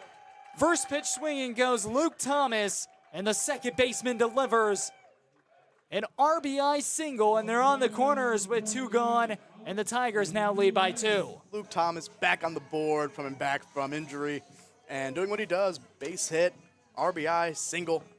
As the Tigers, another 2-out RBI, another 2-out run.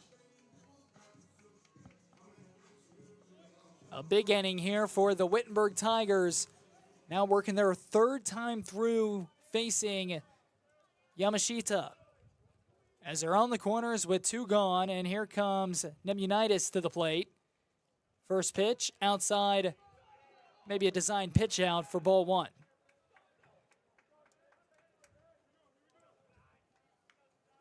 This is what we're talking about when we say bottom of the order produce, swing it back to the top. As Luke Thomas was able to deliver, and if you get the sense if Nemunitis can find his way on base, then you're going to have a big bat in Connor O'Malley coming up next. Oh, yeah. What's it called? Like we just said, that was the first hit. Out of the 1 through 6 hitters in the lineup, like I said, before that at bat, everyone was 0-for, right? And so LT producing the first hit for the 1 through 6 hitters in the lineup. Sometimes it takes the bottom half of the order to get things going for the offense. 2-0. Yamashita to the plate. Inside fastball called for a strike. Good spot right there. Going back to what you were saying about how you were talking about 0 for 6. The 1 through 6 batters have not been able to get a hit up until Luke Thomas. Well, in your very young broadcasting career, you will learn of a thing called a broadcaster's jinx. And you just had your first one there. It was in favor of Wittenberg, swung right through it. We even the count 2-2. I will make sure then that I will always try to jinx for the Tigers' favor. We have the power of the outcome of this game right here in our hands. It's a good point.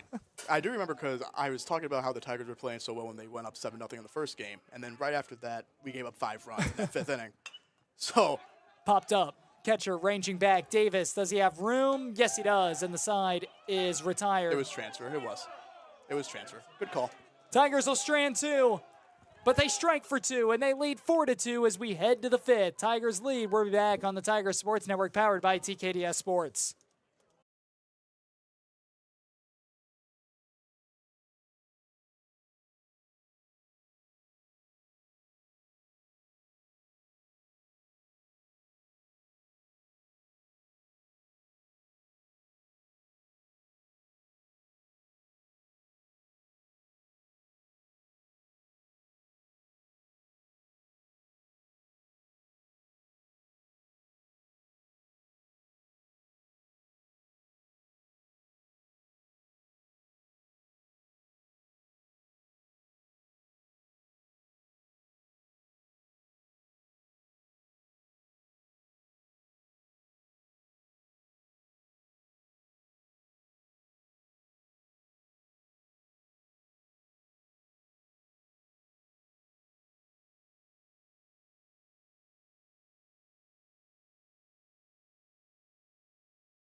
Top of the 5th coming up here at Carlton-Davidson Stadium, home of the Wittenberg Tigers. And the Tigers, they lead 4-2 as we welcome you back here to the Tiger Sports Network. And it looks like we are having some music issues. The press box was wanting to have a little bit more longer of an intermission. We're in the 5th inning here. Here is the pitch. This one popped up. Foul ground. They have room, but it will not be able to be tracked down. Left fielder was the closest one there, but there was no way that Tommy Chalicki was going to be able to track that one down. Almost might have hit senior Joe Horosco over there in the pen. Orozco warming up for the Tigers. The Tigers have had the pen warmed up, and they have been utilizing the pen, it seems like, all game long. But Nate Floyd has been terrific. Floyd, is a guy who's going to generate a lot of swings and misses. He throws hard, he throws nasty stuff, right? So he's going to be a guy who generally his pitch count is a little bit higher, right? Not going to get as many weak contacts early in counts. So with that being said, being able to have a guy who's at least throwing, right? It'd be a shame if you don't have a guy even ready at all and it's the bottom of the 5th inning and things were to go haywire or his pitch count were to get too high and you don't even have a guy warmed up yet, right? So Joe being out there just lightly throwing right now, so when it is time for him to start warming up, he'll be ready.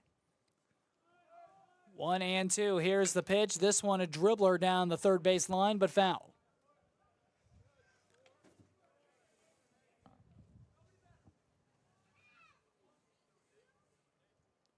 (4-2) the score. We're in the top of the 5th with nobody out. 1 ball and 2 strikes.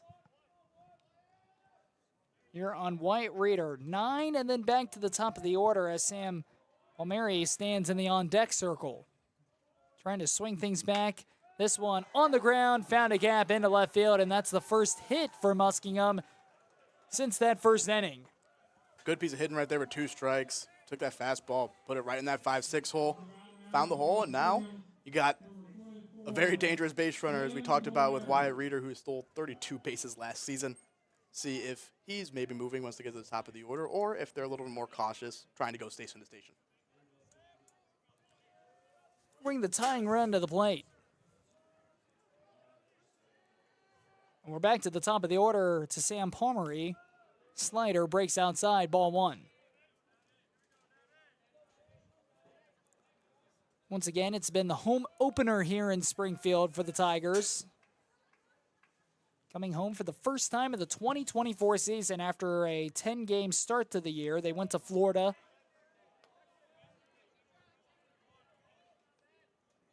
happen. You talk to anybody at Wittenberg, excited that they're back. Of course, the first 10 games of the year, every season, are interesting. It's a completely different ball game, really, because you are out of town. Oh, Pitch behind the batter, goes all the way back to the backstop. It's going to be a wild pitch against Nate Floyd, and in the meantime, Wyatt Reeder will advance to second. So now the Muskies have a runner in scoring position and a 3-0 count on Palmery with nobody out here in the fifth. But I was just saying, like, you're out of town. You're not in your environment. Your schedule's completely different. You're not, like, having class during the week, right? You're not having the same practices every day. So coming back home and, like, getting under your routine, understanding how it works when you're going to be at home is a much different baseball. Here's the pitch. That's a strike. Palmery thought it was low, and it'll bring the count to 3 balls and 1 strike.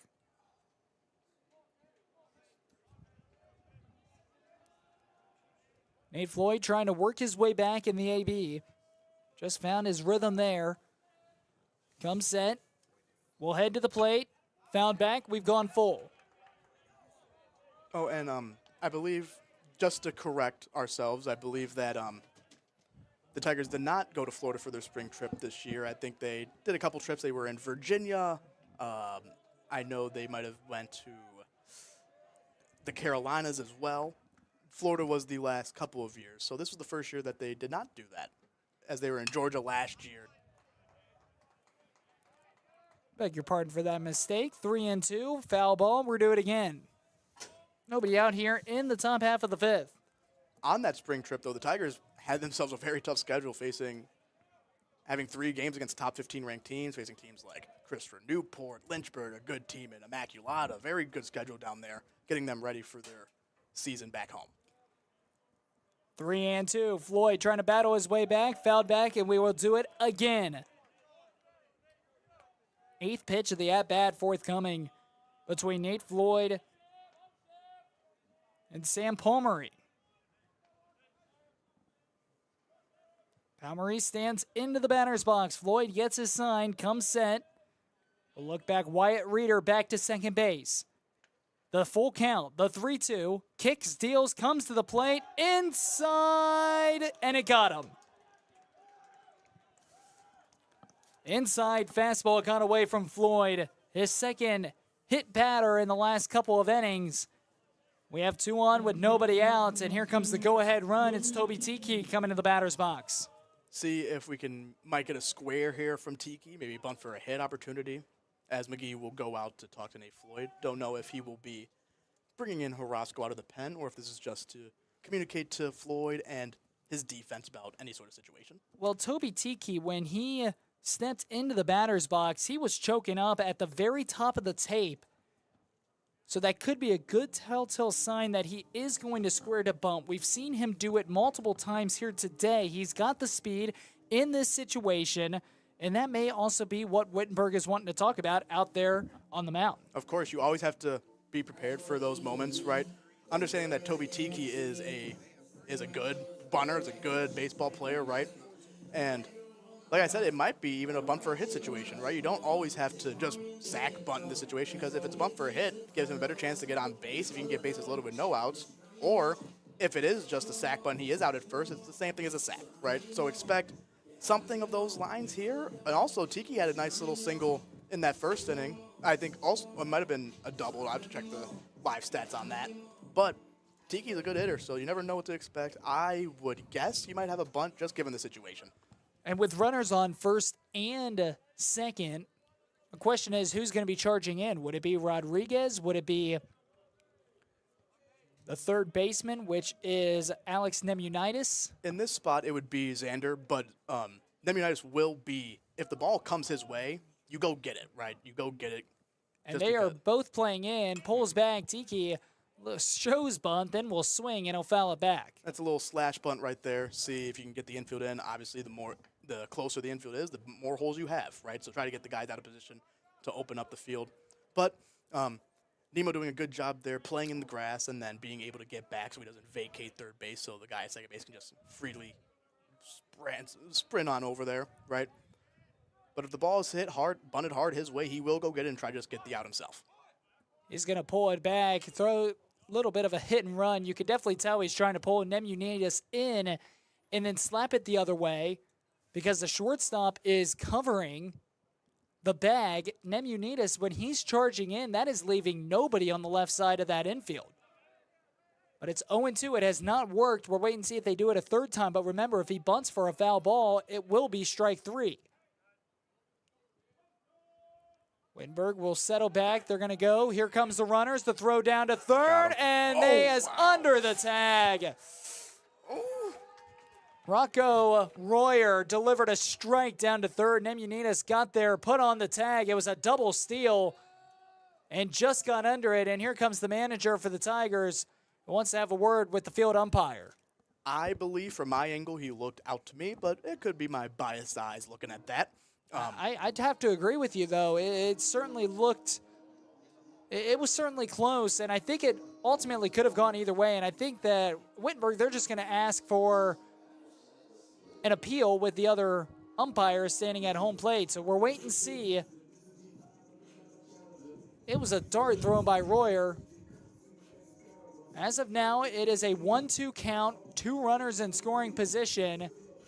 And it is confirmed by the home plate umpire. He was in under the tag, and the umpires down on the field, they ultimately have the better view than what we do way up here in the press box. And very rarely will you see, on a tag play especially, right? You'll very rarely see another umpire change the call because that is his call, that umpire in the field, right? So you're not going to see very many appeals do get changed unless it is so obvious to where the home plate umpire is willing to change it. Pitch in the dirt. Nice block by Royer. And we're even at 2-2. The umpires today have done a terrific job in both games, Game 1 and in Game 2. Certainly not easy work being down there as an umpire, especially in today's day and age of baseball. 2-2. 2 on in scoring position. Here's the pitch to Tiki. Tiki saws it off, and it's fouled into the bullpen. Very unforgiving job being an umpire, right? Like, no one really is going to give you credit for your good calls. And no one is going to, and everyone is going to blame you for the quote-unquote bad calls. Everybody's eyes. I mean, one side's always upset. It's going to be a bad call on either side, no matter which way you look at it. Here's the pitch inside. And we've gone full, 3-2. They do have a free base at first. A walk here wouldn't be the worst thing because then you get the force at the plate and a force at any base. But I'm sure that they want to keep Tiki off the base pass, especially with Melik in the on-deck circle, the number 3 batter in the heart of the order coming up. 3-2. Here's the pitch. This one up the middle. Diving attempt. It goes right under McCauley's glove. 1 run's going to score. The 2nd run's going to score, and we're tied up here in the top of the 5th. Great piece of hitting right there from Tiki. Taking that ball other way, right past the outstretched arm to McCauley. Ties the ball game up at 4-4. And I believe we may be seeing a pitching change. If not, Floyd will keep on going. But either way, very good piece of hitting by Tiki, able to bring in those 2 runs as if he got himself another new ball game here. Muskingum will strike for 2. It looks like McGee will stay in the dugout, so never mind. So Nate Floyd, he will continue on in a 4-4 game. Here's the pitch, slider, got the inside corner, strike 1. Tiki will stand at first base. He's got the speed. And now we're into the heart of the order with Weston Melik standing into the batter's box. We talked about early on Tiki's numbers coming into the game this season have been the greatest, but last season we saw his stats and how good of a player he was for the Muskingum Muskies, and he has shown that here today. Ball on the ground and will be blocked by Royer. Great block by Royer right there. Catchers from both teams today have been on point. Workhorses of the defense, the leaders of the defense as well. Slider just a bit low.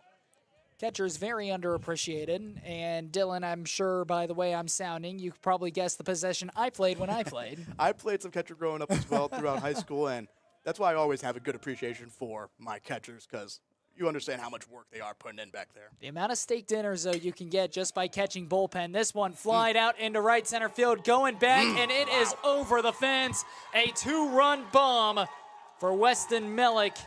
And the Muskies are back up by 2. Great piece of hitting from Melik right there. Hitting a line drive the other way, right into that wind tunnel as we talked about. And man, did he barrel that ball. And that ball is gone for the Muskies to take the lead in this ball game. That'll make it a 6-4 game in favor of Muskingum. A 2-run bomb off the bat of Weston Melik. And here comes a call to the bullpen. Muskies strike for 4.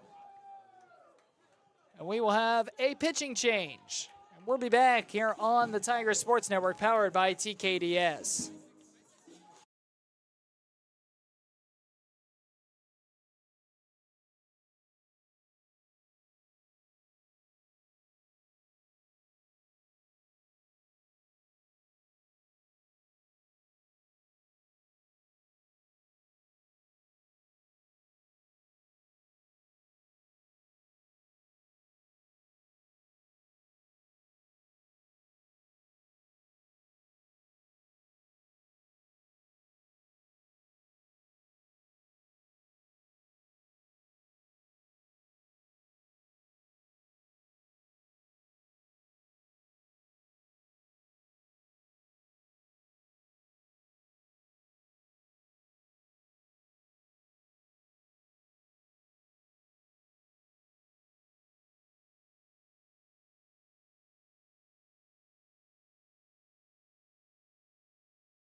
Junior Owen Treese will take the mound for the Wittenberg Tigers.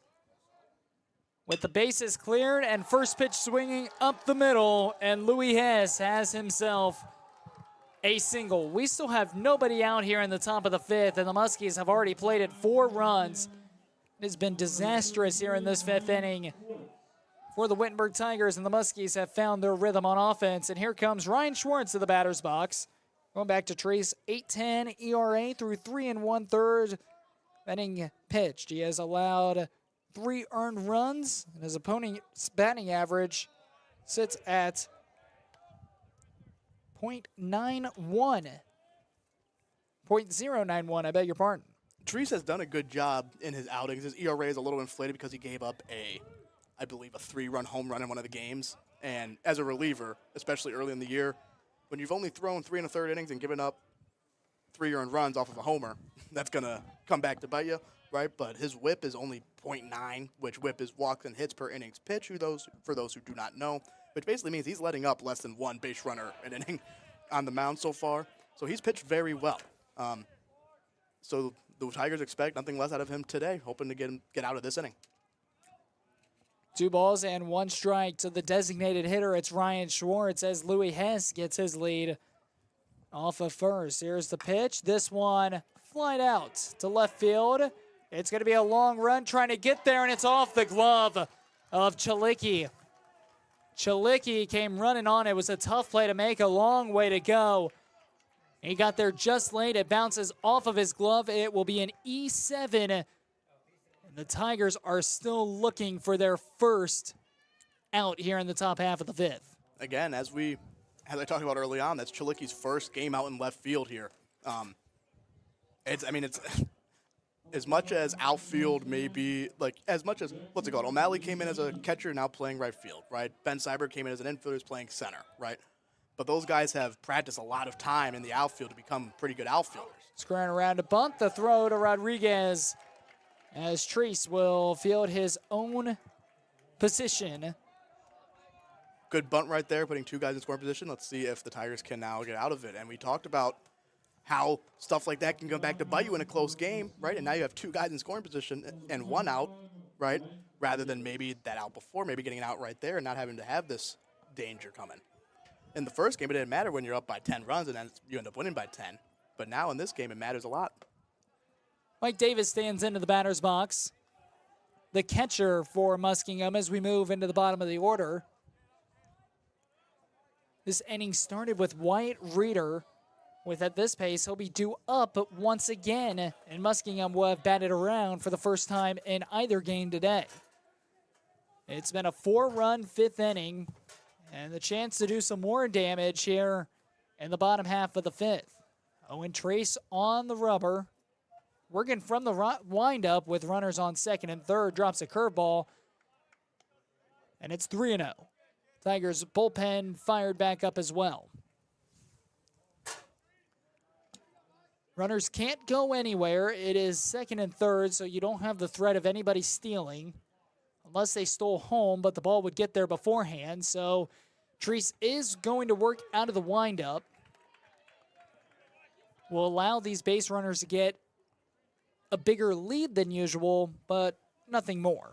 Coach McGee has always talked about wanting to steal home at least one time. I haven't seen it, but it would be something cool to watch. 3-1, the pitch, curveball breaks in, and it's 3-2. 3 balls and 2 strikes. Would be big if they can get a strikeout here. Connor Tumman stands in the on-deck circle. And a slider that got away. And will hit Mike Davis. Davis will take the free base. Not the worst thing in the world because now you have the force at the plate available. You had a base that was open. And now you can get the double play as well. The only bad part about that one is getting to 2 strikes and then hitting the guy. And then, nothing against Mike Davis, but Mike Davis hasn't recorded his first hit yet of the season, so you want to really attack him there and not let that happen. But got to forget it now. Try to get a ground ball double play here, a strikeout. As they squared to maybe do a squeeze bunt there, but it was a ball away. Corners are in. Both Nemunitas and Rodriguez are both in. As this one will be fouled back, 1 ball, 1 strike, as Connor Tumman was showing bunt, but the middle infield, McCauley and Luke Thomas, both playing at double play depth. Muskies have been shown to willing to slash a couple times now on these early squares. Showing his square again. Now we'll pull it back and we'll foul it off again. And it's 1-2 now on Connor Tumman. A shortstop for the Muskies. Down in the count, 1-2. 1 ball, 2 strikes. Here's the pitch from Owen Treese. Try and get in that outside corner. Fastball just missed. Even at 2.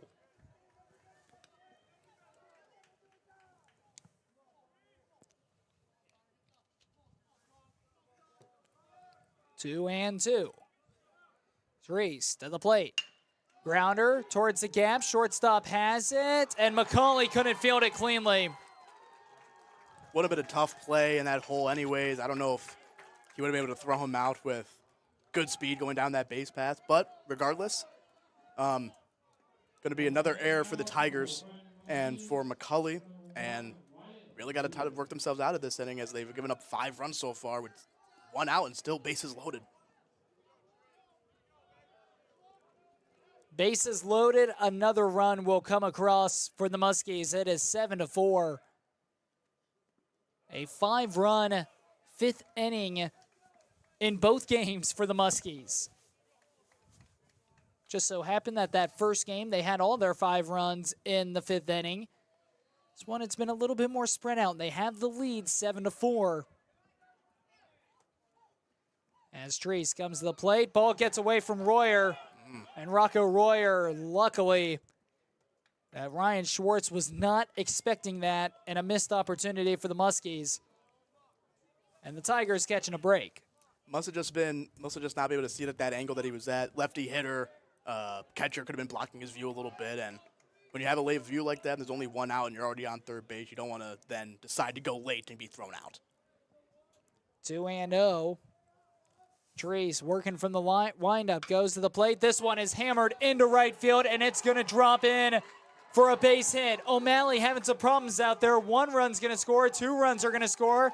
It is a 2-run RBI double for the Muskingum Muskies. 2-run RBI double for the center fielder, Wyatt Reeder. And still with 1 out to here in the 5th.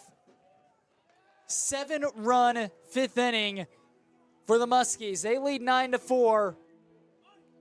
And Owen Treese's day will come to a close. Tigers will go to senior right-handed pitcher, Joe Horosco. Joe Horosco is another guy who has plenty of experience for the Tigers, as he has thrown over 100 innings himself. Last season, he threw the least innings of his career as he was dealing with an injury, had to get surgery this summer. But Joe is back for the Tigers and looking to play a big role out of the pen for them this season. I want to go back to Wyatt Reeder. We talked about him early on in that first game, him and how good he has been in that 9-hole and how important that 9-hole is. He has had a fantastic day for the Muskies, driving in 2 more runs right there. And he continues to impress, as I expect him to continue to have a good year and have a good career at the Muskingum. Pitching change for the Tigers. We'll be back in a few moments as it's the Wittenberg Tigers call to the bullpen.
Joe, go ahead. It has been a big inning for the Muskingum Muskies as Joe Horosco will check into the game for Wittenberg, and this one will drop in. It'll be another base hit, and it will plate another run.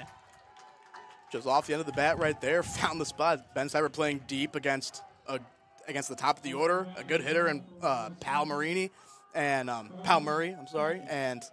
was able to just drop it right in front of him and score another run. But hop on Joe Horosco. Joe is a graduate senior this year, has thrown 124 innings in his career, has had 93 career strikeouts, a career ERA of 5.37, and a career whip of 1.47, which is very, very good. And so Joe is one of the top arms out of this Wittenberg bullpen this season and looks to try to see how far he can take the rest of this game. Toby Tiki, now it is time for his second at-bat in this inning. Last time he was up there, he was able to deliver a base hit. 10 for the score. This one just a tad low from Orozco. 8-run 5th inning for the Muskingum Muskies, and it is 10-4 as they will check back Sam Palmieri back to the bag. They're on the corners with 1 out. You and I were talking at the break. The Tigers, their offense has the ability to pop off at any minute, but there has been no sign that has been coming going up against Shoei Yamashita. But Muskingum, they do have somebody warming up in the bullpen. That, I believe that is Shoei Yamashita. I think he's out there because I do believe you are correct. because this inning has been so long, right? So he's been sitting down for quite a while. You got to do whatever you can to keep him going, and so they're having him throw down there to stay warm. Pitch fouled off. We'll do the 1 ball and 2 strike once more. Good breaking ball from Carrasco right there. Looking to get a big strikeout or pop up or something right here to prevent that run from third from scoring. 1 ball and 2 strikes here on Tiki. Here's the pitch. Fouled back again. Hitting 87 miles per hour in our radar gun.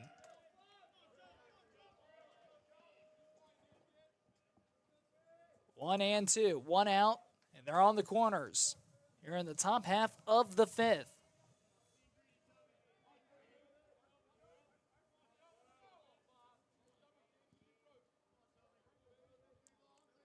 Here's the pitch from Carrasco as this one's popped up. Shallow left field and another air out in left field. They're going to throw into second. He is in there safe. Tommy Chalicki, his second drop in left field of the inning. Another E7 will plate another run for Muskingum. Runners now move to first and second with still 1 out to play in the 5th and a 9-run 5th inning, as the Tigers letting this one get out of hand. Usually when we talk about fielding percentage for a team, right, it usually just comes down to your infield because that's who's getting majority of the plays to where the errors can really happen. Majority of errors are going to happen in your infield, right? And so outfield, it's such a underrated part of the game. It's like, hey, like those outs are supposed to be outs, right? Like as cruel as that may be, it's just the fact of the matter. You're just more errors happen in the infield than the outfield. And the Tigers have maybe had, I think, 5 errors in the outfield on the day, which is something that they're going to have to clean up. Wittenberg has committed 3 errors. 2 of those 3 coming in this very inning. Wittenberg has just not been able to get anything going right. They're on their 3rd pitcher now of the inning. As Nate Floyd started this inning, he was brilliant through the first 4 innings, but just lost all command here in this 5th inning. We're in the top of the 5th, no balls and 2 strikes. Here on Weston Mellick. Here's the pitch. Mellick airs this one out. Foul ball. We're to the 0-2 again.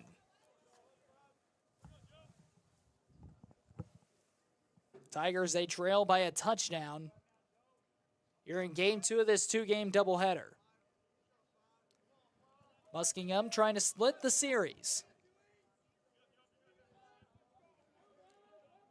0-2. Oresco will go set. Comes to the plate. And an off-speed pitch ends up in the dirt. Not a bad pitch there with 2 strikes up ahead in the count like that. Like the idea, but was able to spit on that right there was Schwartz. Is that who's up? This is Mellick. Weston Mellick. Mellick, my bad. 1-2 on Mellick. The pitch. Low and away, and we're even at 2. And like we saw in his last at bat, we know what Mellick is capable of, taking that opposite field home run, showing off that power, along with the program career leader in doubles in a season last season. 2-2. Runners on with 1 out. The pitch. Swing and a miss. The Tigers will get the 2nd out of this dreaded 5th inning, as it'll come from a strikeout. Orozco gets Weston Mellick down with a frontwards K, and that's going to bring up Louis Hess, the 3rd baseman, with 2 away and 2 on. Great slider right there from Orozco. Tight pitch, tight break on it. Just able to get Mellick to get full just a little bit to strike him out right there and hope to get this 3rd out of this inning. Fastball way outside, ball 1. Louis Hess, the power bat within Muskingum's lineup. As Ryan Schwartz will stand in the on-deck circle. 2 on, 2 out. First and second. 1-0, make it 2-0 as that pitch is outside. Muskingum has struck for 9 in this fifth.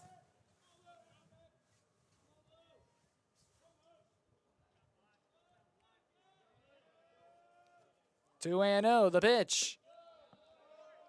Just outside and make it 3-0.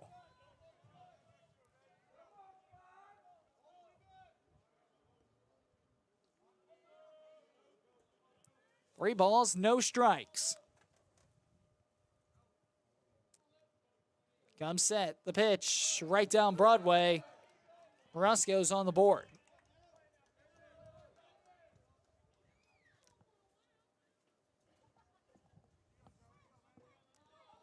Wittenberg will have some catching up to do starting in the bottom half of the fifth. Really an offense that's shown no signs of heating up. They put 2 together in the fourth, but string together a couple hits. That's how Wittenberg's been able to do it here in game 2. A different story from game 1. Here's the full count, 2 on, as there be running.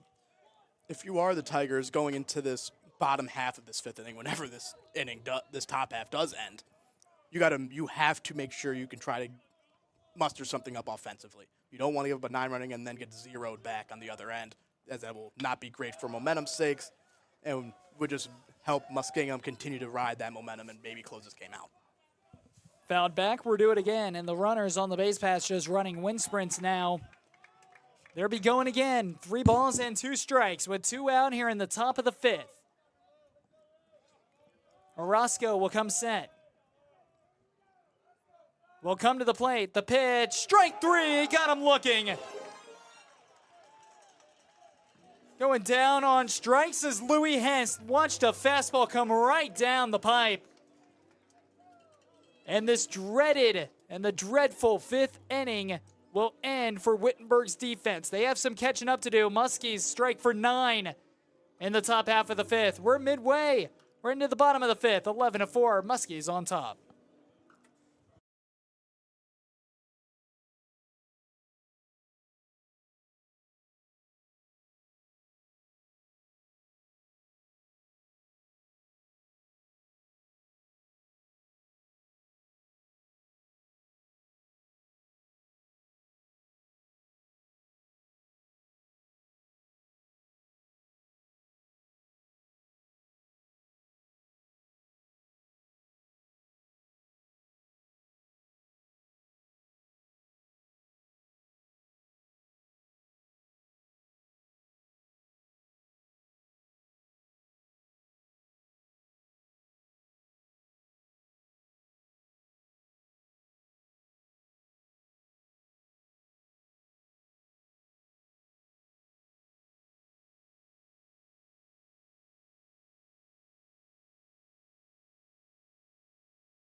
Three, 4, 5, 2 up for the Wittenberg Tigers. They trail by 7 here in the bottom half of the fifth.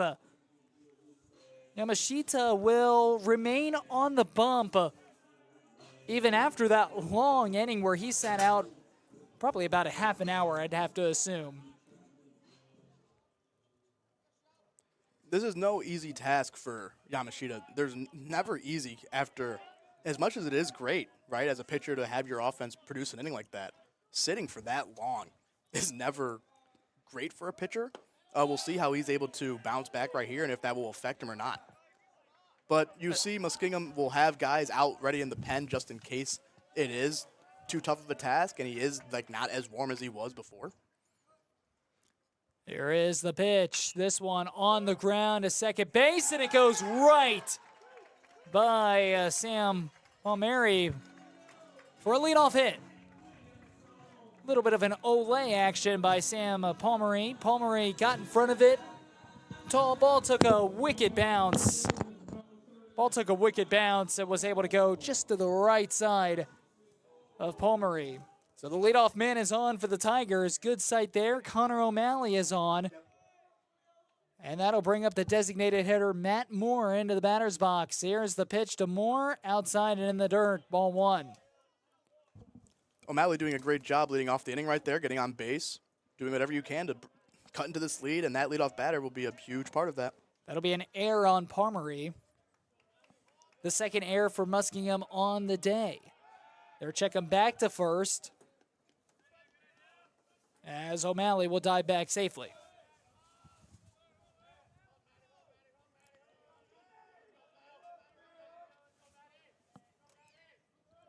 And Moore stands in the batter's box. Here's the pitch. This one on the ground to shortstop. Scooped up. 6, 4, 3, and a double play for the Muskies. And just like that, in a blink of an eye, 2 down. And here comes Rocco Royer, the catcher.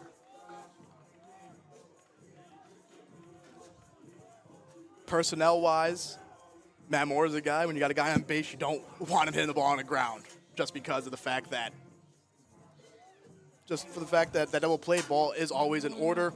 And as we said earlier, like the ball does not really get through this grass all that well, so easy play for the shortstop, able to turn that double play. See if Rocco can make something happen with 2 outs. Here's the pitch from Yamashita as it is inside for ball 1. Rocco Royer will stand into the batter's box.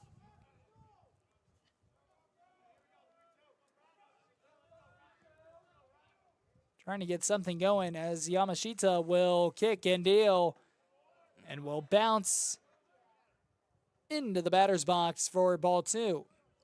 Good block right there by Mike Davis. Going to give you your shout out, Mr. Davis. Appreciate your work back there.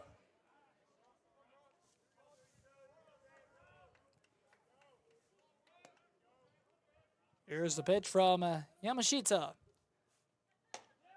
Got the outside corner, strike 1. Rocco Royer he was down on strikes his last at bat. He walked in his first. Third time through the order for Wittenberg, and it's low and in, 3-1. Royer looking for his second walk of the day or better. Yamashita delivers this one, hit into right field. Hit pretty well, but the right fielder is right there to catch it on the line, and the Siders are tired. Inning is over. Unfortunate for Rocco, that's baseball. Great piece of hitting, hard line drive, hit the other way, but right at the right fielder. As the Tigers got to hope to put up a 0 right here and try to cut this deficit going forward for the rest of this game. 6th inning, forthcoming, 11-4. Muskingum leads the Tigers.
11-4, the score here in the top half of the sixth. Horosco back out on the mound. First pitch swing and delivered out into right field, and it goes up, and it is off the glove of Connor O'Malley. O'Malley was trying to make a pretty nice grab over his shoulder and lost it in the sun. It's off of his glove for an E9. That'll be a hit. That'll be a hit right there on a diving attempt by O'Malley. Yeah, that'll be a double. Good piece of hit and taking it the other way. Tough chance. O'Malley almost made the play on it, but the Muskies start with another guy on second base. So the Muskies will start with a leadoff double after they will mark it a hit in the book. So, Dylan, you are correct. Here's the pitch, high and outside. Tough play there for O'Malley. Hit off of his glove, just has not been Wittenberg's day. In the field at the plate as Duchesne is into the batter's box. Pitch just a tad inside. O'Malley did a great job getting to that ball. That ball just kept on going, got up in that wind tunnel as we've talked about, and just kept on flying, and O'Malley almost made a fantastic play there. But again, really good piece of hitting right there to get that leadoff double for the Muskies. Horosco down in the count. 2 balls, no strikes. This one popped up, drifting back near foul ground, and it will be a foul ball. Nobody was able to get there for the Tigers, and it was just inches foul. And it's 2-1. Nice little ball on no man's land in that little triangle over there. No damage done, though, as it is a foul ball, and Horosco will continue the at-bat. 2 balls and 1 strike here.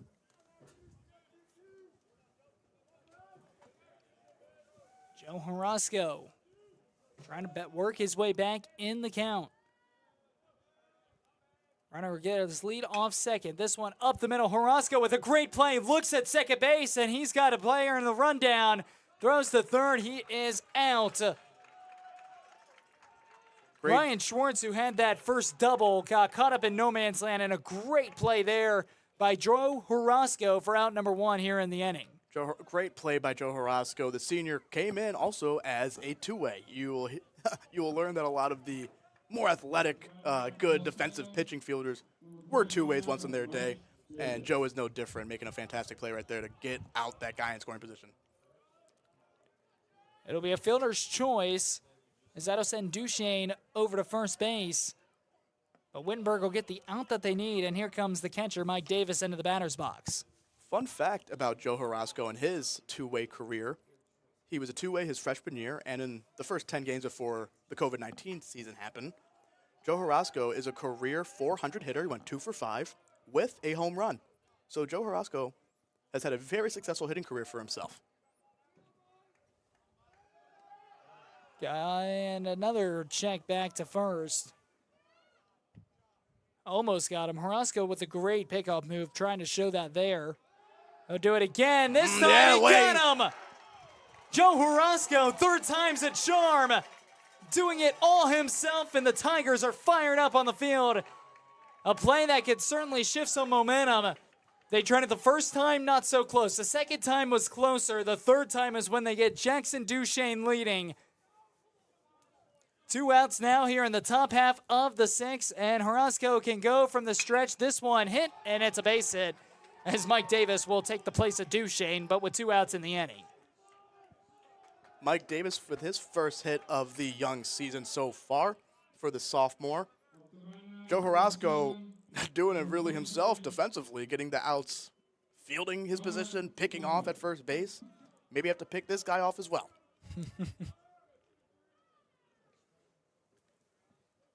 One on with 2 outs.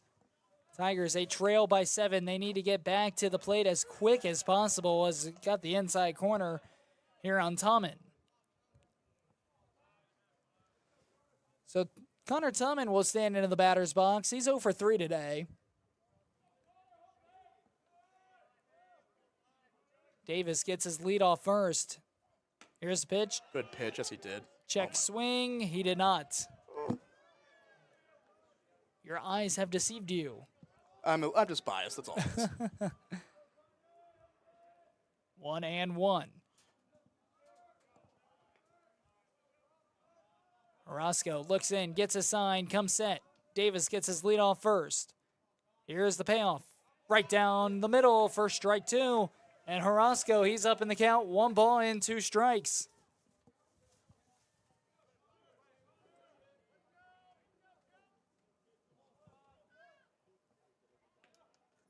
Joe's got a couple swings and misses on his slider so far. Let's see if he goes back to it here with 2 strikes. 1-2, the pitch. It is that slider just off the edge of the plate. We're even at 2. A lot of Wittenberg fans thought that would have been strike 3, but just off the edge, it broke just a bit too far. Good pitch there from Joe. That's where you wanted with 2 strikes, trying to help to get the swing and miss, not put it in a spot where the hitter can do damage, but he had a good eye, be able to take. 2-2, another slider, pop back and out of play. Tom in the shortstop in yet another battle, who's had a pretty quiet day. See if Orozco now, after going 2 breakers away, see if he goes to that fastball on the inner half. Try to maybe get it on his hands, maybe get a swing and miss or a weak ground ball. 2-2, the pitch. They will go with that inside fastball, but it was too high. We've gone full at 3-2. Runner will be on the move here, so your infield should be looking to go across here. Got to try to keep it in the infield here, prevent that runner from going multiple bases. 3-2. Runner takes off. The pitch. Good Strike pitch. 3 right down the middle as Connor Tallman is down on strikes. Frozen with the slider right there. Great pitch from Orozco, trusting his slider on a 3-2 count. Big situation. Joe's seen them all.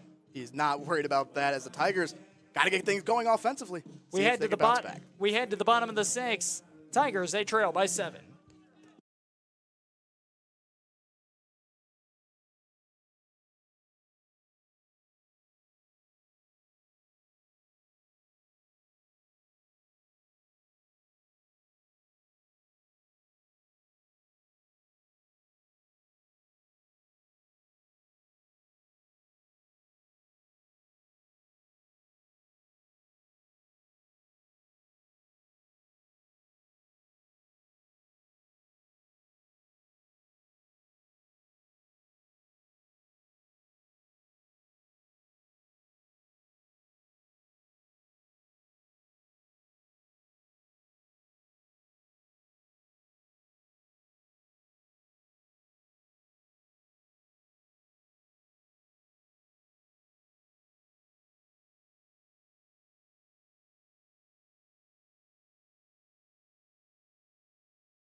Six, 7, 8 due up for the Wittenberg Tigers. We're seeing Ben Seibert, Xander Rodriguez, and Tommy Chalicki all come into the box for Wittenberg. They trail 11-4 here in the bottom of the 6th. Shohei Yamashita will head back out onto the bump for the beginning of the 6th inning, and he'll leave a fastball just a bit outside for ball 1. Yamashita will come to the plate. This one hit, finding a gap. It's going to drop. Extra bases coming up for Seibert as Seibert's going to take a turn. He'll run into second. It is a leadoff double for the center fielder, Ben Seibert, to begin the bottom of the 6th. And here comes Xander Rodriguez. Huge for the Tigers right there, getting things started. You got to just think one at a time right here.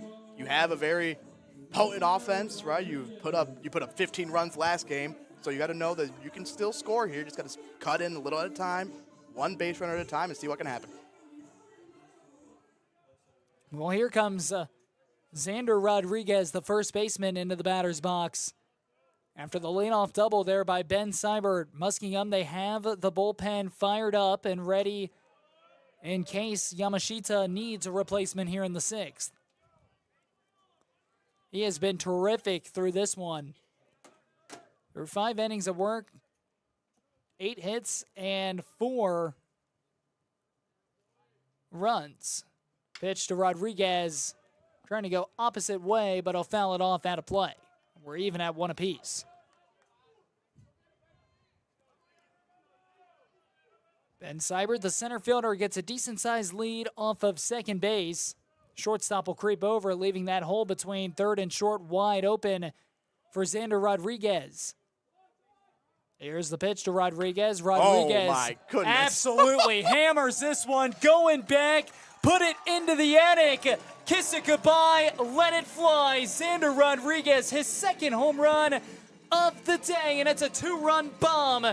And the Tigers draw closer, back within 5. I was having this conversation with Matt Moore a little earlier. Me and Matt Moore, very good friends, right? Having this conversation about Xander Rodriguez. At this ballpark, with the way the wind blows out to right field, I don't know how many home runs Xander Rodriguez might hit in his career at Wittenberg, with the amount of talent that this young man has. What a swing and what a piece of hitting. And just an absolute showing from Xander Rodriguez in his home debut as a Tiger. Wittenberg will strike for 2 after that 2-run home run by Xander Rodriguez.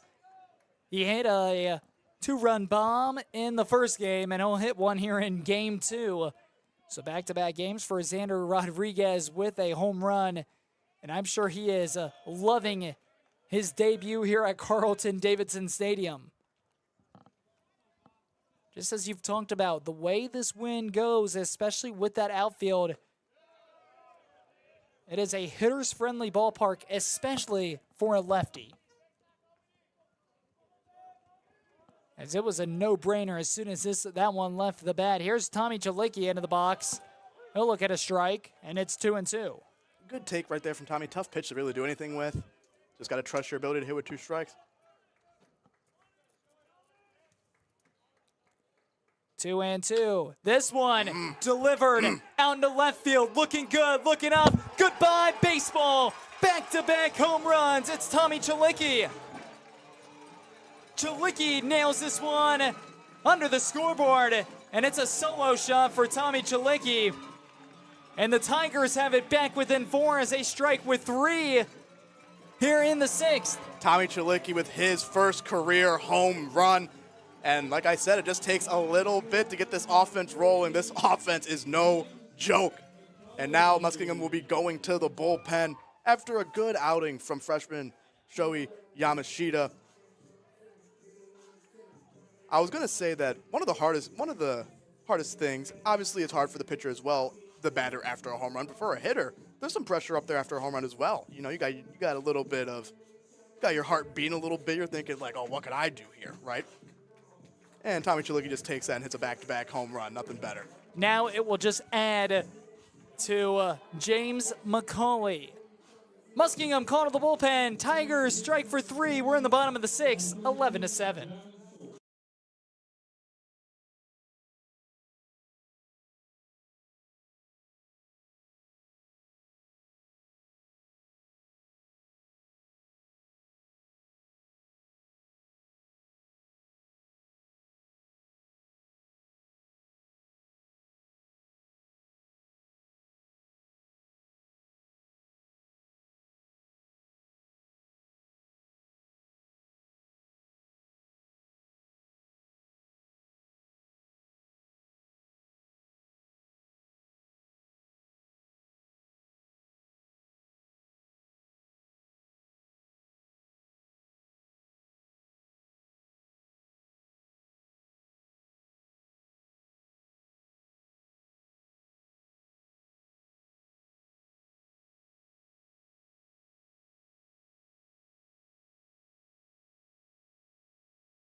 Gavin Schultz will take over on the rubber for Muskingum and the Muskies.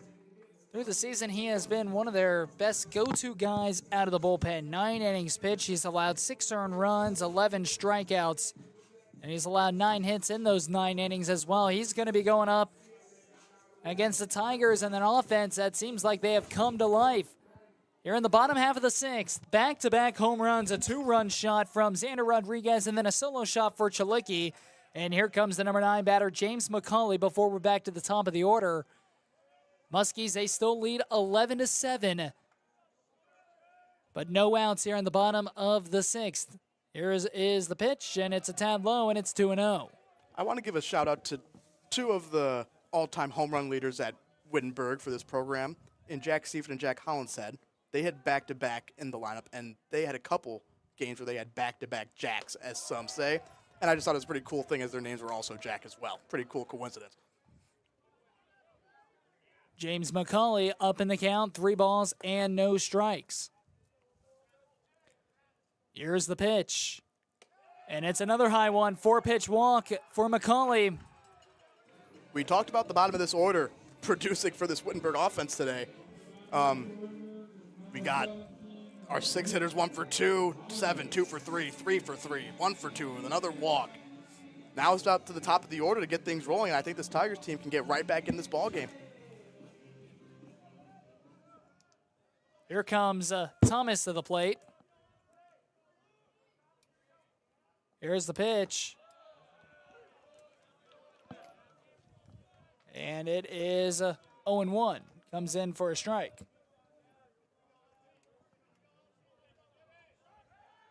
Checks him back to first. McCauley, he's got some speed over there. We'll see if the Tigers trying to go aggressive.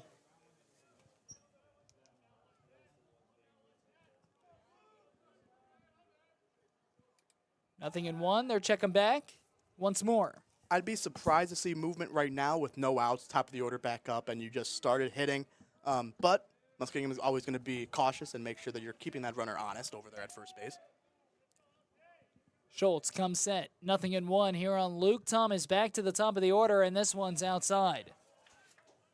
In the dirt, outside. Plus being down 4 runs, right? You don't want to run yourself into any outs, right? When you already have guys on base. 1 ball and 1 strike. Here is the pitch. This one fouled off and out of play.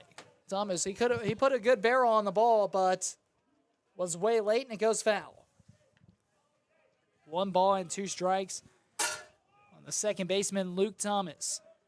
Schultz, the freshman pitcher, has been very good for the Muskies so far this season. We will have a timeout taken by the official.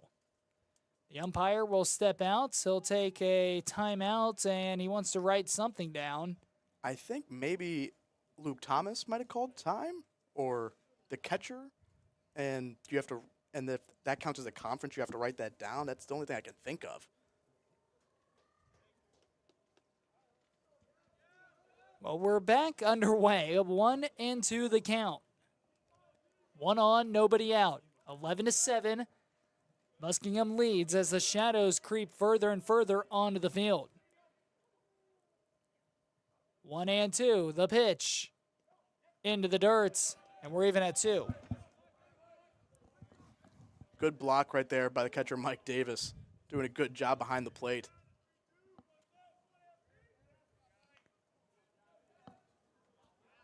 Two and 2. Gavin Schultz working on the rubber for Muskingum. Will come set. Now will come to the plate. Breaking ball. Fouled off. We're do it again. 2-2. Good hang right there from Luke Thomas, fouling that pitch off, staying alive right there. Doing whatever he can to keep this at-bat going.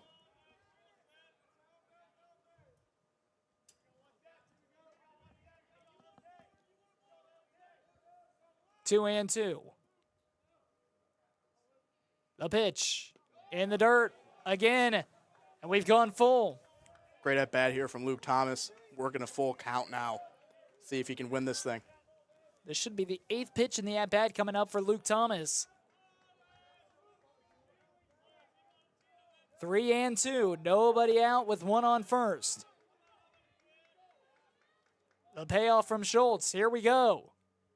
Fouled off again. And Luke Thomas staying alive.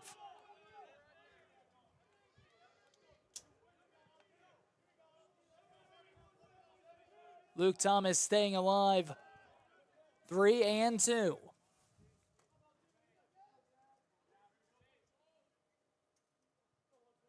Here's the 3-2. Runner takes off. Swing and a miss. The throw down. And it is a double play. James McCauley took off on a 3-2. It was a high pitch, high fastball that Luke Thomas went at. And all that could have been avoided if he held the bat back. It was a no doubt ball four. Luke Thomas put together a great AB until that final pitch. And McCauley is caught stealing as well, so a double team for the Muskies, and that may swing momentum back to Muskingum. But immediately right after, Alex Nemunitis is nailed. We talked about just before how you don't want to run yourself into outs, right? Especially when you're down 4, your offense is rolling a little bit, right? The last thing you want is to give them any sort of free out opportunities. Unfortunately, they made a good play, good throw by the catcher, good tag, and now there's 2 outs guy on first when you could have had first and second with 1 out coming up with O'Malley up. First pitch at the inside corner. Here comes Connor O'Malley. He hit a solo home run in inning number 3 back in game number 1. He's got the power. He can do damage here with just 1 on and 2 out. 0-1. Here's Schultz coming to the plate. Rolled over and goes foul. Good changeup right there from Schultz, getting O'Malley a little bit out front, causing him to just be on top of that pitch. O'Malley will look to adjust right here and try to make something happen. 0-2 now on Connor O'Malley.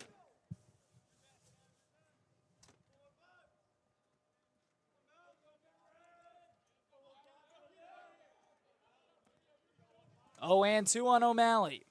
Runner on first with 2 outs here in the bottom of the 6th. Schultz to the plate, and it's low and away. Goes back to that changeup right there. Just a little bit too much out of the zone to draw a swing from O'Malley.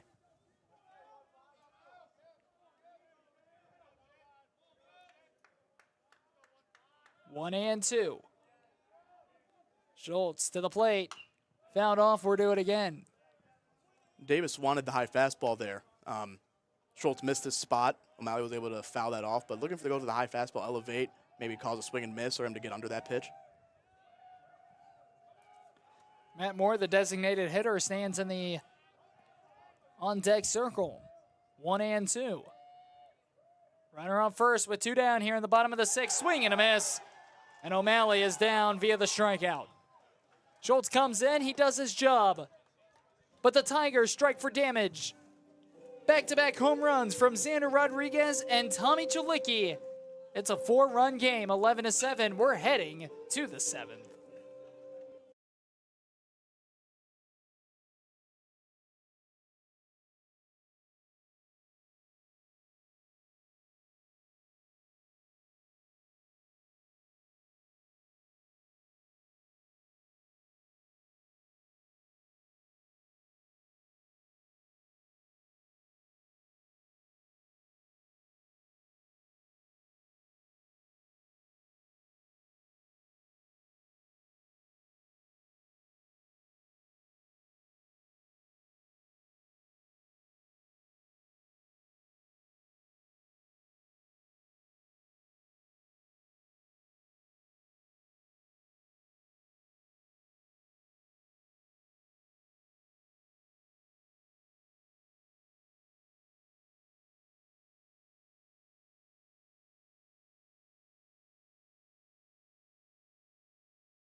9-1-2 due-up for Muskingum. Joe Horosco back on the mound for the Tigers after a 3-run bottom half of the 6th, and we have an offensive explosion.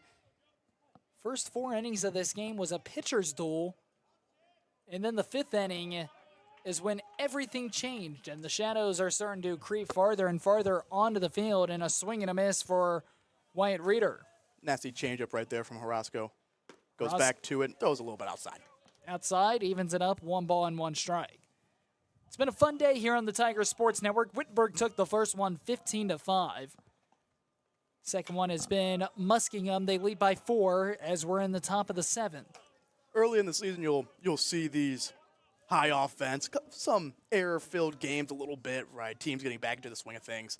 And it's electric balls. We've scored a combined 38 runs in the 2 games so far. Bassett pitches up and away, evens things up at 2 balls and 2 strikes. Here's Horosco, changeup, and just got a piece of it to stay alive.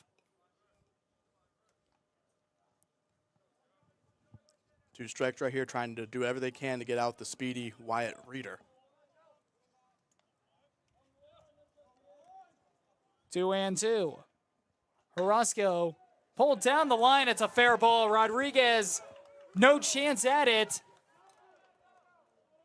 And scooped up before Reeder could take the turn and head to second base. Went right by Xander Rodriguez, hugged the line. Nothing Rodriguez could have done. It's a leadoff base hit for Muskingum.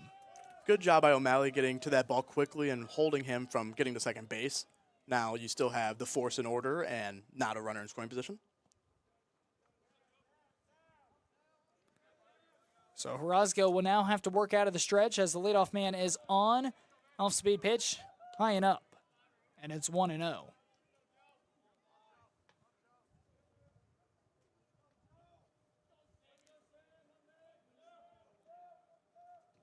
We're at the top of the order to Sam Pomeroy. Pomeroy will stand into the batter's box with 1 on and nobody out. Horosco trying to do that back pick to first. He was able to get Doshane just in the last inning. Pitch just outside. I don't believe the Tigers have turned him a double play today so far. Maybe to hope to get a ground ball right here. Another check back as he is in safely. Doing whatever they can to keep Wyatt Reeder off balance over there at first base, as like we said, he is a very, very good base stealer with 32 last season. Pomeroy, he's had a good day. 2 for 3. He's got an RBI. He has a double. He has struck out, but he's also got a stolen base on the base pass as well. So Pomeroy has been busy for Muskingum. 2 balls and 1 strike. Horosco loves that back pick. We'll use it a couple more times as well. This time will come to the plate, leaves a fastball high, and it's 3-1. You know, I was never the fastest player in my career, so I wasn't the biggest stud on the base paths. So I was always frustrated and like, hey, stop picking over at me at first base, man. I'm not going anywhere. But I'm sure for Wyatt Reeder, he has to deal with his share of pickovers to first base. 3-1. And that pitch is high, and it's a walk. So a leadoff single, followed up with a walk, and there's 2 on with nobody out, and danger brewing for the Tigers. And here comes Toby Tiki. Dylan, you talk about how you weren't a speed killer on the base paths. Well, you're talking to the ultimate speed killer here. Throughout my entire high school career, freshman ball, JV ball, varsity ball, 1 stolen base. Hey, I will say for myself. And it was a first and third situation, mind you. Hey, a stolen base is a stolen base. Pops this one up in the air, and it'll go back. I will say in my defense, I was 7 for 7 in my career, so 100% success rate. I will say this in my defense. It was first and third, but the catcher did throw through. It was It's pretty close. Probably shouldn't have been that close, but it's okay. One stolen base. I think that was the only time I attempted it. My coach gave me the steal sign. He was third base coach. I was at first base. And I looked at him, and I told him to repeat the sign probably 2 or 3 times because I couldn't believe that I just got it on the back pick, and he's back in safely. But I just couldn't believe that I got the steal sign. So I was like, repeat, of course. repeat. I know the sign. I just want to make sure I understand it. Little pick attempt right there, back to second base. In a bunt situation, let's see if Tiki is going to square again to try to get 2 runners in scoring position right here. 0-1, 2 on. Here's the pitch. They're going to bunt. Tiki down the third base line, picks it up, fires the first, and he is safe. Tiki with the speed, flying down that line. And he is safe. It is an infield bunt single. The 13th hit of the game for Muskingum. And the bases are juiced with nobody out here in the top of the 7th.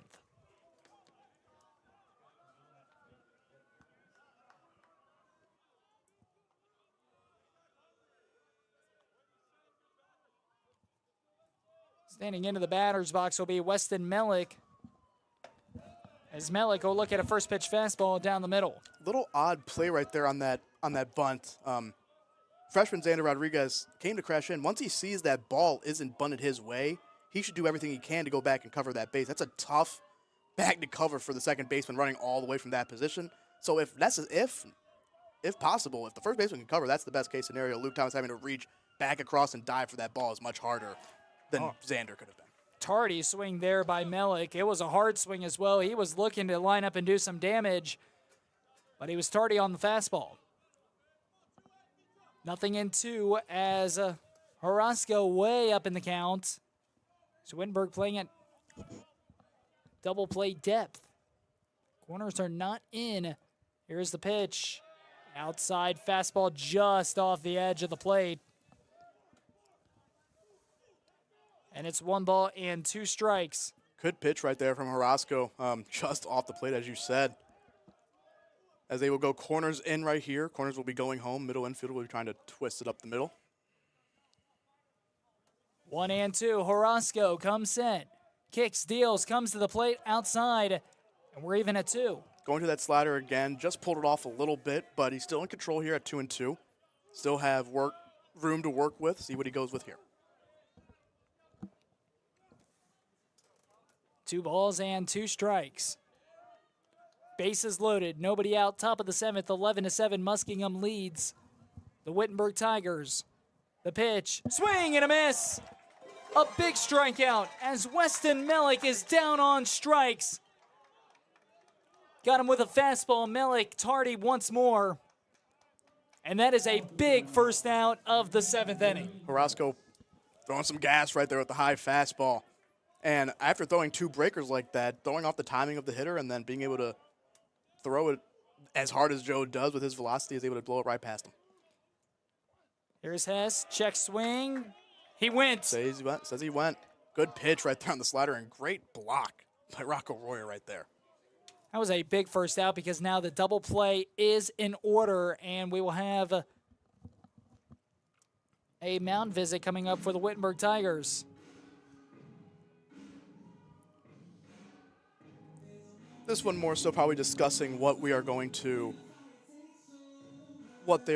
do here when it comes to the defense. Probably deepen the infield up a little bit, try to keep the ball in the infield, as any ball through the infield will score 2 runs, and you'd much rather limit the damage to 1 if possible.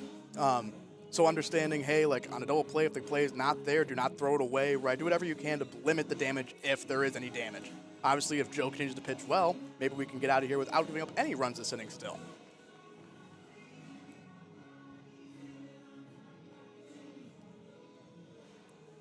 McGee leaving Horosco out there, trusting his tenured arm out there with the 5th-year grad student in Joe Horosco. 0-1 here on Louis Hess, the third baseman. Stands into the batter's box. Struck out a couple of times Here in this one, one swinging, one looking. 0-1 outside. And it's 1-1. Still going corners in right here, as you see, but the middle infield is in double play positioning, but they are deeper in the infield as they normally would be, as giving them a deeper infield, trying to maybe keep a ball in the infield, as we were saying. 1-1. This one fouled back, and Horosco up in the count. 1 ball and 2 strikes. Great job by Joe right there, getting ahead of this count. Another big out possibility right here.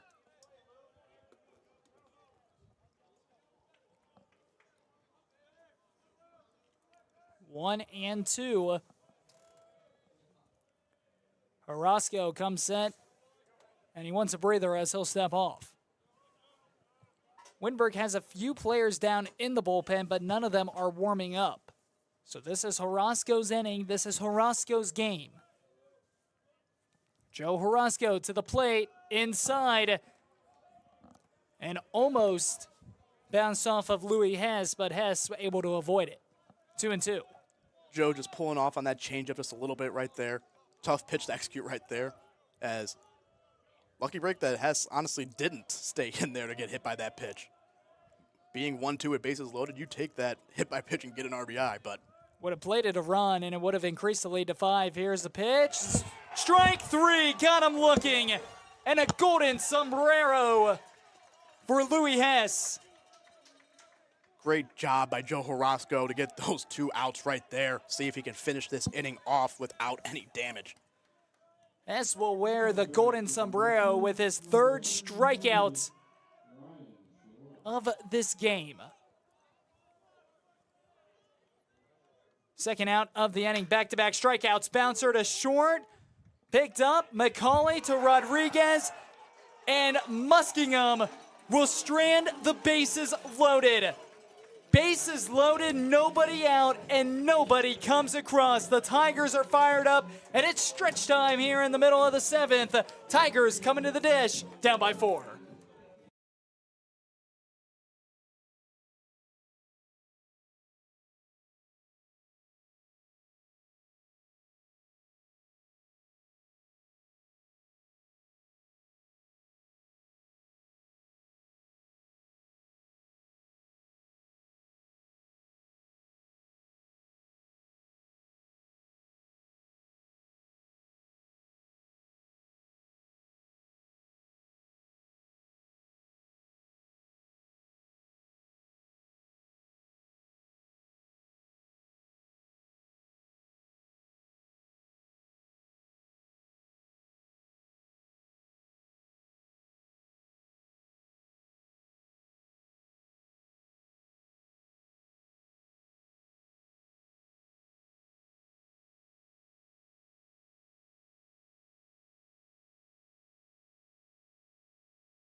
Gavin Schultz comes back out for his 2nd inning of work. He entered the game midway through the 6th. And Matt Moore will lead things off. Middle of the order, 4, 5, 6. Moore, Rocco, Royer, and Seibert 2 up for the Tigers. As here's the pitch from Schultz. Breaking ball, left high. You see Matt Moore visibly frustrated right there, as he was thinking, I should have just taken that and just got on first base. But we'll see if he can get his first hit of the ball game right here. 1-0 pitch, fastball down the middle. Gavin Schultz has a windup with the hair. Looks a lot like Bronson Arroyo out on the mound. Oh, yeah. I'm sure he's heard that one before. The flow, the leg kick, and the curveball that's outside. Another freshman pitcher for this Muskingum staff. Bright future for Gavin Schultz and the rest of the young Muskingum pitching staff. 2-1 here on Moore. Moore fouls it back. Knotted up at 2 apiece.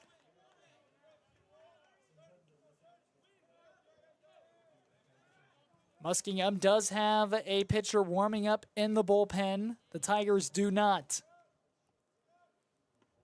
Schultz, 2-2. Curveball just missed. Moore tried to wear that one right there. If it wouldn't have broken, he would have gotten hit by that one. It was a breaking pitch. Tried getting it on the inside corner, could not. We've gone full. 3-2. Schultz. This one hammered high and deep into left field. Sky high fly ball and is hauled in for out 1. Matt Moore put a good drive into it. Ended up a couple of feet before the warning track, but got too far underneath of it. Yeah, just underneath of it a little bit. Good spot by Schultz, getting it up in the zone right there. Just able to keep Matt Moore from taking it out of the ballpark. Here comes Rocco Royer into the batter's box. First pitch for Schultz. Royer also looking for his first hit of game number 2. 0-1. Breaking pitch in there for strike 2, and he's up in the count 0-2. Good pitch right there from Schultz with that breaking ball on the front door.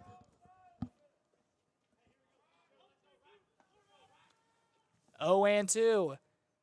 Pitch, another breaking ball. This time cuts outside. Good take right there from Royer. Schultz with a good 0-2 pitch right there.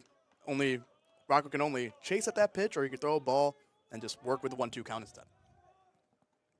1-2. Fouled back. And we'll skip up the top net, and we'll roll right back onto the field. Another elevated fastball right there with 2 strikes. See how they come back after that pitch right here. 1-2 on Royer. Schultz to the plate. And Royer will take it. Hey, 2-strike hit by pitches, you will take those any day of the week. Got a base runner for the Tigers as we see if the bottom of the order can keep up the momentum they've been having so far. Here comes Ben Seibert back into the batter's box.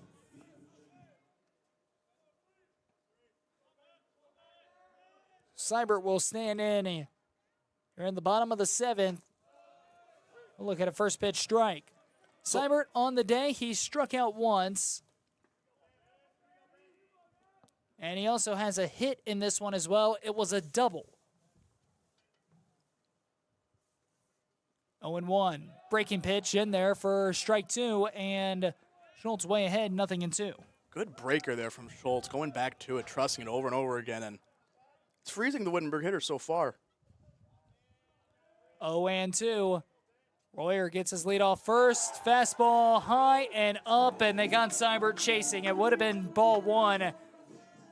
And an ugly at-bat there from Ben Seibert. He's down on strikes. Seibert's down on strikes now for the second time in game 2. And here comes Xander Rodriguez. The last time he was up, hit a two-run home run blast. Rodriguez with the raw power. He's hit 2 today. 1 in game 1, 1 here in game 2. Pitch from Schultz way outside, 1-0.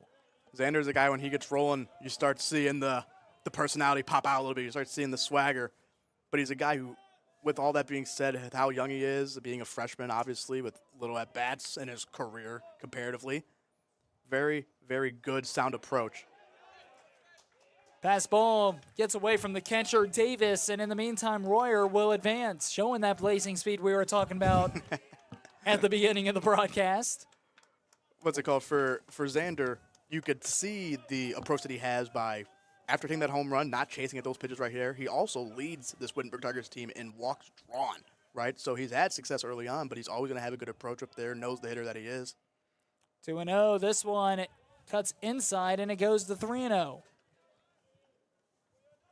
3 balls and no strikes here on Xander Rodriguez. Tommy Chalicki stands in the on-deck circle, who's coming off a solo home run his last at-bat.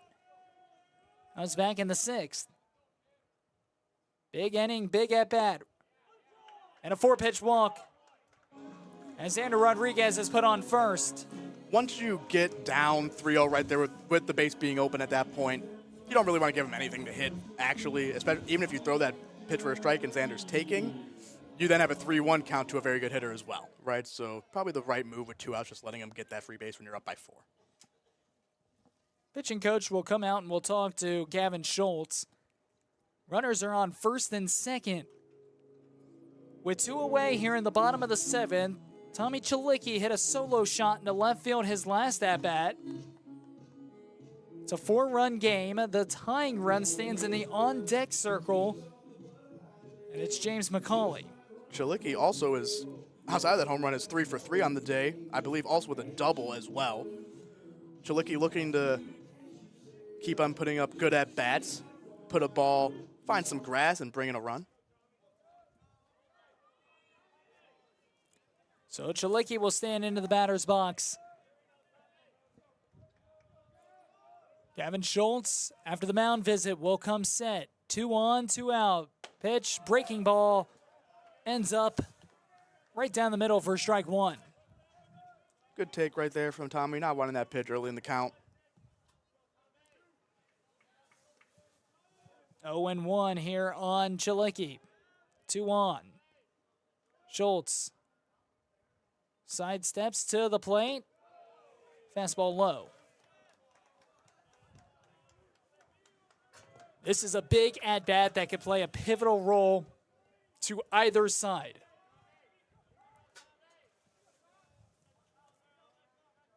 One and one on Tommy Chalicki.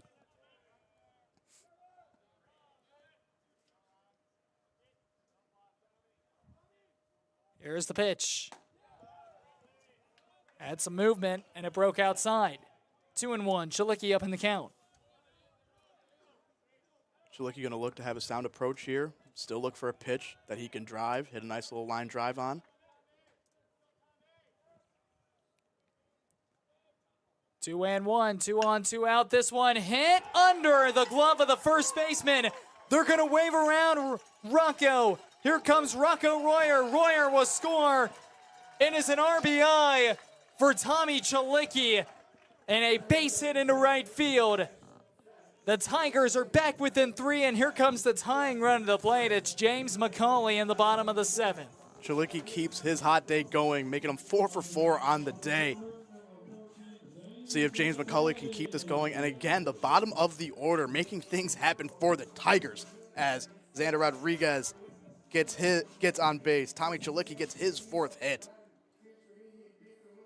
to produce another run for the Tigers.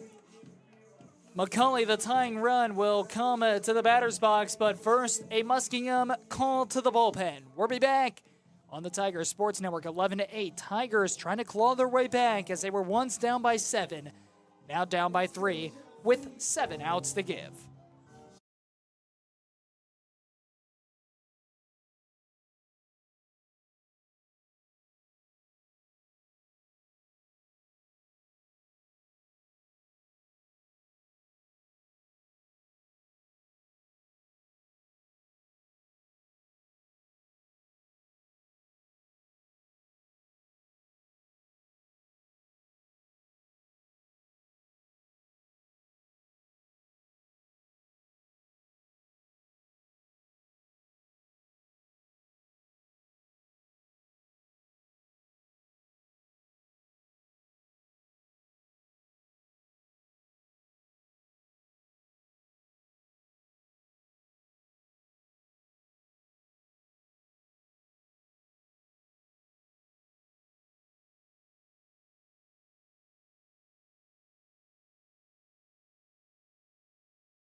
Luke Spencer is onto the bump for Muskingum. Luke Spencer, a freshman, 3.12 ERA through 8 2/3 of an inning. His opponent's batting average just .219 against Luke Spencer. He has been terrific in his early years. This one turned on and pulled foul. We also have a pinch runner as Tommy Chalicki. It appears that he has been replaced by Cam Gladden. Gladden gets some speed on the base paths. He'll pinch run over at first base. 0-1 as James McCauley stands into the box as the tying run. Spencer has been what looks like the go-to bullpen arm for the Muskies this year, as he has 5 appearances, leads the team, and he has pitched very well in those appearances. And for Cam Gladden at first base, again, we saw the speed that he was able to go first to home last game, and he will be the defensive replacement, I assume, as well in left field. Pitch, got the outside corner. McCauley down 0-2. Big at-bat coming up for James McCauley. 0-2. Runner standing 90 feet away, and then at first with 2 gone. Here's the pitch from Spencer. Swing and a miss. And McCauley is down on strikes. Wittenberg gets 1. They trail by 3, trying to just claw their way back. We head to the 8th. 11-8, Muskingum leads.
The last time Joe Horosco was out on the mound, it was bases loaded in the top of the 7th with nobody out. He had back-to-back strikeouts and then a 6-3 ground out as the Tigers were able to escape the 7th unharmed and put a run back in the bottom half of the 7th. We're in the top of the 8th, 11-8 Muskingum on top. And here comes Jackson Duchesne standing into the batter's box. And the first pitch looked at for strike 1. Good changeup again there by Horosco, getting ahead in the count 0-1. 0-1. Horosco attacking another fastball, blew it right by him, and it's 0-2 here on Duchesne. Right fielder Duchesne has had some struggles in this one against the Wittenberg pitching staff, and he's quickly behind. 0-2. A pitch, 3 straight fastballs. Good morning, good afternoon, and good night. Jackson Duchesne down on strikes. So Duchesne is down on strikes, and here comes the catcher, Mike Davis, to the box. Great start right there by Horosco to lead off this inning. Duchesne, his second strikeouts. He's had one looking, one of them swinging as well. 3 pitches, 3 fastballs, 4 pitches, 4 fastballs, all of them strikes. Duchesne moving with some tempo. He's finding his rhythm. 0-1. Breaking pitch. This one fouled off. And it's again 0-2.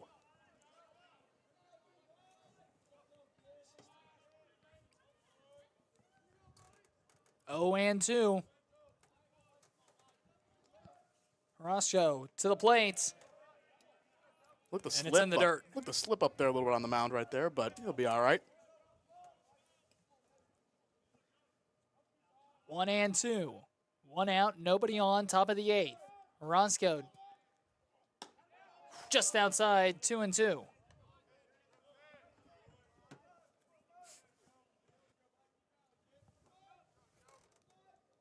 Two and 2 here on Mike Davis. The pitch. Strike 3. Davis goes down on strikes. He got caught looking. Chalk up a backwards K for Mike Davis. Back-to-back strikeouts for Joe Horosco. And here comes Connor Tumman to the batter's box. Tumman, he has struck out once in this game. Muskingum has had 12 total strikeouts. They're going to lay down a bunt and goes right under the glove of Nemunitis. And Alex Nemunitis not able to spare that one like he did in the first game. Goes right under his glove. Nemo just a little bit under control right there, running a little bit too hard. You have to understand that as long as you stride out and trust your arm and everything, you'll usually have time to make the throw right there.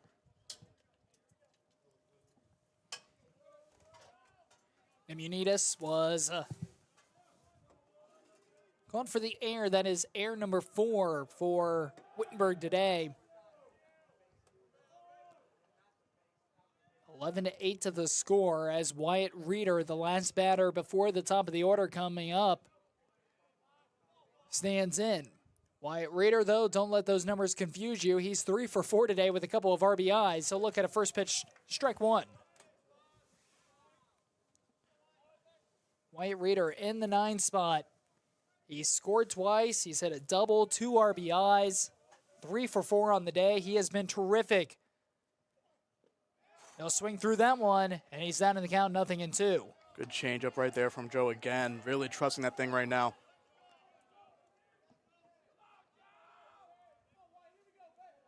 Oh and 2. Roscoe will come set. Will come to the plate. Foul off or do it again.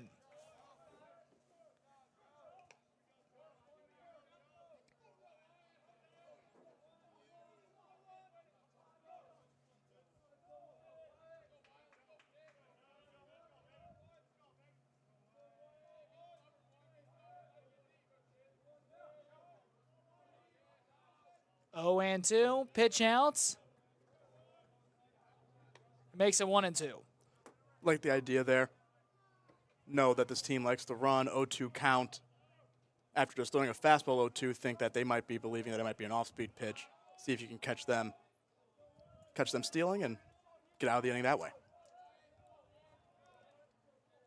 1 and 2. 2 outs with 1 on. The pitch fouled back. Could possibly see that same idea there as another fastball 1-2. After throwing a pitch out, they might believe that they won't throw another one, so you could see a guy moving here, but up 3 late in the game, you might not.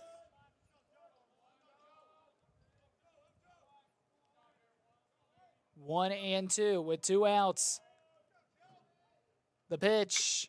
Bouncer, dribbler to second base, picked up by Thomas, throws on to Rodriguez, and the side is retired. Joe Horosco has looked great through the innings that he has pitched, and that is now 3 consecutive zeros on the scoreboard for Muskingum. Wittenberg continuing to try to claw their way back. They trail by 3, bottom of the 8th, forthcoming.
We swing back to the top of the order. Luke Thomas will lead things off for the Tigers in the bottom of the 8th. 11-8 the score.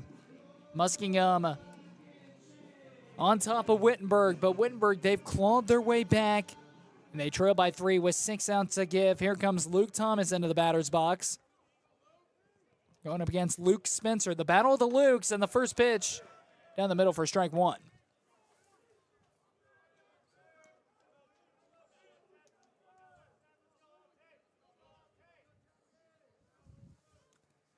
Oh, and 1, the pitch popped up, drifting back into foul territory, giving chase, not going to get there. Good change up there by Spencer. Against the lefty, getting Luke to be a little bit out front and reach for that one. Now he's ahead 0-2. Luke Thomas going to have to do whatever he can to battle and try to get on base here to lead off this inning. Nothing in 2 here on Luke Thomas. The first 6 batters for the Tigers have struggled. It's been the bottom of the order that has produced the much for Wittenberg here in Game 2. The pitch on Thomas, sawed off and fouled back. Count stays at no balls and 2 strikes. We're in the bottom of the 8th, nobody gone. Luke Spencer, the freshman, who's been the go-to freshman this season out of the bullpen for Muskingum. Pitch to Thomas, Outside. Just outside. Barely missed it, not by much, but a great eye there by Thomas. Looked like another good change up there from Spencer. Very good pitch. Like you said, just missed outside. Still ahead 1-2. See if LT can continue to battle. The pitch to Thomas. That one way outside, and we're even at 2. Thomas, the type of player you want in a leadoff batter. His ability to get on base, his speed, and most importantly, his ability to work the count as he's doing here in this at-bat.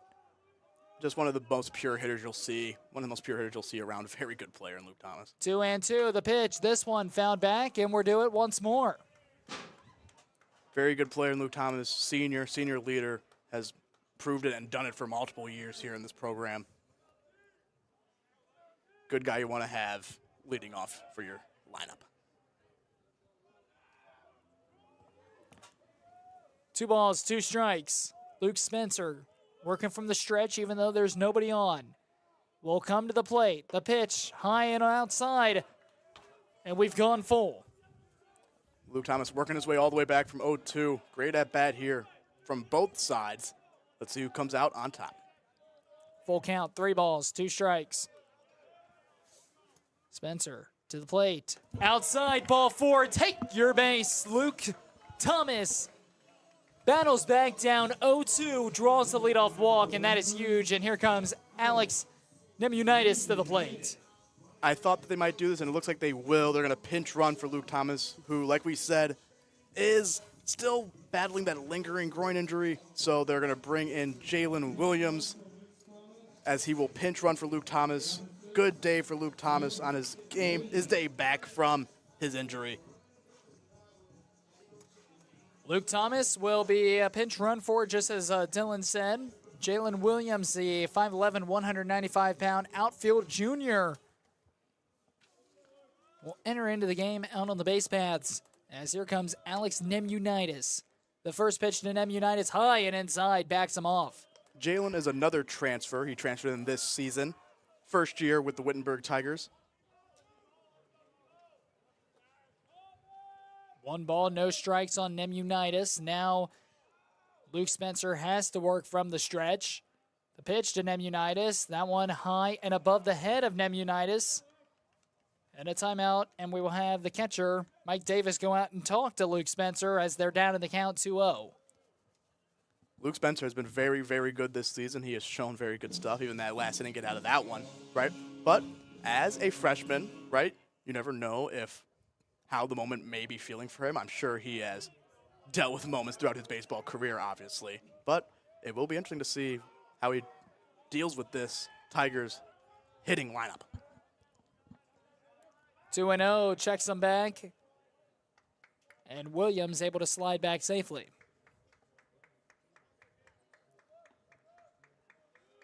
Two and 0. Spencer on the mound, comes set, comes to the plate, got the inside corner for strike 1. Great spot right there. Good bounce back pitch from Spencer. And we talked about catchers being the leader on the field. He saw the 2 balls right there after he walked the guy after being ahead 0-2, and the catcher called time, went out and talked to him, calmed him down a little bit. 2-1. This one is absolutely here. hammered. Driven Let's up. go, Nemo! Looking back. Going up. It's gone. Goodbye, baseball. Kiss it goodbye. Let it fly. Alex Nemiunitis has the deficit back within 1. A 2-run bomb here in the beginning of the 8th. And the Tigers, with all the momentum, they trail by 1. First career home run for Alex Nemiunitis, and it couldn't have come at much of a bigger time. Whoo-wee. Goes up, throws it down with his teammates. Nemiunitis goes yard. And what a time for the first hit of the game for Alex Nemiunitis, as Connor O'Malley will look to do the same. As here's O'Malley. O'Malley, he is the tying run. We talk about the opponent's batting average going against Luke Spencer. And Spencer, a leadoff walk to Luke Thomas, and then a 2-run bomb to Alex Nemiunitis, as this one is delivered out into center field. Center fielder ranging back, but he's got room. Just hit to the deepest part of the ballpark. If he hits that anywhere else in the ballpark, it's gone. But it will be a F8 and 1 down here in the bottom half of the 8th, and here comes Matt Moore. Even then, just missed it for O'Malley. Good swing right there, just a little bit out front. Good bounce back right there from the freshman in Spencer, wrong guy. Matt Moore will look at a breaking pitch for strike 1. 1 away here in the bottom of the 8th. The Tigers, they trailed 11-4 after the 5th. They have put up 6 since. 3 in the 6th, 1 in the 7th, 2 in the 8th. They're back within 1. No balls and 2 strikes here on Matt Moore. Here's the pitch. Three straight breakers right there to Matt Moore. Down and away. 1-2 on Matt Moore. Rocco Royer in the on-deck circle.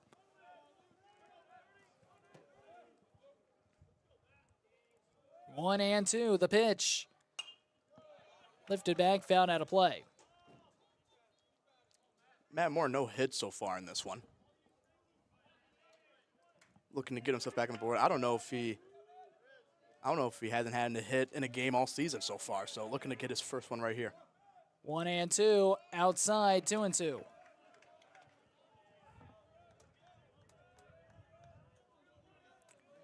Big at-bat coming up for Matt Moore. 2-2. Matt Moore still looking for his first hit of the day. This one lifted high into right field. The right fielder having problems tracking it down will come on and will make the play. A diving attempt to make the play. Staring right into that setting sun to the western side of the stadium. So back-to-back flyouts, and here comes Rocco Royer to the batter's box. And Rocco Royer, he's walked. He scored, but still looking for his first hit. That sun out in right field at Carlton-Davidson Stadium is something you have to get used to. It is brutal out there at times, and it looks to be the same today. Royer into the batter's box, as the first one is low and away into the dirt, 1-0.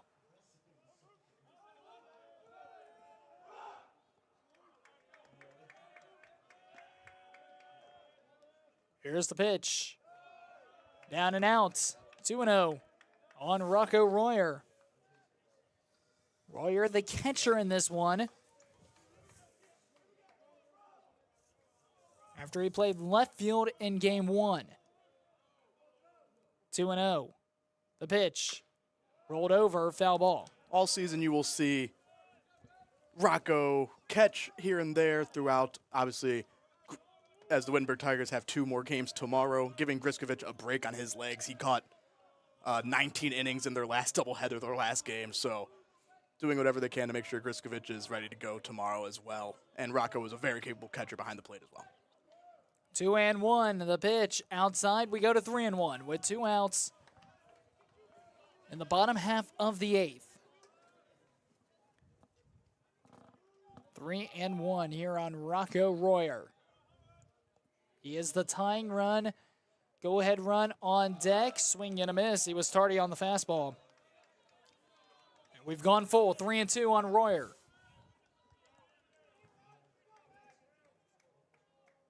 Doesn't get much better than this. 3-2, 11-10 to the bottom of the 8th. This ball game has been something.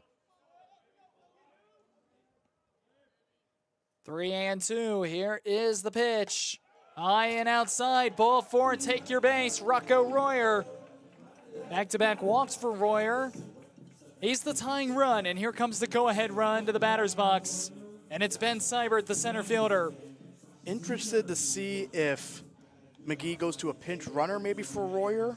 If he maybe wants to get some more speed out there, but with 2 outs, maybe you're thinking it's going to be tough to score anyway, and maybe you'd want to get him back up if this game were to go deep into the 9th or extras. Because you still have Griskovic, as we said, to catch if need be if you were to pinch run for Rocco. Looks like Muskingum will pull the infield in. Will it be a pitching change, and will we see the last of Luke Spencer after that 2-out walk and the go-ahead run coming to the dish? We will have a pitching change as we will look to get the number on this guy right here.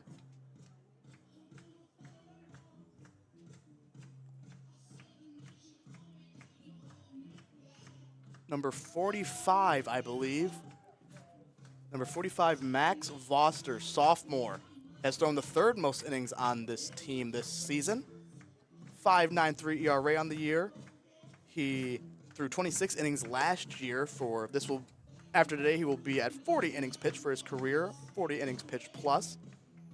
And so far in the year, he has a 5.93 ERA, a 1.46 WHIP, and a 5.27 K per 9.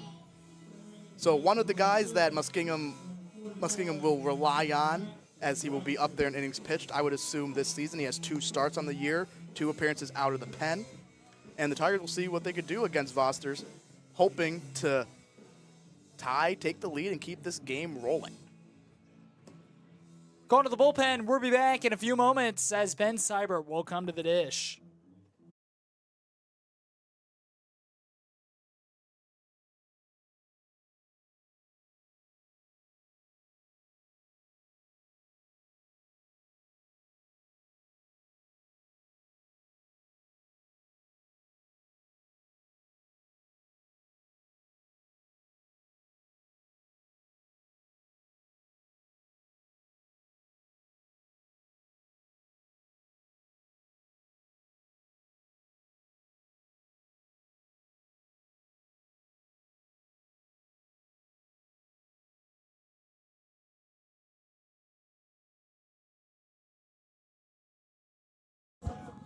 Ben Seibert standing into the batter's box. He is the go-ahead run for the Wittenberg Tigers. The tying run, Rodriguez. Or I beg your pardon, that is Rocco Royer who stands at first place. Here's the pitch to Seibert. Looks at a first pitch fastball right down the middle as Max Vosters will check in, and he is the new pitcher for Muskingum. Looked like an auto take right there for Seibert, trying to see what this pitcher has. 0-1. This one hit on the ground. It's a base hit. Ben Seibert got a breaking ball he liked and hits it in between third base and left field. Second hit on the day for Seibert, keeping it going. And here comes Xander Rodriguez. And we talk about a guy who is not afraid of the big moment. We got a guy right here in Xander Rodriguez who's had a great day today, looking to keep that going in this big moment in his home debut. Here comes Xander Rodriguez. He's gone deep 2 times today. Go-ahead run sits at first base. The tying run is in scoring position. Here's a pitch. This one is blasted, but it will go foul. Oh, he turned on it. Rodriguez, if that was fair, might have had his 3rd of the day. And Wittenberg would have had the lead, but it was pulled foul. Xander staying with that good approach. Nice line drive right there. 0-1 here on Xander Rodriguez. The pitch. Fouled back. He's down in the count, 0-2. Good pitch right there on the other half by Vosters. Gets ahead 0-2. See if Xander can make something happen with 2 strikes. Well, if you like offense, this is the game for you. 0-2 here on Xander Rodriguez. Here's a pitch from Vosters outside, and it's 1-2. Foster's, how tall does he say on the roster for Foster's? I have to go through my pile of notes. Number 45, right? Vosters is 6'3". Gotta say, he has a tall, lengthy frame, using all of it. 1-2, the pitch. Good Swung on pitch. and missed. They got Rodriguez to chase, and the lead is preserved for now for Muskingum. We're heading to the 9th.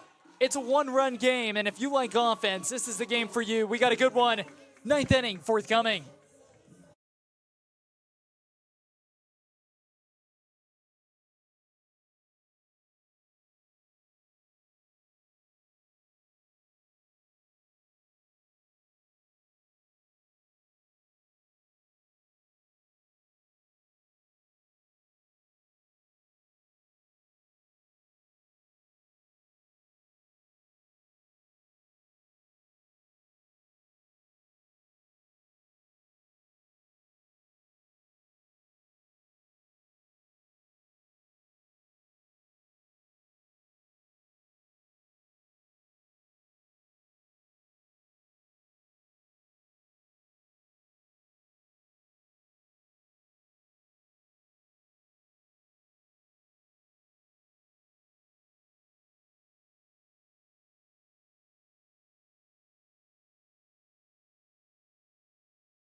Top of the 9th forthcoming. We have some Division III NCAA news your way. The national championship for the Division III tournament was given out today as Trine took down Hamden Sydney College 69-61 in the NCAA Division III men's basketball national championship. Congratulations to Trine.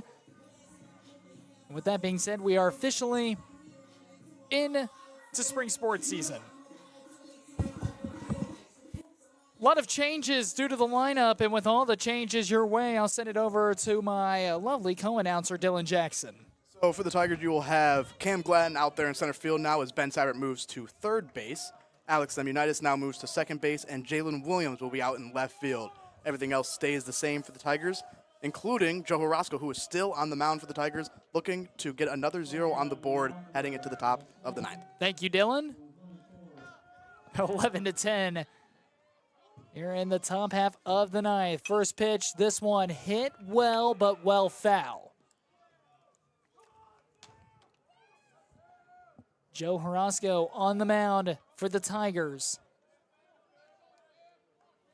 They do have some action in the bullpen in case they need it. This one flared out into the gap, going back into right center field, looking up, it's gone. A solo shot hit off of Joe Horosco.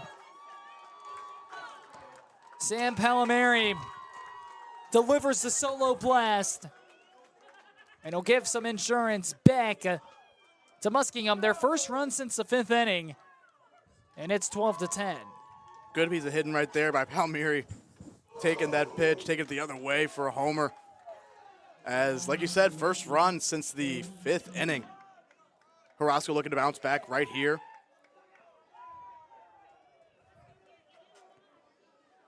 This one hit well the other way. It will go into foul territory, and the left fielder will not be able to track it down.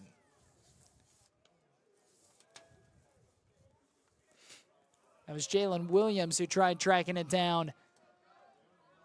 Tigers had it back within 1, and now they're going to have some insurance run. It's outside, got the corner, the outside part of the plate. No balls and 2 strikes. The pitch, check swing. Did he go? No, he did not. 1-2. Horosco going with a little bit more tempo. Here's the pitch. Breaking ball, got him looking for strike 3, and Toby Tiki is down on strikes. Great pitch right there from Joe. Great bounce back after the homer. Looking to finish off this inning with 2 more outs.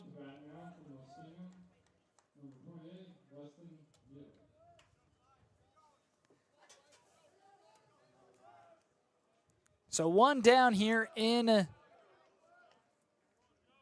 the top half of the 9th, 12-10, Muskingum leading Wittenberg. It's been an offensive explosion. Horosco has pitched well. He's kept his team into it after they were trailing by 7. They had it within 1, but after that solo shot by Palomari, it is back to a 2-run game.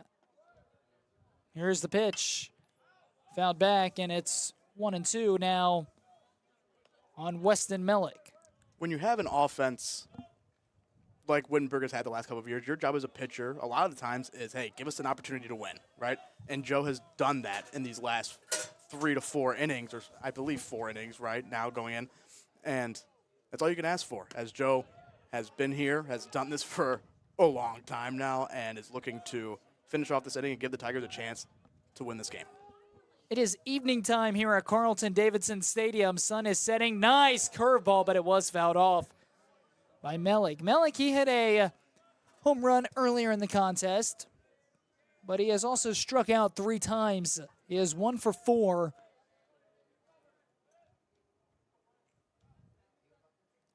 Pitch, this one, dribbler to third, scooped up. Nemunitz across the diamond to first. What a scoop by Rodriguez. An unreal pick and an unreal scoop by Xander Rodriguez. The true freshman has looked terrific today, making a play now in the field for the second out of the inning. And now here comes Louis Hess to the batter's box. That out also was by Ben Seibert at third base now out from center field. A lot of changes, obviously, for the Wittenberg defense. But yes, Xander Rodriguez with an absolutely phenomenal pick. And that's a huge play because you see how wide that right field line is and out that foul territory. That possibly can get the guy to third base. Obviously, he would be at second, but that's such a big play by Xander right there. Swing and a miss. Here comes Louis Hess. Beg your pardon, that was Ben Seibert at third base. Here's the pitch. This one hit well, but high. Out to left field, tracking under it is Jalen Williams. Williams makes the grab, damage done. Muskies get 1, the insurance run. It's now or never, rally time. We head to the bottom of the 9th, 12-10, Muskingum on top of Wittenberg. And we'll be back here on the Tiger Sports Network, powered by TKDS Sports.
Nathan Johnson into the game. He'll come on for a possible save opportunity here.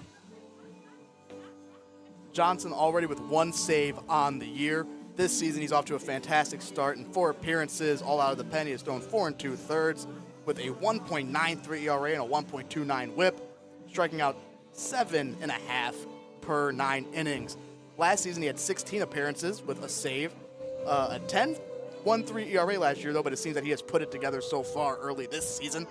The Wittenberg Tigers looking to continue putting runs up on the board, looking to match what they did in the 8th inning and put up another 2 to keep this game extended. Wittenberg needs 2 to keep playing. They need 3 for the win. Johnson looks like a hard-throwing, tall, lengthy guy.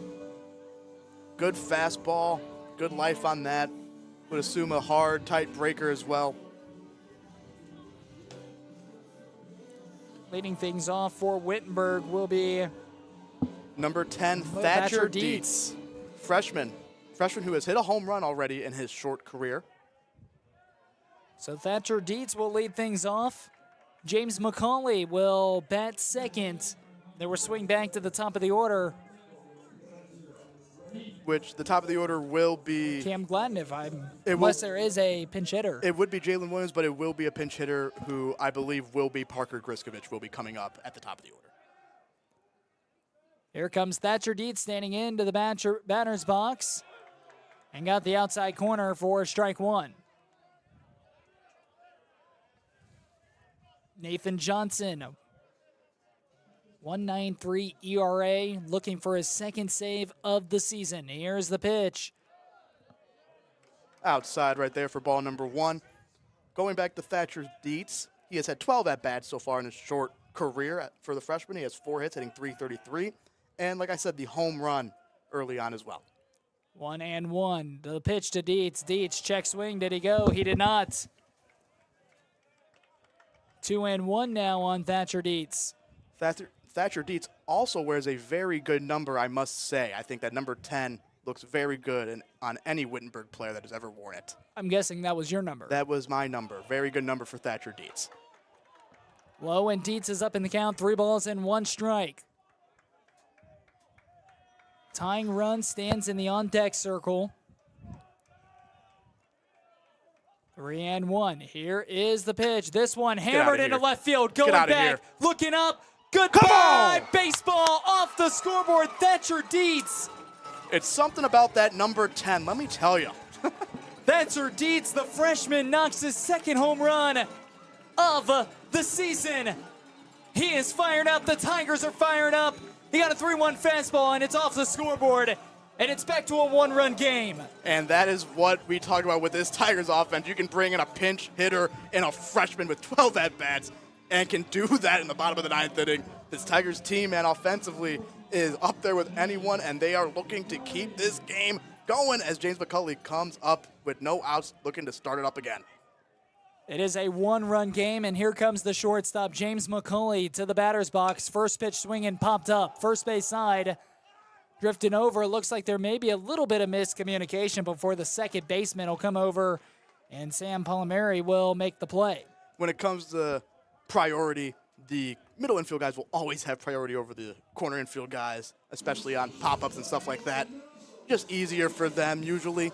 And just like the corner guys will have priorities over the pitchers and the catchers, and the outfielders have priority over the middle infielder or any other infielder. Always got to know your priorities as infielders, and once he heard Palmieri call him off, he got out of the way, and Palmieri makes the catch. Well, you caught it. The pinch hitter for the pinch hitter for Jalen Williams will be Parker Griskovich. So Griskovich, his first at-bat since Game 1. Off day here in Game 2, as you mentioned. Catcher trying to rest him for another doubleheader coming up tomorrow for the Tigers. The Tigers will they got about an hour to go home, shower up really quick, and then they'll be headed right on the bus and leaving for Marietta tonight. So, long, busy weekend for the Tigers, but they have to focus on this game right here and try to win this one. Balls in the dirt. Griskovich up in the count. 2 balls and no strikes. Griskovich played a great Game 1, trying to see if that can carry into Game number 2. Griskovich has had clutch moments in his career. He's hit a walk-off in conference. He's done many, many great things for this program. Here's the pitch. Griskovich flares this one out to right center field, going back, and it is going to be bouncing into the gap. Griskovich takes the turn, heading for second, and it is a 1-out double. The tying run stands at second base in scoring position And here comes Alex Nemyanitis. Expect a pinch runner now for Griskovich as Griskovich does his job. Another clutch moment to add to Griskovich's career, as you will see Quentin Applegate, number 36, go into pinch run for Parker Griskovich. Again, doing his job. Shout out to Parker Griskovich. What a day for Parker, not only in the first game, and just in that big pinch hit right there. Quentin Applegate, the sophomore outfielder, can also catch as well. 180 pounds. He played at Olentangy Berlin in Columbus. And he is the tying run and the winning run. Alex Nemyanitis, who just hit his first career home run in his previous at-bat, stands into the batter's box as the winning run, and we will have a mound visit. Like I said earlier, when it comes to Nathan Johnson, very good year to start off this year. Last season, he showed that he'd been a little bit hittable with the 10.13 ERA. Nothing against him there, obviously. But I don't know if he's dealt in the 4 appearances he's had. I don't know if he's had to deal with an offense like this Wittenberg Tigers offense, as we've seen what they've done to some of the pitching on this Muskingum team. Tigers are going for the sweep. They won the first game 15-5. And now they trail by 1 with 1 out here in the bottom of the 9th, but the tying run stands 180 feet away. Technically 120, but I don't think he could just take it from the pitcher's mound straight to home plate. Fun fact. Although I have seen some videos of players doing that and getting away with it. Fun fact, that's actually 127. I don't know why the dimensions are that way, but straight direct is an extra 7 feet added onto there for some odd reason. Nathan Johnson looking to work his way out of this now, in a big moment for him as well. And Alex Nemyanitis looking to do the opposite for the Tigers in a big moment, trying to keep this thing going. 1-0 here on Alex Nemyanitis. Here is the pitch. Breaking ball floats right in there for strike 1, 1-1. Good pitch by Johnson right there. 1-0 slider right in there for strike number 1.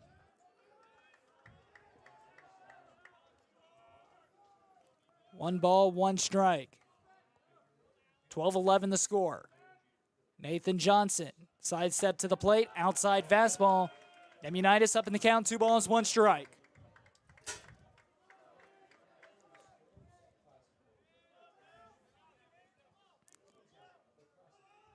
Two and 1.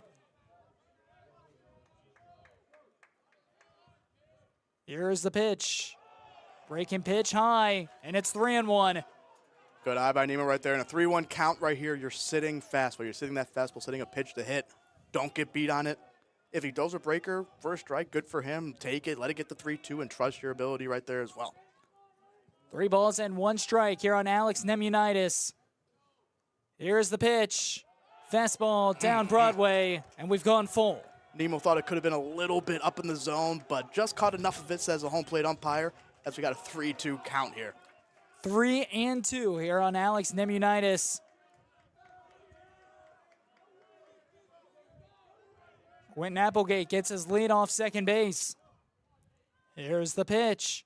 Good eye. Outside, ball 4, and the winning run is on base.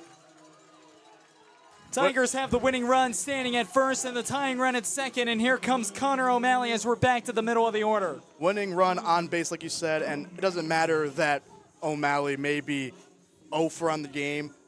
Everyone in that dugout is super confident in the guy coming up to plate right now. No matter how he's doing in this game, too, you always trust a guy like Connor O'Malley coming up to the dish in this moment. Connor O'Malley will stand in to the batter's box after a quick visit with Wittenberg's coach and a quick timeout. Nathan Johnson on the mound, the 5th pitcher of the day for Muskingum. They started with Joey Yamashita. Gavin Schultz came in, followed by Luke Spencer, Max Vosters, and now Nathan Johnson. And here comes Connor O'Malley with the winning run standing at first base. We talk about the young pitching staff for the Muskies. Joey Yamashita, freshman. Max Vosters, sophomore. Gavin Schultz, freshman. Luke Spencer, freshman, right? Bunch of young guys, right? And it's harder to pitch with the lead. You don't really learn that as much early on. You got to learn that as you develop as a college baseball player. Here's the pitch to O'Malley, just off the edge of the plate, 1-0. Matt Moore is in the on-deck circle, for those of you wondering. Double play is in order for Muskingum, but the tying run stands at second base. The winning run stands at first base. Johnson comes set on the bump. Kicks, Dales delivers to the plate, down and away, 2-0 on O'Malley. O'Malley, same thing, zeroing in here on a pitch that he likes, right? Understanding how good of a hitter you are, understanding the moment, understanding that the other pitcher doesn't want to walk you for free either, right? So getting a pitch to hit here that he likes, that he can drive and do damage to. 2 balls and no strikes, 1 away. The pitch. O'Malley dribbles this one to third. They're going to touch the bag on third. They throw it. It's an errant pass. It's an errant throw. Trying to run around the bases. They will hold Nimunitis at third base. O'Malley will head to second. A game changer. An error going against Muskingum. They get 1 out. But this game is still alive. 2 outs, and now the winning run stands at second, and the tying run stands at third. They got the force at third base, but a terrible throw down to first base. That's where the error resulted, the third error for Muskingum. Now you have Nemunitis at third, who is the tying run 90 feet away, and the winning run, Connor O'Malley at second base. And a base hit can send us home. Just another lack of experience. Louis has a guy who's only fielding 86% for his career, but he's only a sophomore, only has played in 25 games so far. You got time there. You don't have to rush that throw. Set your feet. But Tigers had to see if they could take advantage right here. And for Louis Hess and the Muskingum Muskies, they're hoping that that doesn't come back to haunt them. Tigers down to their final out. Matt Moore stands in the batter's box. First pitch breaking ball is in there for strike 1. Nathan Johnson comes set. Here is the pitch. This one hit, but line foul, and it's 0-2. The Tigers down to their final strike. Matt Moore, another guy who is no stranger to big moments. 0-2, 2 outs. Winning run on second base. Another guy that you trust no matter what. Let's see what Matt Moore can make happen in this situation. Matt Moore looking for his first hit today. He has been hitless in game 2. He also has 1 strikeout as well. 0-2. Here is the pitch. Moore lines this one foul. We'll do it again. Again, tying run 90 feet away. Winning run on second. A base hit. We're going home with the Tigers' victory. You guys can't see my face right now, but man, am I anxious as a former player. Man, I love these. Come on, Maddie. Here's the pitch. Moore. Good eye. Leave it up. High in the zone. It was a great spot by Nathan Johnson. Moore was able to lay it off. And it's 1-2. Hit his exact spot. That's exactly where Mike Davis called it, and he executed the pitch. Matt Moore was able to lay it off and continue this at bat. 1 ball, 2 strikes here on Matt Moore. Johnson to the plate. Good eye. Low and away. 2-2. 2 balls, 2 strikes on the designated hitter, Matt Moore. The leader for Wittenberg when it comes to RBIs on the season has yet to get any here in game 2. Looking to change that now. 2-2. The pitch. Moore. Foul ball. We'll do it again. Good spot right there from Johnson. Getting that fastball up and in. Matt Moore doing enough just to keep that ball. Get his hands in and get a piece of that pitch. 2 balls and 2 strikes here on Matt Moore.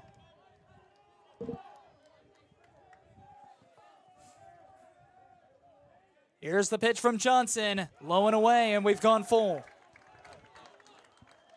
Right here, if I'm Muskingum, if I'm Nathan Johnson, I'm going a breaking ball here, right? Because Matt Moore really doesn't matter. Right? I'm going breaking ball. If you can get him out here, awesome. I'm going a breaker. If he gets the guy at first base, it doesn't matter, right? Just go with Rocket Roy. Don't give him anything easy to hit here. First base is open. Here's a pitch. Fastball. Got him looking. Matt Moore thought it was outside, and he's going to try to plead his case, but it's not going to matter. This game is over. Painting the outside corner. Matt Moore with a backwards K.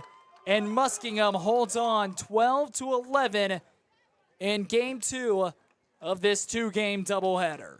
That ball did look a little outside, but like you said, doesn't matter, right? That is the ball game, and the Muskingum Muskies come back after a loss in Game 1 and split the series.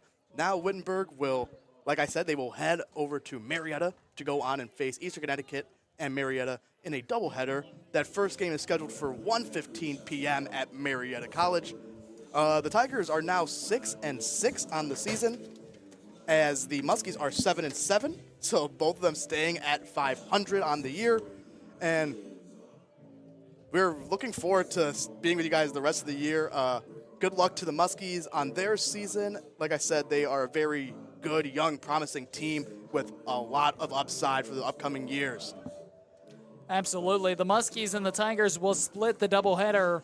Tigers won Game 1 15-5. The Muskies take Game 2 by a final score of 12-11, where they were buoyed by a great fifth inning where they put up 9 runs. And the Tigers 6-6, Muskies 7-7. Dylan and I will be back here at Carlton-Davidson Stadium on Friday night for the Wittenberg Tigers' next home matchup, that is. But until then, alongside Dylan Jackson, I'm Jackson Lightcap, our producer Clifford. Once again, thanks for joining us for a long day of baseball, but a fun day of baseball. Long season ahead, and I'm looking forward to it. It's going to be a fun one. But once again, with the entire Tiger Sports Network crew and the TKDS Sports Network crew signing off from Carlton-Davidson Stadium, good night.